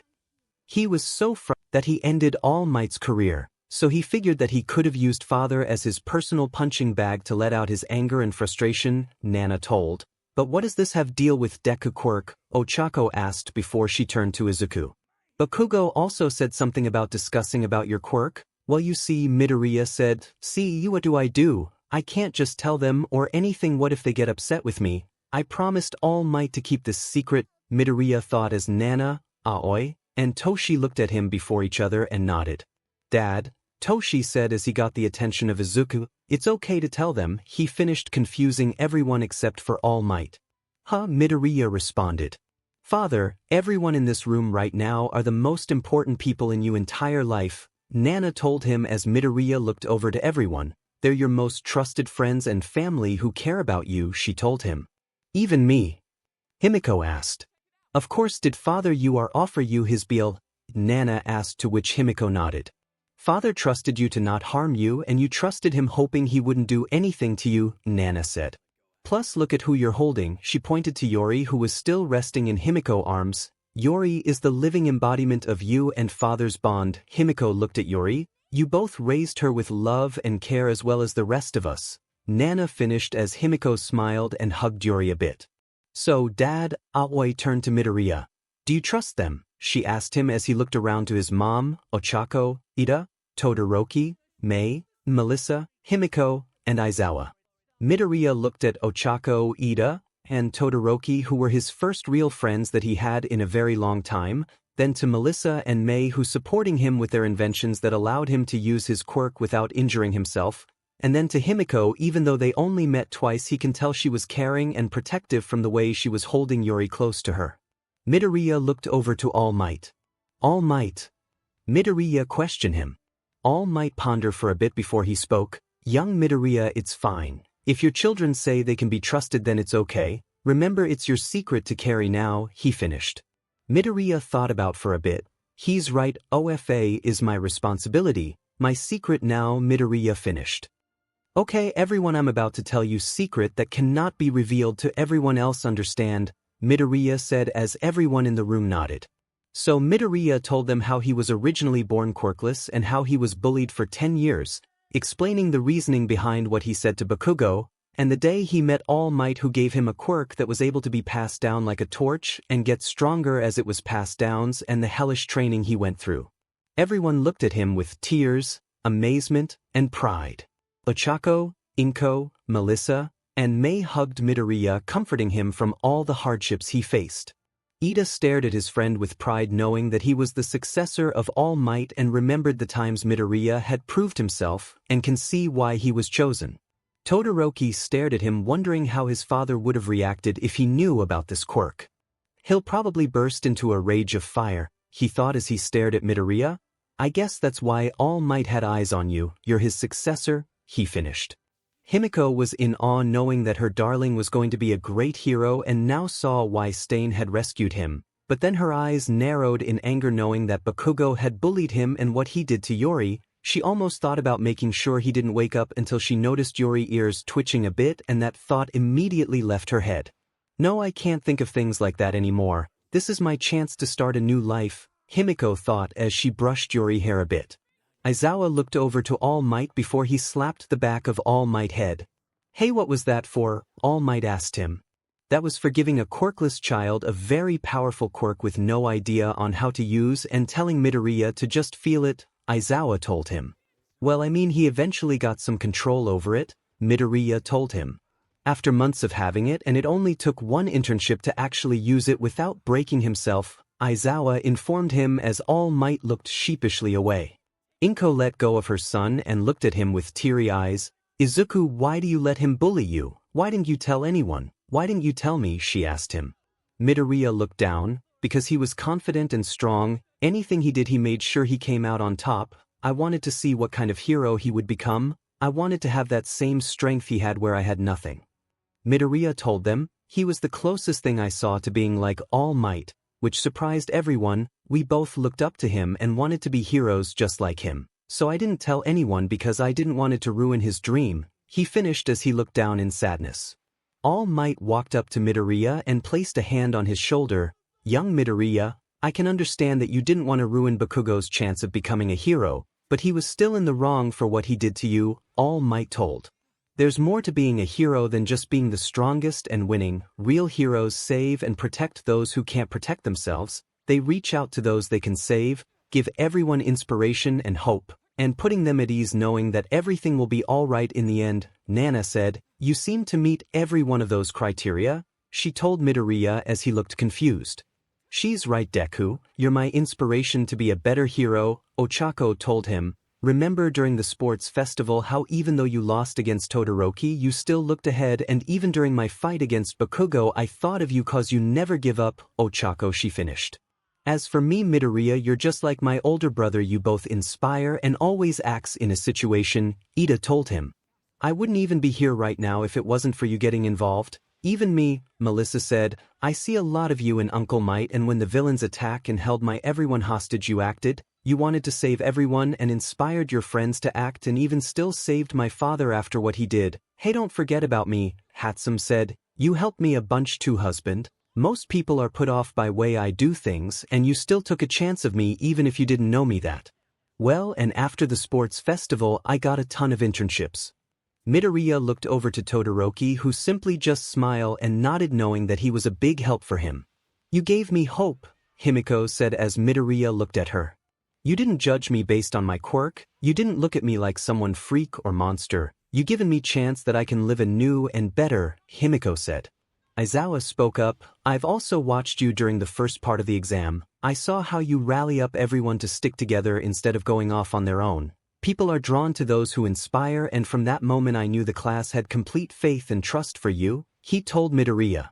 Midoriya looked around him at his friends and soon started crying in joy and felt multiple arms around him. He saw his girlfriends, Ida, and even Todoroki surprisingly hugging him. It was this moment that he truly felt appreciated and loved. Thank you, he said to them. Nana, Toshi, and Aoi, who was holding Yori in her hair, looked at the scene and smiled. Inko was happy that Izuku had friends who loved and cherished him. All Might felt proud of his successor, but also felt ashamed because of what he said to Midoriya on that rooftop when they first met. Aizawa almost shed a tear but quickly composed himself. "Alright, that'll be it for tonight, go ahead and get some shut-eye," he said. "What's going to happen now?" Midoriya asked him. "Well, we can't let this whole thing slide under the rug," Aizawa told him, "so you'll be expected to report to Hound Dog for counseling for the month to see if you have any other problems." "What about Bakugou, sir?" Ida asked him. "He'll be reporting to Nezu first thing tomorrow morning along with me, and All Might and Bakugou would be punished accordingly." Aizawa looked towards the 4 kids. "I'll leave you in charge of the class until I get back. You can count of us, sir," Toshi said. Midoriya was about to speak, but Aizawa looked at him. "Don't even try it," Aizawa interrupted. "What?" Midoriya asked. "You were going to say don't punish Bakugou too hard, weren't you?" he asked Midoriya, to which he nodded. "Listen, problem child.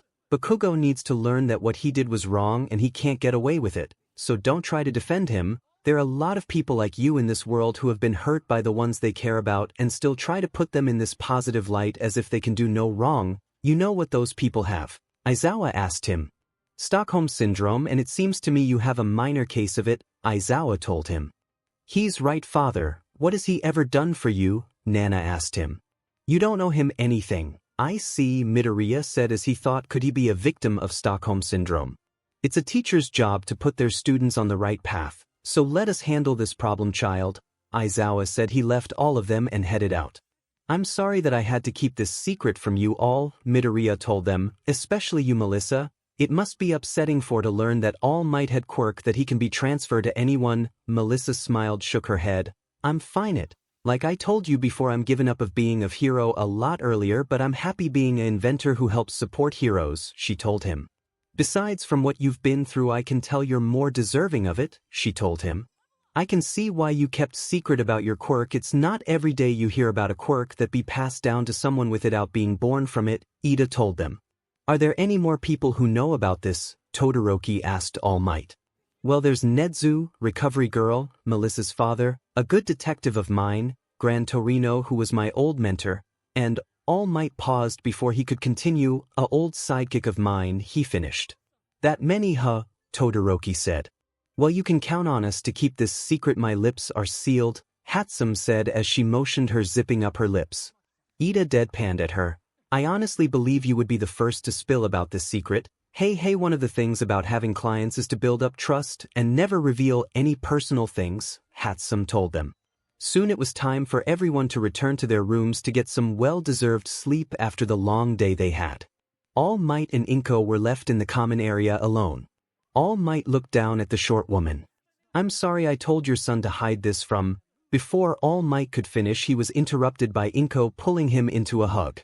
"Thank you, All Might, for giving my Izuku a chance to achieve his dream. This means so much to us," Inko continued to him. All Might returned the hug. "I couldn't have chosen a better successor," he told her. Todoroki was watching from the bottom of the stairs as he watched the two. "Maybe I was wrong about the secret love child, but secret stepfather is a possibility," he thought as he went up to his room. With the Midoriyas, they all soon were outside each other's, ready to hit the bed. "Nana, before you go to sleep, I have to ask, how did you know about things that happened to me?" Midoriya asked his father. "I'm not going to reveal too much, but I'm going to say is that when OFA is past, so are memories," Nana said. "Memories? Does that mean?" Midoriya realized. "Yes, father, we saw everything that happened to you in those 10 years, Nana said with a grim expression as Aoi and Toshi looked down in sadness. "Deku, what does she mean by that?" Melissa asked him. "It's best to save it for another time," Toshi said, "for we need to rest and get ready for tomorrow." They all said their goodnights and headed inside their rooms. Himiko looked at the large room and bed. "That's right, Izuku did say they shared a bed together," Himiko thought to herself. Ochako looked at Himiko. "Hey, is something wrong?" she asked her. Himiko blinked for a bit. Yeah, I don't have any pajamas," she told them. "Oh, here, you can use one of my old t-shirts," Midoriya said as he went to his closet to pull out an old plain shirt with "sleep shirt" written in kanji on it and handed it to Himiko. "Thank you, Shia." She held it close. "No problem," Midoriya said as he looked to see the rest of the girls pouting and giving him anger looks. "What's wrong? How come she gets to wear on of your shirts?" 𝗧𝗵𝗲 pointed out. Not fair. Well, she didn't have any other pajamas to wear and Midoriya was about to continue until he saw they were stay pouting. You all not going to stop, am I right? He asked as the three nodded. Fine, Midoriya gave in as he went to his closet to bring out 3 of his shirts. He doesn't wear that much, but they might be a bit small for you, he told them as they quickly snatched the shirts from him and put them on. So how do we look? Ochako said as the Midoriya looked at the 4 women in their room. The shirts were quite old as he had them before he bulked up a bit, so they were kind of small and tight, but it showed as the shirts hugged the girl's body and put emphasis on their curves and 𝗵𝘃𝗧𝗏. Midoriya blushed a bit. You guys look amazing. He looked away to avoid staring. Uraraka and Melissa blushed knowing that shirts were kind of tight around them. 𝗏𝗵 just smiled as she could care less, and Himiko didn't pay attention as she held the shirt collar and sniffed it. She hummed to herself in joy as she turned around to see that everyone was already in bed with each other. You going to join us, Blondie? 𝗏𝗵 called out to her as Himiko nodded and soon joined in snuggle up against Midoriya and the other girls. Next morning everyone was sitting in the classroom waiting for the day to start. Hey, did any of you saw that giant hole in the common area? This Kaminari asked. Of course we did. You've to be blind to not see it, Mina said. I wonder what happened. Probably something related to Bakugou, Ojiro pointed out. I didn't see him this morning, plus class is about to start and he's not here yet. Kirishima was also wondering where his friend was because last time he saw Bakugou, he was waiting the common area with an anger expression, and when he went to go check on him this morning, he didn't hear anyone in his dorm room. The open and the class saw Nana walking in with Toshi and Yori, who had a small bandage on her left cheek as he walked in looking a bit down. Good morning everyone. Nana greeted them as they said good morning back. Now we're going to. Nana noticed Kirishima hand raised up, as I predicted he's concerned about the whereabouts of Bakugou. Your question is concerning where's Bakugou, she said as Kirishima lowered his hand. Yeah, how did you know? Kirishima asked her before he realized. Oh right, prediction quirk. It's okay, and for your concern there was an incident that happened last night and now he's being dealt with properly, Nana told them as Midoriya, Ida, Ochako, and Todoroki remember last incident. I'm not going to go in details as it had nothing to do with you all who weren't there. Everyone nodded, but they were still curious of what happened. Anywho, I'd like to congratulate everyone in this room who acquired their license, Nana told as they all smiled. You all official moved up from a marble Yori found to newly grown tree saplings, including me, Mineta asked her. No, you just moved up to maggot, Nana told him as he deflated. But you're still getting there, she reassured him. So what are we going to be doing today? Shoji asked. Simple. After a huge exam like the one yesterday, today and tomorrow are going to be free days, Nana told as some of them cheered and smiled. Sweet, Kaminari said as he was revealed. Awesome, Mina cheered as she leaned back, almost fell out her chair, but Sue caught her in time. And today we are going to be watching some videos for the remainder of the day, Nana said as she turned on the projector board and show a whole collection of episodes, a part of a series called Planet Earth. Koda looked at the episode as he recognized the series when he watched them as a kid. So we're just going to be watching nature documentaries? Jairu asked. Yep, and don't worry Koda, we'll make sure to not watch the ones that are heavily focused on insects, Toshi said as Koda gave a thumbs up, so you can either watch, take a nap, get caught with work, or anything, Toshi said as he hit the lights and pressed play on one of the episodes relating to the ocean. Principal Nedzu office. Bakugou was currently sitting in the principal office with Nedzu, Aizawa, and All Might. The 3 had their gazes on him. Both Aizawa and All Might looked at him with disappointment and the rat stared at him with those cold beady eyes. Nedzu looked at him and then organized a bunch of papers and files that were on his desk. One of them had a picture of him on it. My Bakugou, seems like you've caused quite an commotions, Nedzu told them. Not only did you almost try to instigate a fight, you've assaulted a person while causing harm to a child. 𝗧𝗵𝗃𝗁𝗧𝗏, this does not look good in your favor, Nedzu said as Bakugou looked down. Now Bakugou, I'm going to ask you some questions and you must answer these truthfully, and I must warn you we do know of a detective with a lie detector quirk, so if we feel like you're not telling us the truth, we can make a quick call and make sure you received an even greater punishment, Nedzu told him as Bakugou gulped before nodding in agreement.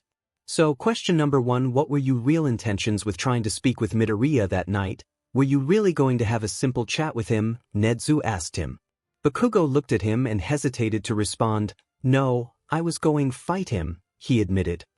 Now why were you going to fight him? 𝗫𝗂𝘁 questioned. Because how did I fall behind someone who was weaker than me? Deku was nothing more than a pebble I could cast aside. He was able to get his license and I all did was failed. Bakugou told them, he just a useless Deku who doesn't belong in this school. Doesn't belong here, 𝗫𝗂𝘁 said as he got out of his chair and looked around his office for bit going to through desk drawers and filing cabinets. I'm sure what are you doing? All Might asked. I'm just looking for the staff files real quick, 𝗫𝗂𝘁 said as he opened up a drawer. Here it is, he said as he returned to his desk, sat down and began looking through the file. Let's see, there's Shota Aizawa, Hisashi Yamada, Namuri Kayam, Toshinori Yagi, Nana Midoriya. 𝗫𝗁𝘁 began reading the names of the teachers that were listed in UA's staff. That's odd, I don't remember hiring you to be authority over who gets to be in UA or not, 𝗫𝗁𝘁 said as he closed the file with a loud snap. One thing you should know, Bakugou, is that anyone can be at UA if they have strength and willpower to push through the hardships they'll face in the 3 years they'll face, 𝗫𝗁𝘁 told him as Bakugou remained in silence. Now before we continued, we've done a bit of digging around through you and Midoriya's school when you both went to Aldra, 𝗫𝗁𝘁 told him as Bakugou flinched. Oh, he thought. Let me just tell you now, Bakugou, if those incompetent teacher actually put the truth on your file, 𝗫𝗁𝘁 said with a dark aura forming around him, you would have been blacklisted from every hero school in the country, 𝗫𝗁𝘁 told him as he opened Bakugou file with the truth on it. Using your quirk without permission or a license, using it to cause harm to someone else, and discriminated against Midoriya because he was quirkless, 𝗫𝗁𝘁 shook his head. These are the kind of things that would have put you in juvenile detention, ended you chance of becoming a hero, 𝗫𝗁𝘁 told him as Bakugou had a saddened expression on his face. Now am I missing something, Bakugou? 𝗫𝗁𝘁 looked directly into his eyes. Bakugou looked at him and the expression eraser and All Might which had anger planted on their faces, cause he knew what he actually meant when he said was there more. I also told Deku that if he wanted to a quirk, he should go take a swan dive off the roof and pray he'll be born with a quirk in the next life, Bakugou admitted as he was immediately wrapped in eraser head capture tape with anger in his eyes. Bakugou, All Might said as he buffed up into his hero form, his eyes were shown in a fit of rage. What you did and said wasn't the qualities of a hero, in fact it makes you more of a villain. All Might approach him as he was now towering over Bakugou. Young Midoriya told me how you both looked up to me, but have you ever seen me make fun of those who were weaker than me or used my quirk on them? I stand for justice and put people at ease with a smile on face to let everyone know it's going to be okay. All Might continued as he stared down at Boy. I was quirkless too, you know. I remembered being picked on and made fun because I didn't have the powers to be a hero. Now would you tell me to take a swan dive off the roof? All Might asked Bakugou, who was staring at him in shock that the man he looked up to was quirkless. All Might you were, All Might interrupted Bakugou. For you it's just Mr. Yagi now. You've lost your right to call me by my hero name, understood? All Might asked him as Bakugou was in complete and utter despair, but nodded. Alright, that's enough, you two, 𝗫𝗁𝘁 said as Aizawa unrestrained Bakugou and All Might back off.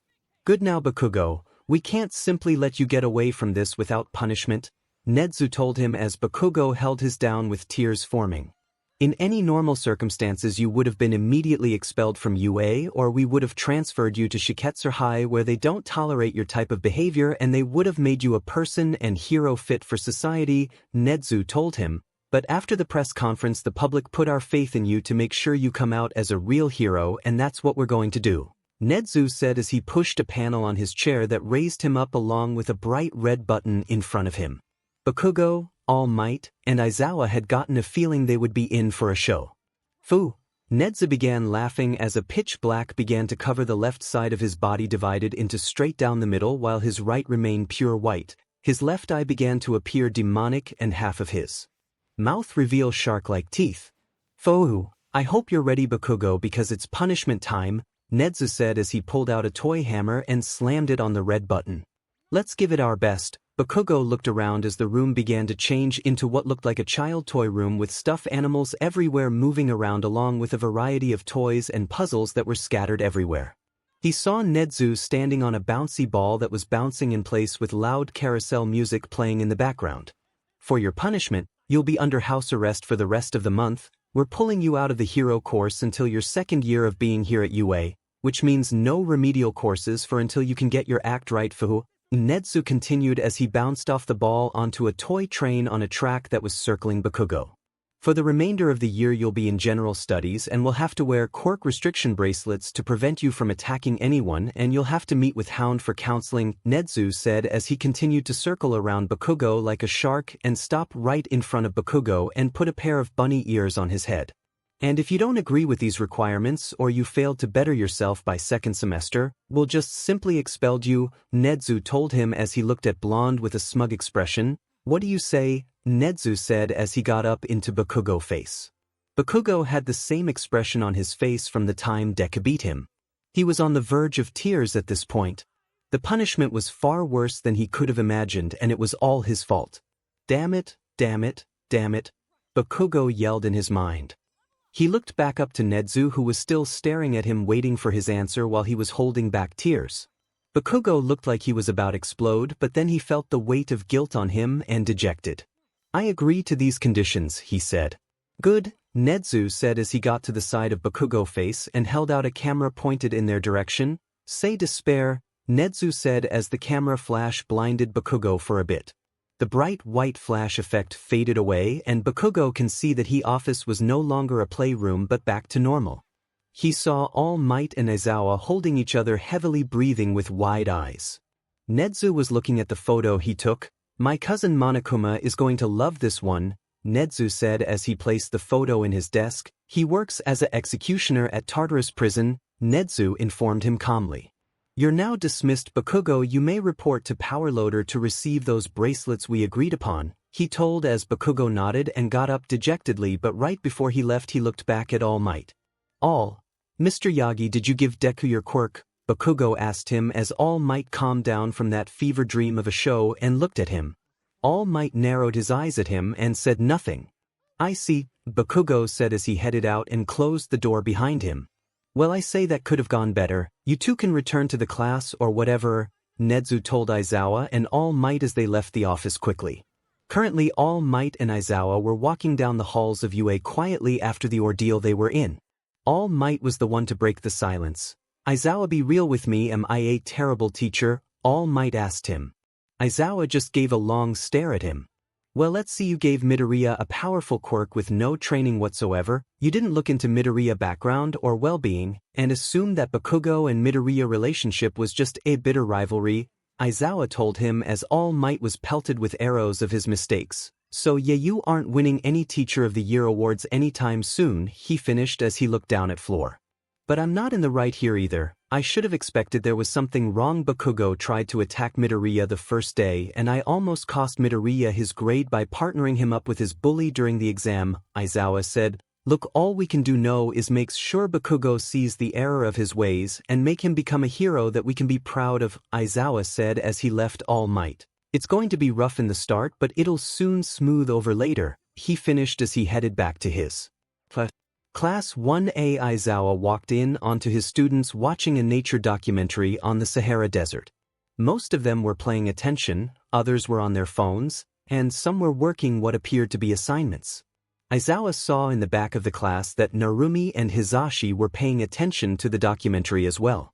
Aizawa sighed as he grabbed his yellow sleeping bag and heading to the back.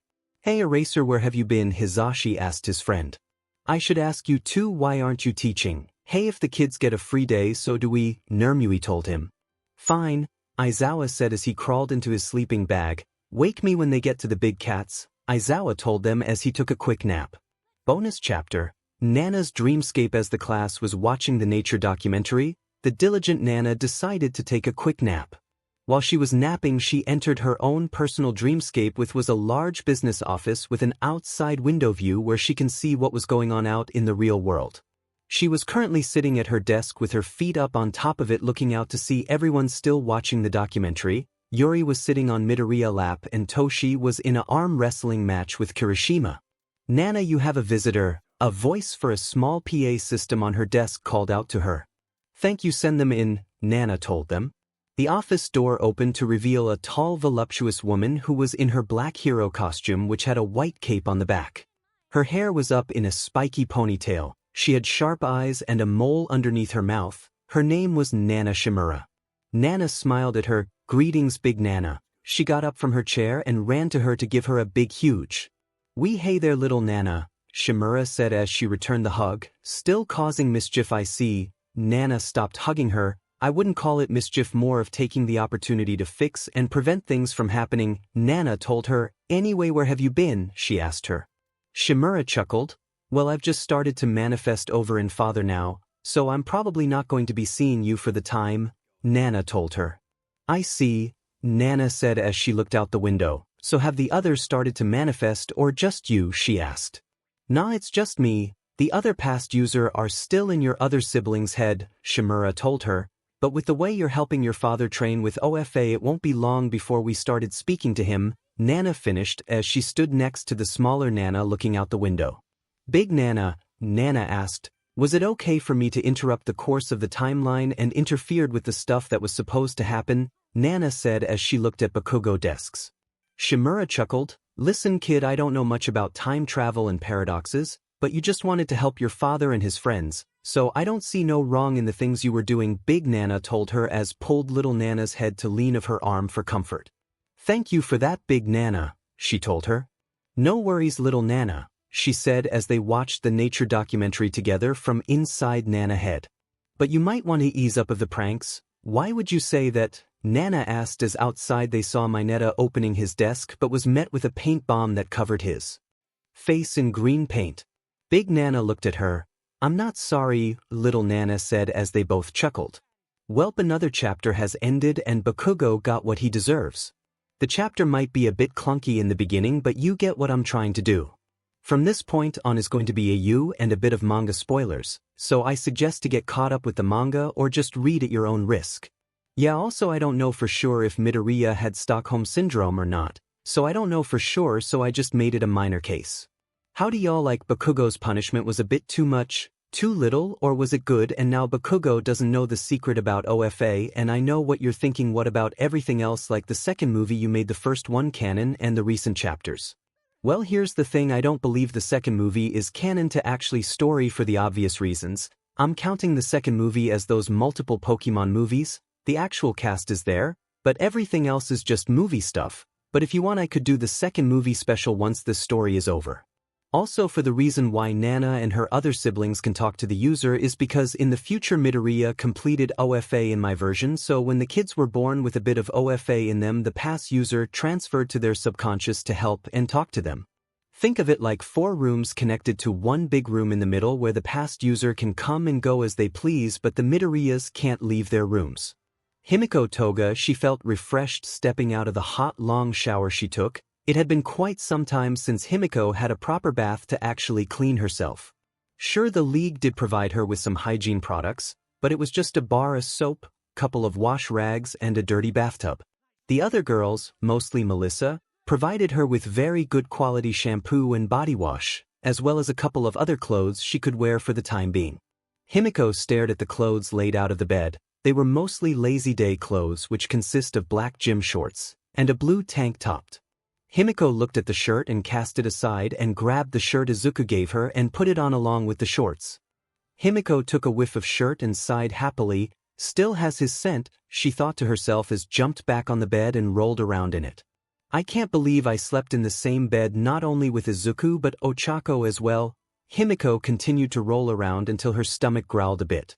I did miss breakfast, she muttered to herself as Himiko did wanted to enjoy breakfast with her darling, but she was pretty sure the rest of the other class weren't going to be too keen to see her as she was a villain.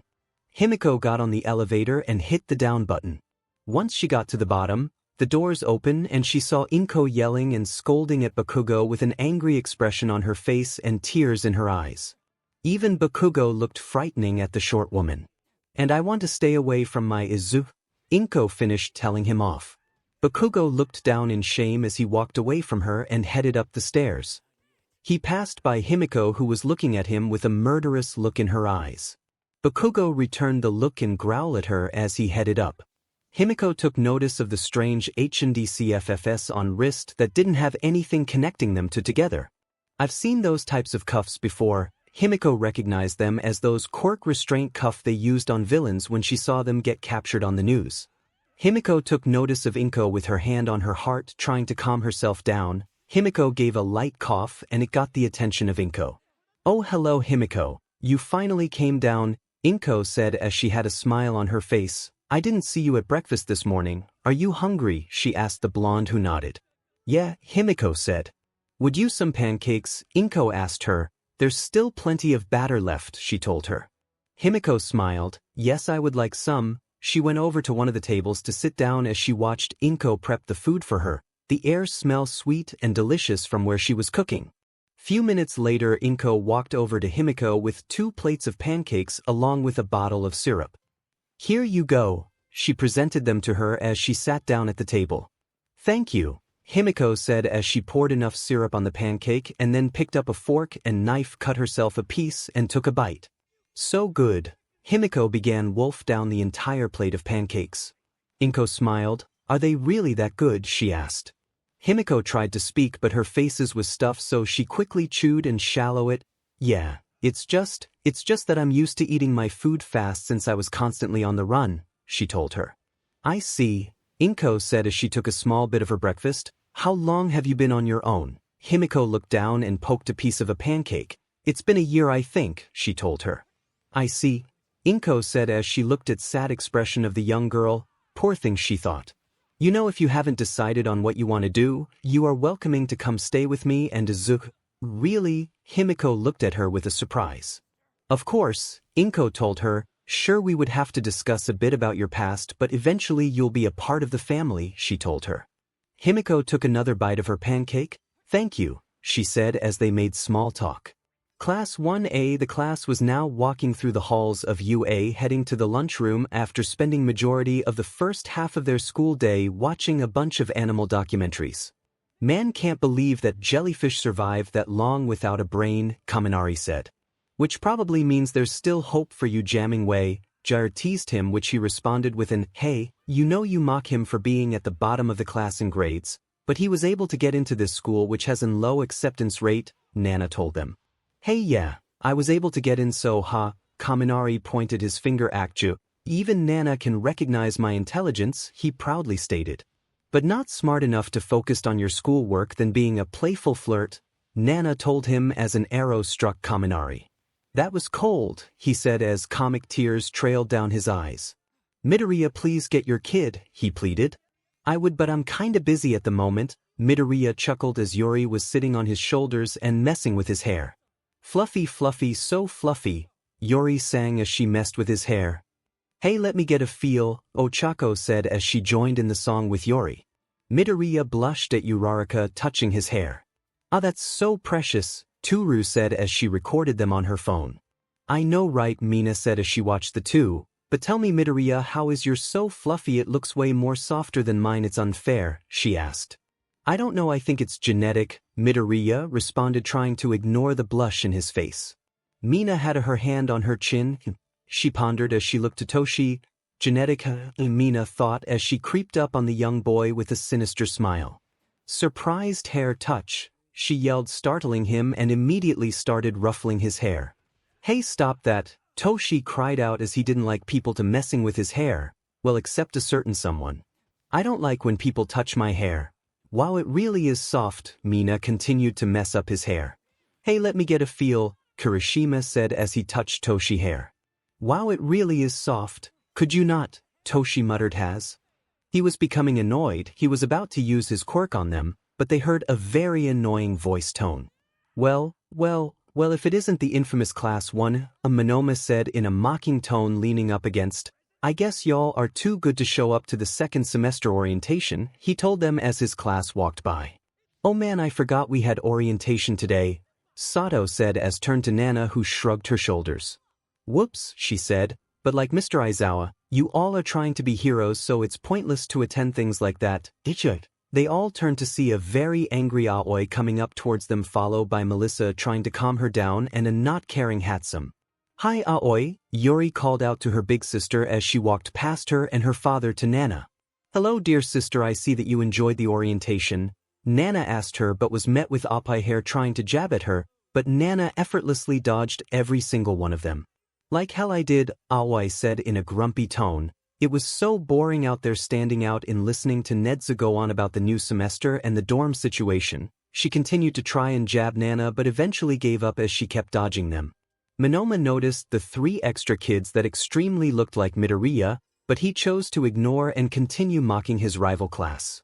I heard that not everyone in Class 1A received their hero license. He must be referring to Bakugou, 𝗧𝗵𝗲 stated. Yeah, what about it? Kirishima asked as he stopped messing with Toshi hair. Don't tell us that you also failed again, he said as he had a smug smirk in his face. Well actually, Minoma gestured to his class. We all managed to obtain our license, he said. I guess this means Class 1 has fallen behind. He laughed at them as both classes looked done with him. Man, I forget how much this guy hates us, Midoriya said as Ochako, Ida and Tsu nodded in agreement. You know, Toshi got his Minoma attentions. For a guy who can only copy other quirks to be useful, you could be a lot more nicer to Class 1A since they have a lot of powerhouses in their roster, he told Minoma, stunning him. Well, that shut him up, 𝗬𝗪 said as a short girl with horns and blonde class approached them. I heard from teacher that our class will be in joint class, the girl known as Pony Tsunatori said in almost perfect Japanese. Oh hey, is that foreign exchange student? Kaminari said. She's kinda cute, Kaminari stated as 𝗧𝗫 looked at him. Didn't Nana told you to stop being a flirt, he asked. I did. They both saw said girl standing right behind them. Melissa recognized her and made her way towards an LT. Hey Pony, I see your Japanese is getting better and GT, she praised the girl. Pony nodded and LT. Yep, and it's thanks to the lessons you gave me in GT, Pony told her as Kendo came up behind them. So you're the one who has been teaching Pony Japanese? Kendo asked the taller blonde girl. Yep, she made a ton of progress in such a short time, Melissa said as she smiled at the short equestrian girl. Well, I like to thank for that. Kendo stuck out her hand to Melissa. I'm Itsuka Kendo, class representative of 1B. I'm Melissa Shield. I'm part of the support course, but I'm staying in the 1A dorm. She took the hand and shook it. 1A dorm? Kendo questioned. Why are you staying there? She asked as Nana come out from behind her surprising orange-haired girl. Because she has a strong attraction to my father over there, Nana blatantly told her them as she pointed over to Midoriya playing with Yori who was still sitting on his shoulders. Pony noticed where the was pointed at and turned to Melissa and to, Melissa, you know that boy in GT? She asked in her English dialect. Melissa rubbed the back of her head and LT. Yeah, he's kind of my husband as well as those 2 other girls in GT. She pointed to Ochako and 𝗵𝗲𝗄 who both waved to her as the return to discussing something in LT. And this one here is one of the children we all have with him and GT. Melissa finished as she picked up Nana by her waists and held her next to her hip. And LT. Hello, I'm Nana Midoriya, one of the 4 children of Izuku Midoriya and GT. She greeted Pony, surprising her and Melissa that she can speak English. And LT, you speak English too in GT? Pony asked the young glasses blondie. And LT, indeed and GT, Nana said as she adjusted her glasses and LT. I can speak and understand over 100 languages including hieroglyphics, sign language, binary and Morse code and GT, she told her. Pony looked at the 2 and turned to look at other kids that looked like Midoriya. She had took notice of him at the sports festival, but couldn't really talk to him. That for one she could barely speak the same language and second they were part of different classes so they couldn't speak to one another. Pony thought about it for a moment and LT, so it's basically an 𝗓𝗏 and GT, Pony asked the 2. She watched a ton of anime and understood the 𝗓𝗏 trope, but she didn't believe that relationship like those existed. I mean, one boy who can attract the attention of a ton of girls sounded completely far-fetched. And LT, basically and GT, Nana told her. Pony was about to ask more question, but another voice called out to both of the classes. Hey hero course, get out of the halls, you're crowding the halls, a boy with purple hair and tried-looking eyes said as he and his classmates walked past them. Midoriya recognized him as Shinso Hitoshi. Whoa, it's him, he looks different. Midoriya noticed that he bulked up a bit from the last time they met. Shinso walked past Midoriya and turned his head around to meet Midoriya's gaze. Shinso looked at him and then to the cat girl sitting on his shoulders, giving him a friendly smile and waved at him. Hi Mr. Sleepy, Yori called him. I don't even want to know what this is, he gestured to Yori, But you better watch yourself because I'm coming for one of your hero course guys' spots, Shinso told them with a smile. Hey, if won't be in the hero course, a spot that just opened up cause the class hothead got kicked out, Toshi said as he quickly covered his mouth of what he just blurted out. Oops, he said. What? Everyone shouted in shock. So where Cat Ito, Sumero Sumo W, Nana said as she surplexed her older brother. You wasn't supposed to say anything about that yet, you idiot, she told her unconscious brother as she turned to everyone. I'll explain later, but for now go to the lunchroom. Yeah, come on daddy, onward. Yori pointed in the direction of the cafeteria. It's meet time, she said. All right, Yori, Midoriya said as he and his class headed to the cafeteria. He watched Aoi carried her unconscious brother in her hair as Nana was walking with her. I wonder what they meant about that, Midoriya wondered as he probably guessed it was related to Bakugo. Oh, he thought. Lunchroom, what? Some of class 1A yelled in shock again as they were all sitting at lunch tables in close proximity to each other. Shoo, Nana shushed them, keep your voice down, she told them as she explained the reason her idiot brother blurted the thing from earlier. Aizawa had informed her and the others' kids about Bakugo's punishment, to which they agreed was fair, but Nana couldn't help but wanted a bit more for it. Maybe shaving his head could work, Nana thought. Sorry, but are you for real? Bakugo is kicked out of the hero course until the second year, Kaminari asked. True, Nana said. I don't understand, was it because of the wall from this morning? Kirishima asked her. It kinda seems like a bit much, don't you think?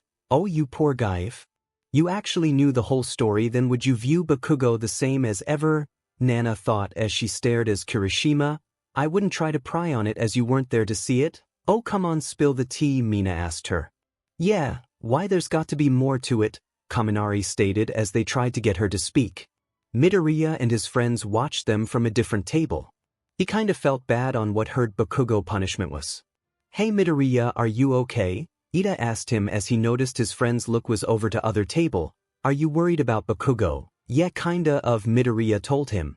Well, I'm not if you asked me. He got what he deserves, Ochako said as she was eating a bowl of rice and had a little bit on her face. I've to agree with Ochako here, Melissa agreed. He bullied for being quirkless for 10 years and used his quirk to cause harm to you. Midoriya looked at them and turned to Ida and Todoroki. How do you two feel about it? Ida adjusted. I am a little bit disappointed that UA would allowed someone like Bakugo to enter the school, but I'm glad they've apprehended him, he told Midoriya. Midoriya looked over to Todoroki, who was slurping noodles with Yori. He paused his noodle slurping and looked over to Midoriya and nodded as he resumed. Don't beat yourself up about it, Izuku, Melissa told him. If he doesn't learn no, then he can't grow as a person. Yeah, I guess, Midoriya said as he couldn't help, but feel like it was a bit of his fault because he didn't go to someone to actually put a stop to Bakugo before he got a bit out of control. Midoriya was knocked out of thoughts when he felt someone touching and feeling up, followed by giggling. He turned to see 𝗧𝗵𝗲 was next him, touching his torso and in arms. 𝗧𝗵𝗲, what are you doing? Midoriya asked her. I'm just feeling you up again. 𝗧𝗵𝗲 giggled as she pulled out a notebook and began writing in it. Since you're basically going to be a lot stronger than All Might in his prime, you definitely going to need the best equipment, she giggled as she reverted back to feeling him up. Both Ochako and Melissa both were a bit jealous that 𝗧𝗵𝗲 was so bold to touch Midoriya in public like that. 𝗧𝗵𝗲, that's inappropriate, so please refrain from this. This instance, Ida chopped his arms in the air, but 𝗧𝗵𝗲 chose to ignore him. 𝗧𝗵𝗲 then turned her head to her daughter and other son Toshi. Hey kids, how big does husband over here get? Is he a bodybuilder like All Might and Endeavor? She asked them. Toshi responded, actually he's on the tall, lean and fit side, he told her as Melissa and Ochako blush. Imagine Midoriya taller and hunky. Yep, Dad told us he got a major growth spurt in his 3rd year, Oi told them as she used her to give an height measurement of how tall he'll get. Wow, that tall, Ochako, Melissa and May thought as they looked at Midoriya. From the other side of the cafeteria, Pony was watching them from where she was sitting with girls of 1B. Hey Pony, what you staring at? Girl with long wavy dark green hair and sharp teeth called Setsuna Tokage asked. And nothing, Pony stuttered as she got caught staring at Midoriya and his supposed girlfriends. I do believe she had her attention on the certain green boy from the other class, a spooky girl with pale skin and sliver hair that went over one of her eyes known as Reiko, Yanagi said. No, I wasn't, Pony retorted. Does our little pony have an crush on the green bean from one? Setsuna teased her. No, I don't, Pony said as a blush formed on her face. Besides, he already has other girlfriends and apparently kids, she told them. How sinful, being in a relationship with multiple female and already conceived children, a girl with green vine-like hair known as Ibara Shiozaki. Setsuna whistled. Guy works fast on getting a 𝐒𝐻𝗄𝗏, she said.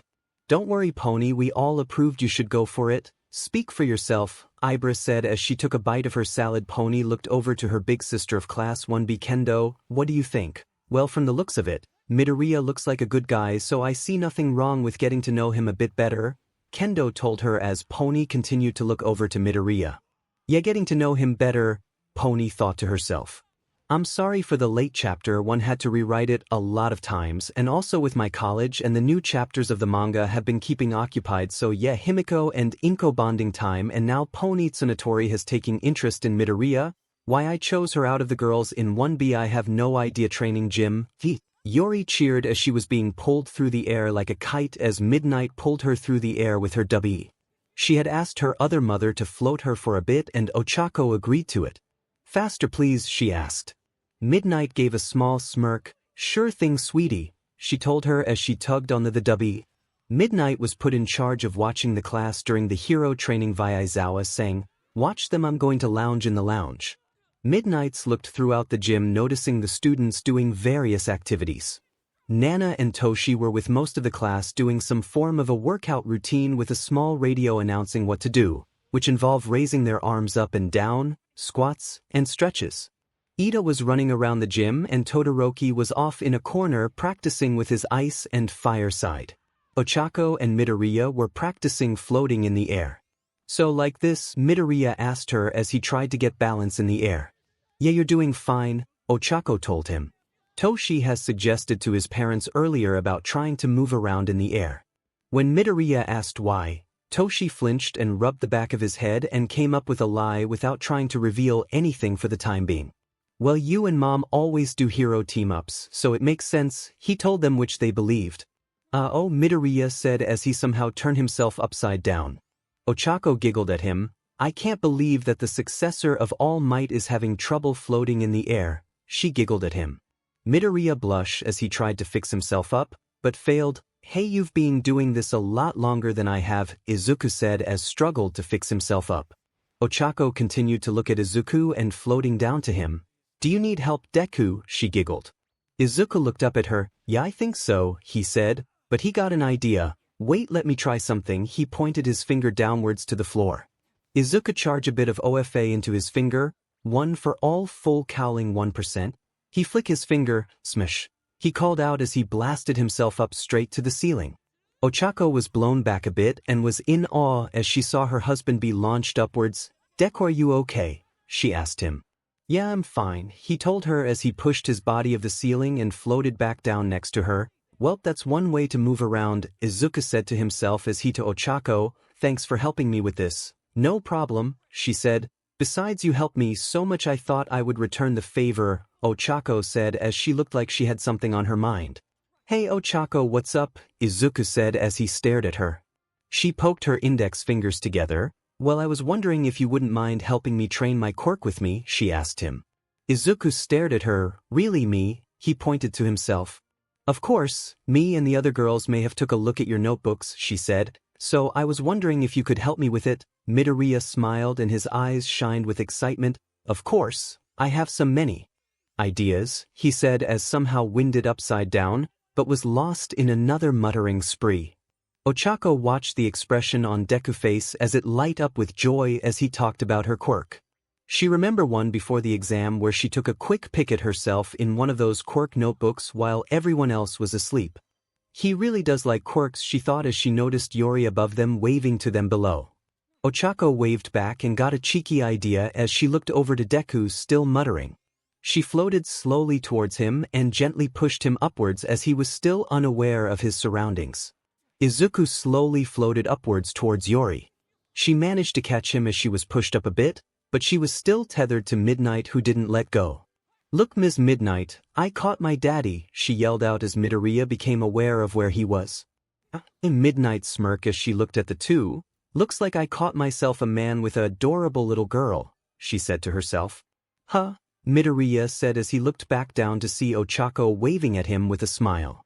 Did I space out again, he said as Yori quickly maneuvered herself on Midoriya back. Come on air piggyback ride, Yori asked as Midoriya looked at her. I'm okay, he said, wonder what she meant by that. Midnight chuckled, don't worry Midoriya, I'll give a light tug. She gave a flirty wink towards Midoriya, confusing him.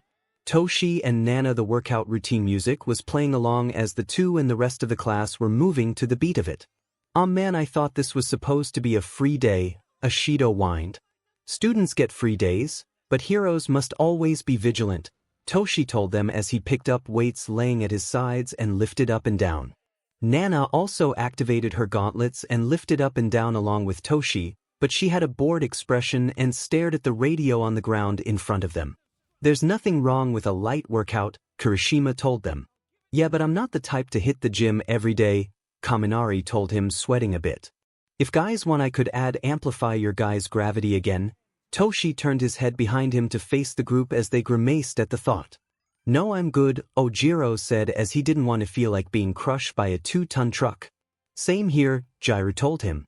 Me too, Hagekure stated. I'll do it, Kirishima said as Toshi placed his small weights down and walked towards the red-haired teen. Are you sure, he asked. Heck yeah, do it, Kirishima said as he felt weight of gravity on him. It felt like someone dropped a refrigerator on him. If Midoriya can do this, then so can I, Kirishima stated as the first time they all had their gravity amplified, Midoriya looked like he wasn't affected by it. When they asked why he didn't feel his own weight on him, he just said, it was a part of my training before you, leaving everyone confused. As Nana watched Toshi and Kirishima, Momo came up to her. Excuse me Nana, can I ask you something, she said as Nana looked at her. Sure, she said as Momo gestured girl to follow her. Toshi came back to his spot again and picked up his weights and continued raising his arms up and down. Nana also was raising her gauntlet arms along with Toshi. She then lifted one arm up above her head and had it came down on the radio, breaking it. Okay, we're done, she said as went to follow Momo. Toshi stared at his radio and shrugged his shoulders. I'll just have Aoi fix it again, he sighed to himself as he knows that Nana gets bored with his workout routines. But does she always have to keep breaking my radios, he thought. Yes, I do, Nana responded as she followed Momo to a part of the gym that no one was at. So Momo, was is it that you wanted to speak about? She asked, knowing that the question was probably related to the license exam. It's about that test you gave me, she said. That same situation you gave me came to reality during the exam, and I was wondering about the others' exam as well. Are those actual scenarios that would happen? She asked the young girl who had a small smile on her face. You're not top of the class for nothing, Momo. I give you 10 billion points, Nana told her as Momo had a smile. And yes, it is true about those exam, every single one was an actually scenarios that will happen in the near future or has already happened. So what was the purpose of giving them to us? Was it to prepare ourselves for them or to prevent them? Momo asked her. Most likely to see how would you handle the situation and see if you have a different response to it when it actually happens, Nana told her. Are there more situations like these in the future that we'll have to prepare for? Momo asked as Nana looked over to Toshi and everyone as they were cheering on Kirishima doing push-ups, to Midnight who was tugging Midoriya, Ochako, and Yori around, and over to Todoroki. I'm not sure, Nana said. We've already did things that would definitely affect the future outcomes, she told her as Momo pondered a bit. But can't you dash? Life has many doors, Yamamoto, Nana told her. Plus we aren't going to be here to give you these answers, it's something you all will have to figure out yourself, Nana finished. I see, Momo said to herself, wondering if other big events would happen later on. 𝗵𝘃𝗍, was that a phone? Momo asked as Nana reached into her pocket to pull out a phone that was very futuristic. Moshi, Nana answered. 𝗫𝗠, nice to be speaking with you. What is it? She asked. Principal 𝗫𝗠? Momo thought to herself. Oh, is it that time already? She asked, looking at the clock on the gym wall. Okay, I'll be on way, she finished as she hanged up the phone. Well, I hate to cut things short, but I have to meet with 𝗫𝗠 for tea time, Nana said as she walked off. Wait, tea time? Momo asked as she saw Nana walking to supply closet. Tell the others I'll be gone for the rest of the afternoon. Nana waved off as went inside the supply closet. Wait, Momo ran to the closet and opened the door to only see no one was in there, but just supplies. Where did she go, she asked herself. 𝗫𝗠 office knock, knock. 𝗵𝗲 answer as he was sitting at his desk with teacups, a teapot, and various boxes of tea flavors. The door opened to reveal Nana walking in. Hello, sir, she responded with a smile. You certainly got her fast, he smiled as he went ahead and poured himself a cup of tea. I knew a shortcut, Nana responded as her blue eyes glowed a bit before she sat down with him and picked her choice of tea flavor. Later that day, Yori burst through the front door of the dormitory and ran up the stairs with excitement. No running inside smaller Midoriya, Ida called out she was already out of earshot. Why is she in such a hurry for? Oh, I have no idea, Midoriya told him, but he knew she probably wanted to go see her mother and tell her about her day. What surprised Izuku and the rest of the class was that they saw Bakugou cleaning the dormitory while Inko was sipping tea at one of the tables. Inko noticed the class. Welcome back, everyone, she greeted them. Hey Mom, Ms. Midoriya. Everyone greeted her as Bakugou just grunted at them and returned to what he was doing. Inko noticed how everyone's eyes were focused on Bakugou. Pay him no mind, this is just part of his punishment and I'm just here to make sure he doesn't try anything, she told him. Anyway, how was y'all day? Well, we didn't do that much but just had a free day and a bit of a light workout routine, 𝐕 told her as everyone made their way to either common area couches or the kitchen to get a. We watch a ton of nature documentaries, Mina said as she plopped down on one of the couches along with Toru and turned on the TV. Kirishima went over to a couch and fell face down on in taking it up entirely. Is he alright? Inko asked, worried about the boy. Yeah, he kind of went overboard with that gravity training he put himself on, Toshi said as he went over to the redhead and sat on his back with Kirishima groaning. What about you, Melissa? How was your day? Ochako asked her, knowing she'll probably get an answer from her than May. Surprisingly, it was very quiet. Heck, May didn't even make one explosion, Melissa told her. Really? Ochako said. I know it was strange for me as well, May said as it felt weird for her to not have created an explosion. I'll do one later to balance it out. Hey, where's Nana? Aoi asked around, wonder where her sister was. Oh, she got a call from 𝗫𝗠 and went over for tea, Momo told her. Both Toshi and Aoi got a chilled as whenever Nana returns from her tea times with 𝗫𝗠 she gets kinda weird. She'll come back home with a creepy smile on her face and immediately goes to her room muttering something about adding to the board. Man, the TV is on the fritz again, Mina whined as she tried pushing various buttons on the remote but nothing happened. Use the buttons on the TV and trying off and on, 𝗬𝗪 told her. Like a savage beast, Mina retorted. Aoi went over to the TV and took a closer look at the flat screen. Wow, you guys still got these old ones, it's so weird, I keep forgetting that your technology is so obsolete, she finished as she kicked the TV, which made it work again. Don't worry, I'll build you a new one with the 𝗧𝗵𝗲 seal of approval, she went to the couch. You're sure it's not going to blow up? Midoriya asked. Hey, it's built by me, which means it's good, Aoi told them as she watched Mina flip through the channels. Yeah, that's what worries me, Midoriya said as Ida agreed with him. About an hour later, the front door suddenly swung open with Nana standing in the doorway holding some kind of scroll.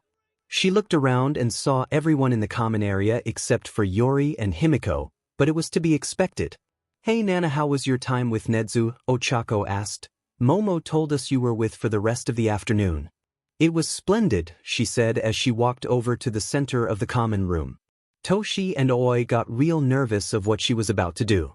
Nana held up the scroll and unraveled it, which had the UA crest on the back of it. Alright, listen up, saplings, Nana said loud enough to get everyone's attention. This is a message from 𝗫𝗠, so listen up, she told them. A message from the principal must be important, Ojiro stated. Nana cleared her throat. It said that since the first-year Hero Course students have done well on their license exam, they'll be able to participate in work studies in a few weeks, she said. P.S. If you have any questions, please let Nana Midoriya know and she'll answer them, she finished as she rolled the message back up. Work studies, are we already on that arc? Aoi asked her older brother. I guess so, Toshi said. Work studies, what's that? 𝗕𝗓 asked along with everyone else. Pecking order, Nana said as that got everyone to shut up. Now I'm not going to go into that match until tomorrow, she said, glaring at Bakugou who was watching them. but these work studies are only available to those who are still in the hero course and have their licenses, she finished as Bakugou looked at her grunted. Kirishima noticed the looks between the two. Wonder what that was all about, he thought. I'll just Bakugou later, he's already been through a lot today. Soon everyone returned to what they were doing with only one thought in mind, work studies bonus chapter. Mommy and me, mommy, mommy, mommy, Yori shouted as ran up the stairs and knocked on the door to her parents' room. Himiko woke up from her nap. Who is it? She said as rubbed her eye and went over to the door. She opened it and saw a pair of cats twitch in excitement. Yori immediately tackled her mother into a hug. Himiko stared her daughter and smiled. Hey Yori, how was your day? She asked. It was great, we watched a bunch of animal shows and I flew around a bit with Daddy, she said as she looked behind her and saw the bed was a mess and noticed a strange smell in the air. Hey, why is the bed a messy and what's that smell? Yori sniffed the air as Himiko had a small blush on her face. She had a bit of alone time earlier while wearing one of Izuku's shirts, and she got a bit of excitement. I don't worry about it, she told her as Himiko quickly went to open a window. Himiko sat on the bed with Yori and they talked for a bit. Hey mommy, how come you're not downstairs with everyone else? Yori asked. I know you did bad things, but don't you want to be down there with Daddy and the other mommies? Well, you see, it's a bit complicated. I'm sure it'll be a total shock to see me down there for everyone, Himiko said. Plus it's a bit too soon, so I'm fine staying in this room for a little while. Yori thought herself that she wanted to spend more time with her mommy and with everyone else so they can have good times. She thought on how she could introduce her mother to the rest of the class. Himiko watched Yori in a thinking position and saw her tail swayed back and forth. The tail was close to Himiko and she grabbed it. It's so soft, she thought as she began stroking it, which caused Yori to have a very happy expression as she softly mewed to herself. That's it, Yori came out of her thought, shocking her mother. What's what? Himiko asked as she let go of her tail.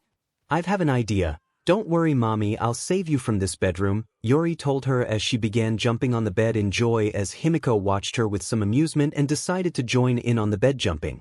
Another chapter is done. We're moving into the next chapter. Hope y'all ready. Also, I've been thinking of the idea of a 4 versus 39 for funds. Nothing much to say about this chapter. See you next time. Morning. The day started off on the top floor in the Midoriya's room. Both Izuku and Ochako were already dressed in their school uniforms except for their shoes, while Melissa was trying to get 𝗧𝗵𝗲 to put on her 𝗵𝗃. Come on May, you have to wear it, Melissa, as she struggled to put it on the pink inventor. Never, May retorted as refused to put it on because in her head, she needed to have free movement in the workshop, plus she hated how it constructed around her chest. Would you two hurry up or else we're going to be late, Ochako told them. Izuku chuckled at the two as it was always a constant struggle to get May ready in the morning. He then noticed Himiko on their bed just now waking up from the commotion. Yawn, what's going on? Himiko said as she rubbed the sleepiness from her eye. Izuku sat on bed with her as he put on his red shoes. It's just May and Melissa up to their usually morning antics, Midoriya told her as she nodded, but he noticed something was bothering her. You know Nezu did say you can attend our class now that there's an extra spot opened up, Midoriya told her. I know, but it's still, I'm not sure the others are willing to accept me, like you guys. Himiko looked to the 4 in the room, like how did you 4 reacted to me being a mom to one of those kids? The 4 looked at each other. They each had a different reaction to the situation. Ochako and Izuku were both surprised at the reveal. Melissa was a little indifferent, and May didn't care at all. Ochako responded first. Well, I mean, when Yori told us, we didn't meet on a good impression, so finding out that Deku and the rest of us were in a relationship with a former villain was really surprising, she said as Himiko looked down. I see, but, Melissa intervened, Yori kept telling us that you were a great mother and you really cared for her along with other kids, so we decided to believe her cause there's no way that little kitten would lie. Himiko looked over to May. And what about you? 𝗧𝗵𝗲 stared at the Himiko with a blank expression on her face. Who are you again? She asked as everyone had a sweat drop down their head. We literally been sharing the same bed for the last couple of days. I swear what goes on. In her head sometimes, Melissa and Ochako said to themselves. Anyways, Midoriya jumped. Just give them time, I'm sure they'll come around. Besides, you've been coped up in there ever since you got here for so long that your skin is getting pale. Himiko giggled at that remark. Silly darling, my skin's always been this pale. See, she giggled as she placed her legs on Midoriya's lap. Midoriya took notice of her legs and noticed that they were very silky milk-like and very smooth. His eyes follow up her legs towards her thighs while they were covered by his long shirt. Himiko noticed the direction of his eyes and giggled. She leaned forward towards his ear and whispered, "Would you like to see more? I'm not wearing any shorts." Midoriya blushed at remark. He couldn't quite come up with the words. Since Himiko got here, she had been getting bold with Midoriya. She would try to sneak into the showers whenever Midoriya was in there. When they slept together, Himiko would try reach her hand underneath his shorts and feel him up and make other kind of suggestions. Even during the times when Midoriya would give BLD to her to drink, Ochako knew what she was trying to do and quickly interjected, "Nope, nope, nope, stop it. None of that." She grabbed Midoriya's arms and pulled him to the door. "We got to go, Himiko, we'll see you later today, come on Deku." "Wow, Ochako, what's going?" He tried to ask her but was still being pulled towards the door. "Man, she's strong," Midoriya thought as the two left through the door. Melissa stared at door and sighed, "Ochako really does get jealous. I should have noticed it back on the island," as she also headed out with Mei. She tuned back to Himiko.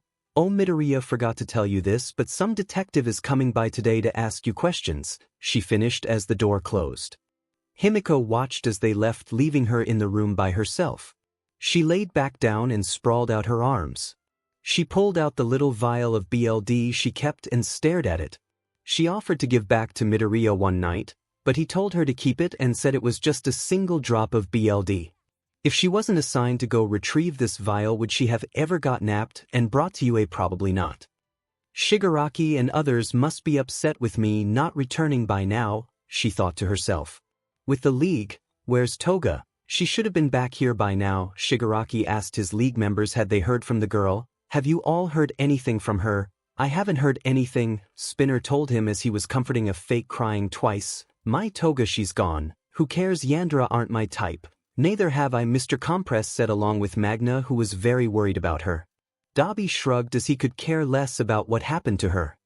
"What about Kurojiiri? He was the one who dropped her off," Magna asked him.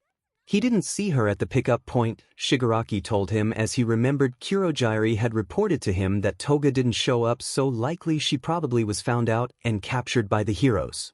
But if she was captured, surely there would have been news about capturing one of the league members, and even if she was found out and escaped somehow, he thought. "Damn it," Shigaraki said as he got the attention of the rest of the members as he was upset. Shigaraki stared at them. "Everyone just head out and keep your head," he ordered them. "Stay in contact and don't do anything to draw attention to yourselves or the league got it," he said as they nodded and went their way. Shigaraki took a deep breath and calmed down. "Another setback for us. We've already lost our hideout and that's our guidance, but now we may be down a party member," Ship said as he went off to a room. "Roughest start to a campaign," he thought. "UA classroom. All right, listen up," Toshi called out as it was his turn to give today's lesson. Nana was sitting far off to side reading a book title called How to Run an Entire Country, and Yori was laying down on a sleeping Aizawa as they both were taking a nap. "So is this about the work studies Nana mentioned yesterday?" Ida raised his hand. "Exactly," Toshi said as he leaned back against the board. "So basically these work studies are going to be like those internships you guys did before, but this time you'll be more involved." Tokoyami raised his hand. "What do you mean by more involved?" "I'm glad you asked," Toshi said. "Pop quiz, what's different between you when you attended those internships back then and you now?" He pointed to the class. Everyone thought about for a while as they each had different experience on their internships, some good, some bad, and one that almost ended in disaster. Yaoyorozu had a thought and raised her hand. "Is it because we have our hero licenses?" she asked him. Toshi gave her a thumbs up. "Exactly 10 billion points to Momo. She's correct. During your internships you were treated as guests, so you weren't allowed to participate in any kind of fights with villains and only there to observe and take notes, unless the one who in turn you allowed it." Everyone thought back as some of them were just basically doing office work or community service. Now at these work studies, you'll actually be able to use quirk and fight villains, so this time around you'll be considered as sidekicks or for others of pro heroes, Toshi told them as they got excited. "Cool, I'll actually get to fight villains," Kaminari said. "I wonder if I go back to 𝗧𝗪𝗏, Tsu said. "I hope Gunhead would let me work study under him," Ochako asked herself. Momo looked over to Todoroki. What about you, Todoroki? Are you going to go back to Endeavor Agency? She asked him. I'm not sure yet, he responded. Whoa, calm down everyone. Toshi got their attention. I know you're excited, but listen up. Usually these things aren't available to first years like you guys because it can totally overload your schoolwork as you'll be gone for most of time for an entire month or so, and some of y'all don't even have the grades to manage, he said as it stared at Mina and Kaminari. You guys will have to use those offers you got from the sport festival to secure your work studies. This isn't your standard classwork assignment, but an actual activity that is done at the discretion of the student. Those of you who weren't scouted at the sports festival would have a hard time lining one up. Toshi finished. So if we didn't get any offers from the sports fest, we can't do these work studies, Ojiro said. You can try ask the ones you interned for, but even still they probably won't, Toshi shrugged. But that's not fair, we worked our butts off and now that we got our hero license we still can't actually hero work, we can't. Mina stood up. Calm down, I said you can do these work studies, but only if you'll be able to maintain both your school work and these work studies, he told her.